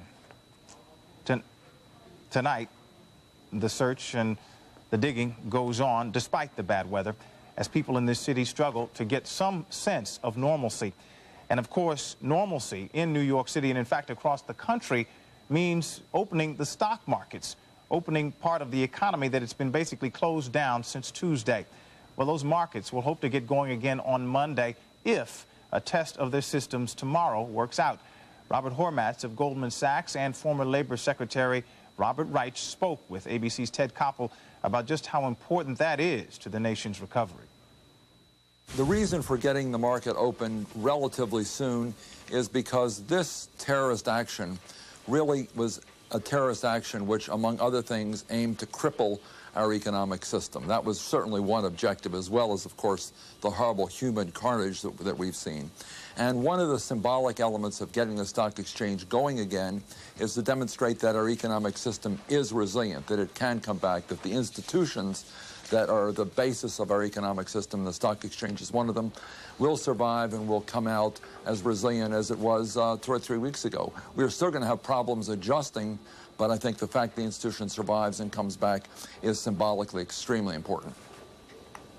Professor Reich, put your professorial hat on for a moment and explain to us, those of us who perhaps don't know as much about the workings of the market, why that is such an essential part of the American system. I think, Ted, because hard as it is to shift our focus from our priority, which has to be the human suffering going on now, it is important that we resume our lives, at least with some semblance of normalcy. And the question from an economic perspective is, what degree of normalcy will there be? Consumer spending, for example, is 2/3 of the economy. And even before this horrible tragedy occurred, consumers were not feeling particularly confident about the future. When, and we know this from the Gulf War, we know this from the hostage crisis of 1979, when there are tragedies, when there is political uncertainty, when the future looks doubtful in some way or unpredictable, people tend to batten down the hatches. They tend not to spend, they tend to save more, and that could have even graver economic consequences given where we were before this tragedy. Is there an impact that the average American citizen will have felt, even from the fact that the stock market will have been closed for 4 days this week? The real question is how people feel about the future, how confident they are, how optimistic they are. A lot of people right now are shaken. It is understandable that they are shaken. I am shaken. We are all moved by what has happened. But when the market opens, and we're not just talking about the stock market, we're talking about our lives as workers, our lives as consumers. The question is next week, the week after that, how much confidence are we going to have in the future? Or are we going to hold back? Are we going to save and not invest, save and not consume? Basically, try to hunker down. That may be a rational response, but it certainly is not good for the economy as a whole.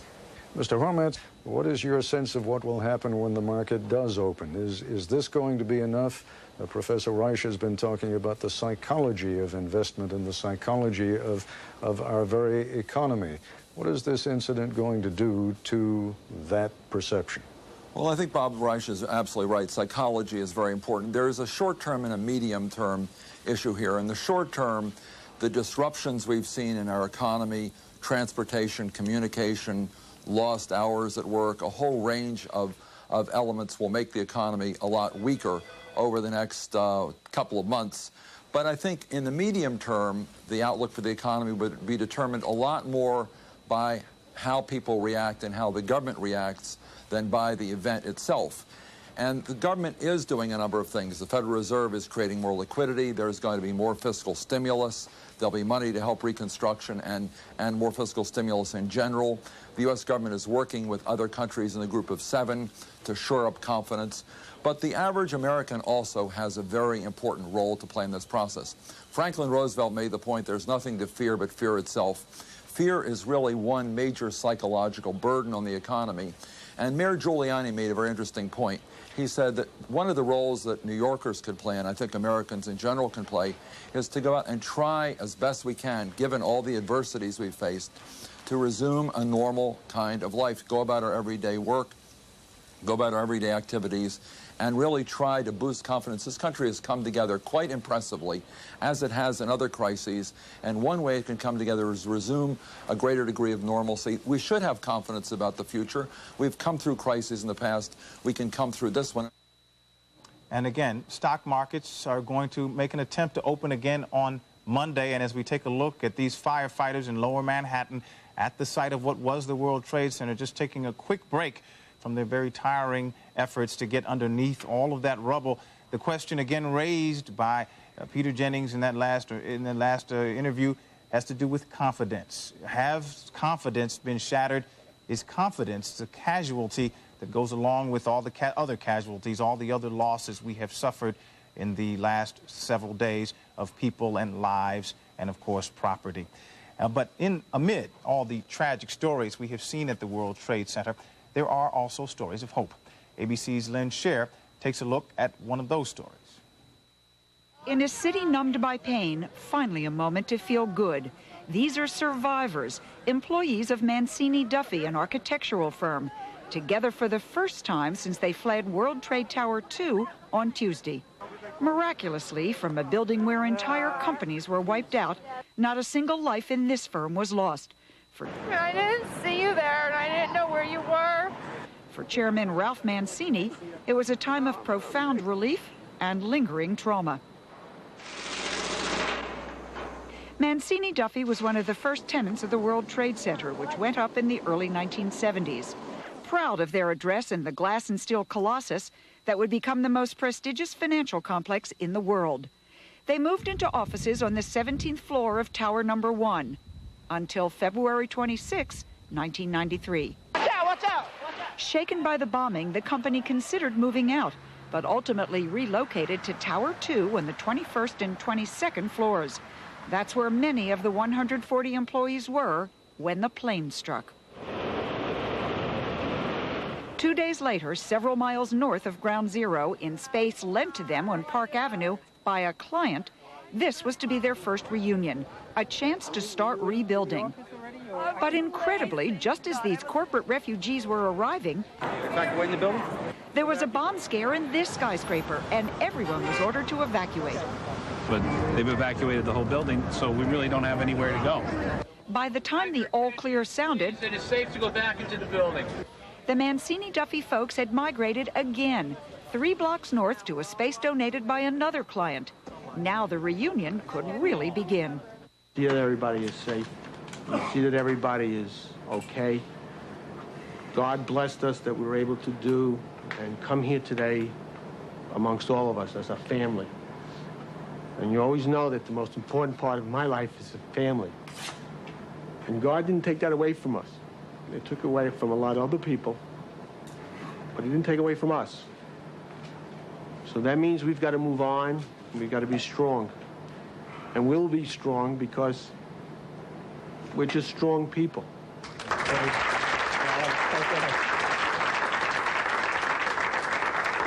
Our competitors who have absolutely nothing to gain by helping us have offered space in their offices, desks, computers, whatever we need. The construction industry is ready to build space. Every major furniture manufacturer has offered to airlift furniture and computers within 24 hours. It's been staggering the amount of people who have rallied to try to help us. Little wonder the folks at Mancini-Duffy insisted I not call them homeless, but twice was enough. Even in this desperate moment, they have their limits. I hope you don't mind, but when the real estate brokers interviewed me, I said I'd really rather not be down in the financial district. So we are looking north of 14th Street with a couple of exceptions, Astor Place, Cooper Union, but we don't want to be in a big building. I said preferably a 5-story walk-up. Then the answer to the question no one wanted to ask. Payroll will continue a week from tomorrow as regularly scheduled. It will not be interrupted. We have the ability to make payroll. I also want you to know that the partners come last. So if there have to be any adjustments to payroll, it comes first from the top and works its way down. And hopefully by the time it works its way down, it has minimal impact. But for the architects and designers and accountants and computer techs in this room, even those words could not erase the searing memories just 2 days old. And now I saw people jumping from the building, and 3 of them just hit on the ground. They made their way to the stairwell and walked all 21 flights down. The scene at street level was even worse. And I saw people jumping off the building, and I was like, oh my God. And I covered my ear, I start running, and then I saw tabletops falling 10 feet away from me, hitting the ground. I just covered my head, and I ran the other way. I started shrieking, oh my God, oh my God, oh my God, and I couldn't stop myself. And I think it was the fear and the realization that they didn't get us the first time, and now this is the big one. For those who got to work late and never made it into the building, there was an additional, even worse horror. Just praying that they were getting out. You know, I just kept praying. I was running and praying, and thank God they're all here. We are so fortunate because there are so many companies that, like Cantor Fitzgerald, that lost just about everyone. One of the things I feel is anger that someone on September 11, 2001 wanted my life, and that's the way I feel. They wanted to take me away from my wife and my son. On Monday, this company that lost everything but what counts most, its people, will be back in business. We're not going to give up. We're not going to give in. I will carry you as far as my body could carry you. And this is ABC's continuing live coverage of the terrorist attacks. I'm Derek McGinty. There are new safety concerns this morning. As the investigation into the attacks intensifies, several people have now been taken into custody at New York airports. We'll have details on that in just a moment. But we begin with the latest on the rescue efforts. My colleague Allison Stewart has been out in the pouring rain at the World Trade Center site in Lower Manhattan. Good morning, Allison. Good morning, Derek. The rain has slowed to a drizzle for just a little bit this morning. We've seen quite a few firefighters leaving the site. The word is that in certain parts of the site, they're bringing in the large equipment, the big cranes, and obviously the cranes have been doing their work. Just a few minutes ago, an enormous 18-wheeler flatbed truck just came through with huge 10-foot steel sections, 3 of them of structural steel. It just gives you a sense of how enormous the area is where the Twin Towers used to be. Derek? Allison Stewart, who, as we mentioned, has been downtown all morning in the rain, as the workers have as well. Well, we also mentioned disturbing details now emerging in the rapidly developing investigation into that attack. ABC News has learned that 4 people, including 3 women wearing flight attendant uniforms, have been detained at the airport in Miami. And in New York, 10 people have been taken into custody at Kennedy and LaGuardia airports. ABC's John Miller has the details.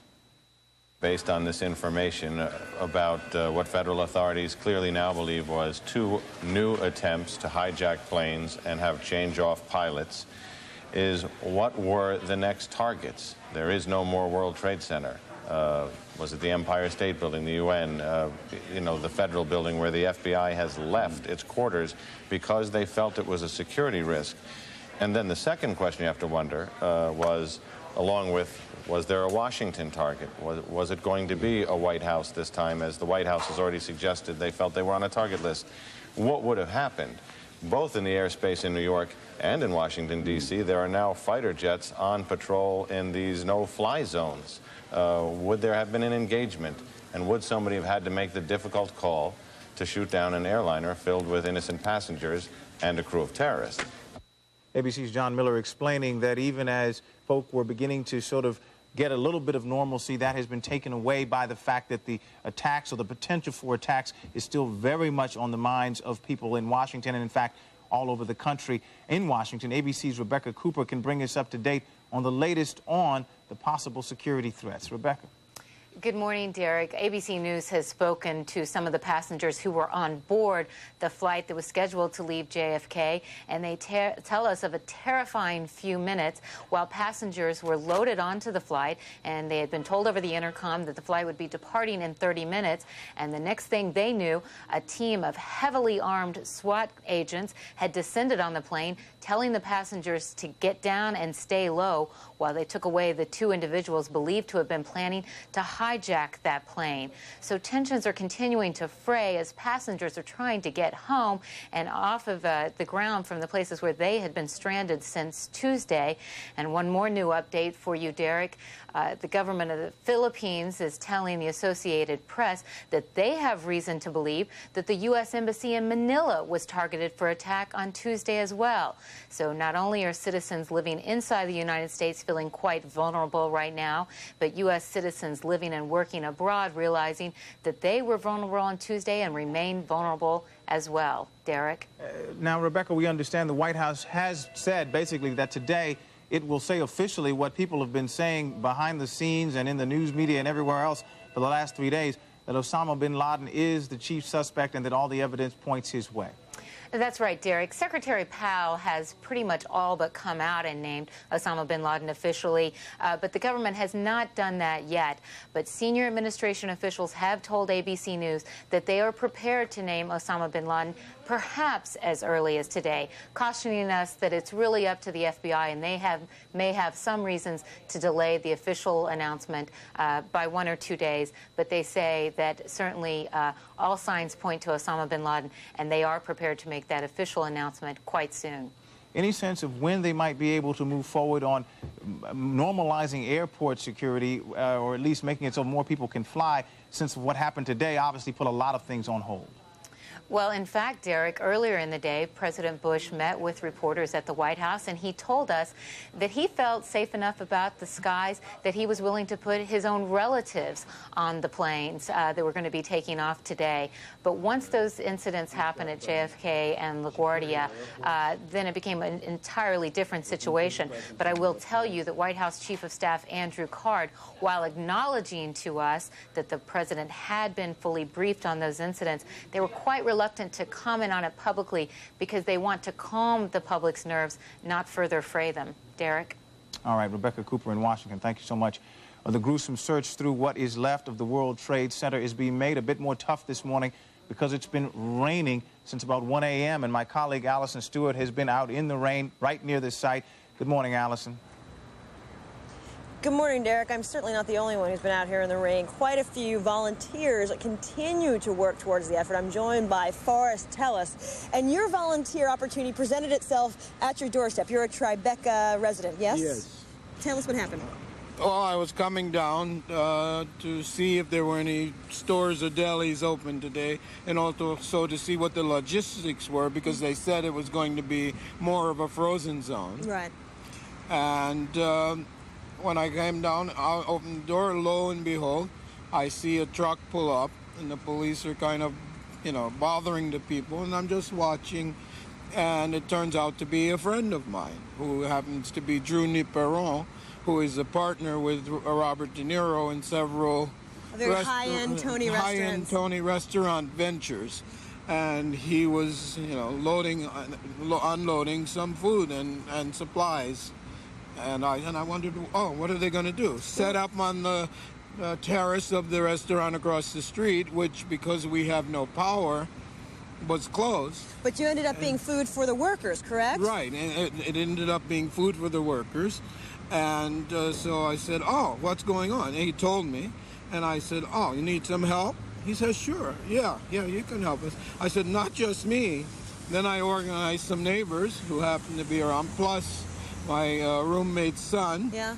And several of his friends were sleeping over. And you've made a human food chain, helping to bring the food down. Helping to bring the food down. And then it turned out that some people couldn't get through the perimeter. So they were short-handed. So I said, well, look, since I'm right here, you helped and out. I don't have power and etc., I might as well, I'll come back, take a nap, and I'll come back if you need somebody later. Yeah, proving again that New Yorkers can be good neighbors. Forrest, thanks for joining us this morning. Okay. Back to you in the studio. All right, thank you, Allison. One of the things we haven't talked as much about during all of this is the fact that so many people have been deeply, deeply inconvenienced by the fact that if they were on an airplane, that plane was diverted and they had to spend days possibly in a place they didn't want to be. This email came in today. My girlfriend was on her way to New York City from Frankfurt so we could get married when the towers were hit.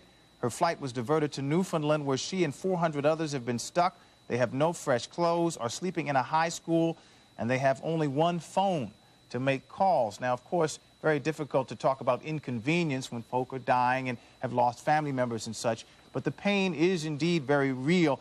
And as ABC's Bill Rediker tells us, for one man trapped in California, it's been especially difficult. All the way north, we have to check. Sean Hughes in California last heard from his new bride Melissa in New York when she called him from the World Trade Center Tuesday. Sean, it's me. I just wanted to let you know I love you, and I'm stuck in this building in New York. I'm playing at the building where bomb went off. We don't know, but there's lots of smoke, and we just wanted you to know that I love you so much. Sean is desperate to get back to New York, but he is stranded in Oakland. We've made every effort to schedule flights. Unfortunately, they've all been canceled. We're looking any means necessary to get to the East Coast. All across the nation, tens of thousands of travelers, unsure if the airlines would fly, scrambled today to find some way to get to where they needed to go. All aboard! At Union Station in Denver, Amtrak put on extra cars, extra seats. The California Zephyr is sold out for the next 4 days. The station, Union Station, hasn't been like this since World War II, this many people. Really, it's terrible to be away from home when all this stuff is happening. I mean, I have a 12-year-old. She was literally, she's scared to death. Bus terminals were also busy. Greyhound doubled the number of buses departing Denver. Stuck here in Colorado. Nice place to be, but I'd like to be home back in Canada. I've already rented 2 cars, 3 different hotels, just trying to get back home. In some cases, travelers have even hired taxis, paying hundreds, even thousands of dollars to catch a cross-country cab to get home or back to work. In Detroit, Metropolitan Cab Company sent taxis and limousines to Washington, D.C. and New York City, about $1,000 a trip. People at first were patient. They said, well, wait and see attitude. But now they have simply decided to whatever they can get out of here. There was also a run on rental cars, so much so that people in Chicago bought used cars to get home. Still, throughout the day, there was a noticeable absence of anger, no matter how frustrated the traveler. When you look at any inconvenience, if there is any, nothing in comparison. I called work. They're like, whenever you get back, don't worry about it. And Sean Hughes, he got a ride to the airport in Oakland, but that's as far as he got today. The airport is still closed. Bill Redeker, ABC News, Denver. And recapping the latest information we have now, late developments in the investigation have sparked renewed fears of more attacks. 10 people taken into custody yesterday at New York's LaGuardia and Kennedy airports. Sources say they were carrying fake IDs, knives, and flying licenses. In addition, sources tell ABC News 4 people have been detained at the airport in Miami, including 3 women wearing flight attendant uniforms. As the investigation intensifies, so do the military preparations. The Pentagon plans to call several thousand reservists to active duty in the next few days, and this would be the first reservist call-up since the Gulf War. A new ABC News Washington Post poll shows strong public support for a military response and for the way President Bush has handled the situation so far. At the World Trade Center, the search goes on for more than 4,700 people still unaccounted for, and officials list 126 people missing at the attack on the Pentagon. President Bush has designated today a National Day of Prayer and Remembrance, and he will visit New York today to survey the devastation. Intense new security measures accompanied the reopening of some of the nation's airports yesterday. But a number of airports were open just a short time. New York's was shut down again after officials took several people into custody. Billy Vincent, former head of security for the FAA, told ABC's Peter Jennings he doesn't think security is anywhere near tight enough.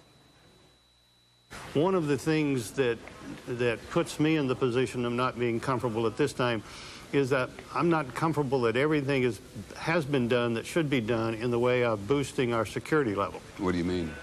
Well, one thing that has disturbed me greatly in the things that I've seen and what the FAA has issued is the failure to restrict the amount of carry-on baggage that a passenger is allowed to carry through these screening points. Now, there's 2 aspects of that. The first is these blades and box knives, utility knives that I would call them, are very difficult to detect under best of circumstances on an X-ray system. And an X-ray system is nothing more than an imaging system that an operator of various skills has to interpret in order to detect the weapons. The amount of mass material that's allowed to be carried by passengers on to airplanes now allows much more opportunity for someone to artfully conceal a weapon, one of these blades. Moreover, it vastly increases the difficulty of a screener to detect one object in one bag when they're having to deal with 10 extra bags. Mr. Vincent, you heard, I'm sure, today the Attorney General and the Secretary of Transportation lay out a series of new security measures at the airport. And there's some question in aviation minds as to whether or not they are strict enough. Do you think that the government has gone far enough imposing these new restrictions, aside from the hand baggage issue?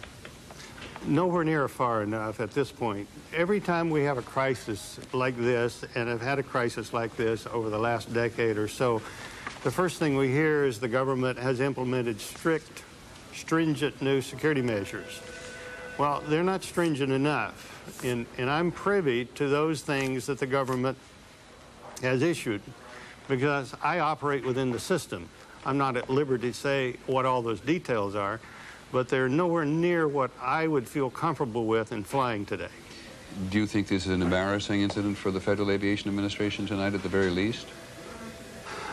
Well, I think the FAA is probably in a real difficult struggle now, them vis-a-vis the airlines and the industry, on what they can implement and what they're willing to implement.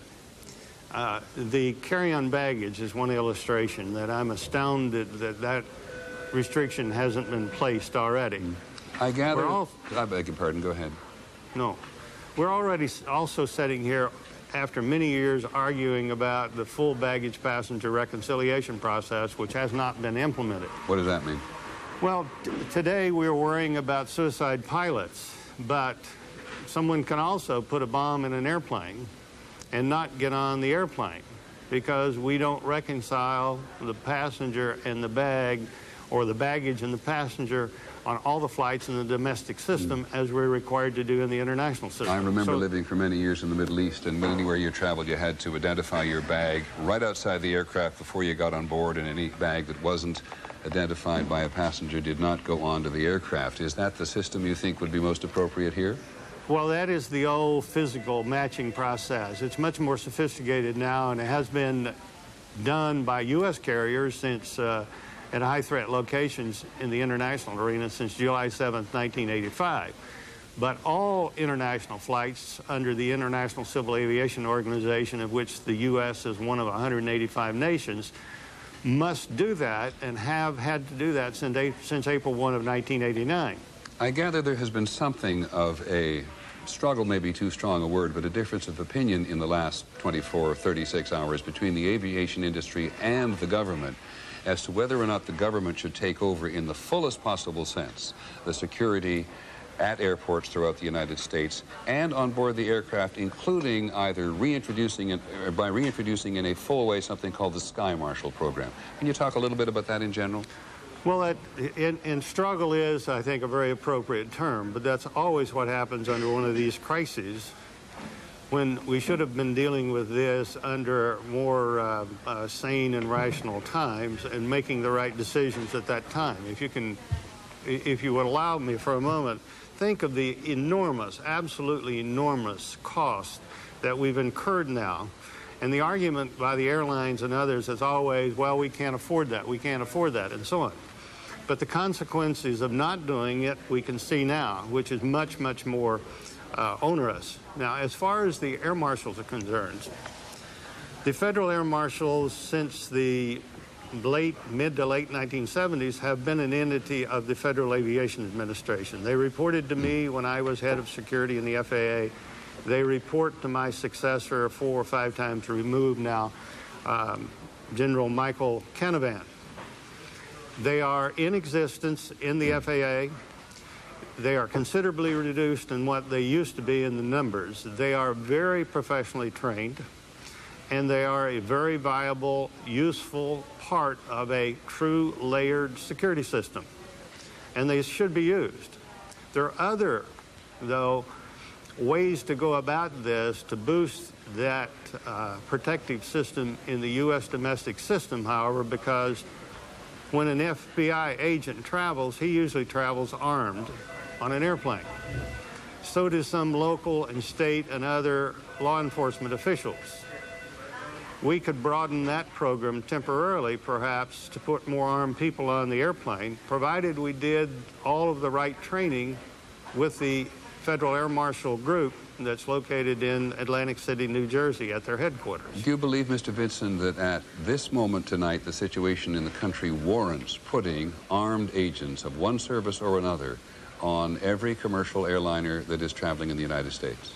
Well, that would be a virtual impossibility, but I certainly believe that that is warranted at some of the larger major airports in as many flights as we can, and we don't let the adversaries know those that we put the agents on and those that we don't. And as I say, I think we ought to expand this program, at least temporarily, to include most of the law enforcement organizations in this country. And I think we're in that condition at this moment until we get this system stabilized and we know what exactly we have to deal with. So even the greater flying and travel restrictions that are going to go on at airports may not be enough, at least so say some. Meantime, though, investigators are hoping to get important new evidence from the black box recovered from the hijacked plane that crashed in western Pennsylvania. It is the flight data recorder, and they are still looking for the cockpit voice recorder. Over at the Pentagon, where fire flared up again last night, an official reports a signal was picked up from one of the black boxes on the plane that crashed there. Former President Clinton toured the remnants of the World Trade Center yesterday. He was accompanied by his daughter Chelsea, who was only 12 blocks away when the towers were attacked. He said there will be strong national support for President Bush's decisions now. Mr. Bush will visit the site later today. ABC White House correspondent Josh Gerstein joins us now from Washington. Good morning, Josh. Good morning, Derek. President Bush has called for a National Day of Prayer and Remembrance Friday today. He will travel to New York later in the day, but first he will go to a memorial service, a prayer service at noontime at Washington's National Cathedral. The president has asked Americans across the country to go to church services in their hometown at noon today to express their somber condolences to the families who lost victims during the Trade Center bombing and the Pentagon attack as well. Now, the president, after attending that service, will travel up to New York City, will tour the site at the World Trade Center where the two planes were crashed, and he will also visit with some of the victims. There will obviously be a significant security presence in place for the president's visit. Derek? Josh, any sense of exactly what the president wants to accomplish here? Is this a PR mission, or is there more to it than that? Well, I think he wants to show the flag. He wants to show that the American government remains in business. But he's also quite personally emotional about this. He spoke about it yesterday, and as he was talking to reporters, he got quite teary-eyed. His chin and lip appeared to quiver, and he became quite publicly almost overcome about it and then walked out of the Oval Office. So it's something he clearly feels as I say, quite emotional about, and he's quite hurt by it. He said it's a very, very sad event, and obviously the things he has to consider about military action must also be weighing on him very, very significantly. Derek? As they weigh on all of us, they weigh on him even more. Thank you, Josh Gerstein. Congress now taking action following Tuesday's terrorist attacks. Early this morning, congressional leaders and the White House agreed to spend $40 billion to combat terrorism and to help recover from this week's attacks. Meantime, the Senate voted to broaden wiretapping laws to let authorities tap the phones and computers of people suspected of terrorist acts. And the House approved tax breaks for the families of terrorism victims. House Democratic leader Dick Gephardt talked with ABC's Peter Jennings about the new congressional unity. Joining us, Congressman. I want to ask you a personal question first, if I may. It's been impossible for Americans not to shed tears in public these days. We actually saw it in the president in the Oval Office a little bit today, and I know more than one anchor person around this country has had some difficulty keeping things together. Have you yourself felt like crying in public and or in private throughout this whole incident? Well, I've done both. When you watch these stories of heroism, when you hear mothers talk about talking to their son for the last time on a cell phone as they were on one of these airplanes, I cried the other morning. On the floor of the House the other day, I quoted an old hymn that I like about being raised up on eagle's wings, and I broke down. This is a very, very emotional, difficult time for all of us, and I think we're going to be crying for a long time. Well, let's be frank about the reality of political life in Washington, too. Before this all happened, you and the Republican Party were caught up in some pretty bitter partisan fighting. You've said some pretty negative things about this president in the past. Give us your assessment of his behavior and his leadership in the last couple of days. I think it's been strong, and I'm impressed. I think he's trying to do his best to lead the country in a very difficult time. And I think all Americans want to help him, and I think all the members of Congress want to help him and the administration in this common effort. We need to be united. This is like the time after Pearl Harbor in 1941. The whole country is being challenged, and we need to unite shoulder to shoulder and fight this thing and try to win this difficult challenge that we now face. You, in fact, said earlier today that there was no air or light between the political parties on these issues. Does this mean, sir, that you are now prepared to give the president anything he says he needs in terms of money and war-making authority? Well, we're going to pass a resolution later tonight that will give the president about $40 billion to begin to take care of the huge, enormous costs that we face in New York, in Virginia, and across the country, and in the Defense Department. And tomorrow or Saturday, we'll take up an authorization of force resolution that the president has asked for. We've worked on the language so that we can get almost unanimous support, which is what I hope for in the Congress. That's the way we ought to collaborate and work together to face this challenge together, as each generation of Americans has always done when we're faced with these kinds of challenges. But you, sir, know this is an ongoing political process. Can I just ask the question again in specific ways? Are you prepared, based on what you said earlier today, to give the president whatever he wants in terms of money or the authority to make war? We're giving the president what he wants, and we'll give him that both in terms of resources and legal authorization. Obviously, the Congress cannot, does not, and will not give up all of our authority. This is a country that is governed in a democratic fashion. We will consult and collaborate, negotiate with the president. That's what we've been doing. We've been reaching agreements, staying together, and getting this done. We'll continue to do that. Now, have you heard the details of our reporting just moments ago by John Miller that there are currently 10 individuals in custody? Do you know what I'm talking about? Yes. Had you heard that before we reported it? Had you been briefed on these issues? We've been talking with the CIA and the FBI every day. We had a briefing this afternoon. We did hear that information. This is an elaborate and ongoing investigation. It's going to go on for quite a while, as I understand it.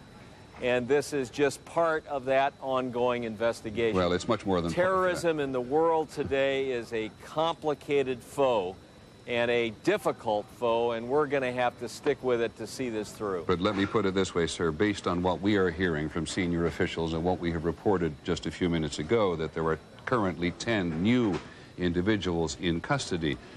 2 incidents, one at Kennedy, one at New York, trying to get on aircraft with knives and with tickets, and in some cases perhaps with false identities. Were you aware of that in your briefings from the intelligence community? We were aware of the arrests. We were not aware that they were looking for these people or that they had targeted them. But we were aware that the arrests had been made. This is, again, an ongoing process to try to prevent further problems as air service resumes. And the FBI and local law enforcement officials are cooperating to try to prevent anything further from happening. Well, let me ask you a follow-up question then. There were bomb scares all over the country today. The Capitol had to be evacuated. I'm sure you didn't want to be seen having to come out of the building like that, and nobody in the country wanted to see it. With all of this anxiety in the country, in some respect, are the terrorists not having their way contributing to a measure of paralysis in the country? Peter, some of that's inevitable, but I don't think they've paralyzed America, and I don't think they're going to paralyze America. I think we're going to win this battle. We've got to improve our reaction to some of this. We're working on that here in the Capitol. I'm sure people all over America are working on that, and we'll continue to improve. Clearly, some of this is going to happen, and we have to take precautions, and we have to try to be safe. But understand that now and in the future, we need to find a new balance in this country between freedom and security. We're in a new world, and we got to meet that new challenge. And finally, Congressman, what do you think the specific goals of any military response by the United States should be? Well, I think we've got to see that down the road as we go along. I think the president has got to face those decisions. I think he's got the authority and will have the authority to take action on behalf of the United States in his role as commander-in-chief to try to find the perpetrators of this violence and then to prevent it from happening again. We will support the president, and I told him the other day, we trust you and you must trust us. We must work together, shoulder to shoulder, to face this threat and to win it. Congressman Gephardt, the House Minority Leader in the House of Representatives, thank you very much indeed. And this tragedy has inspired much that is noble, but some things that have not been as noble. There have been reports of some attacks on Muslims. 7 million Muslims live in this country. Some have been attacked. Some Sikhs, some of whom wear turbans, have also been attacked. And then this email from a Muslim viewer who says, I can't leave my house. It might be another month before I can. My Muslim friends and I worry our husbands may not return home. This is not the right way to react to this. There is a lot of fear, a lot of anguish, and a lot of pain. But let's not put that pain on the whole community, just as it has been put on our community.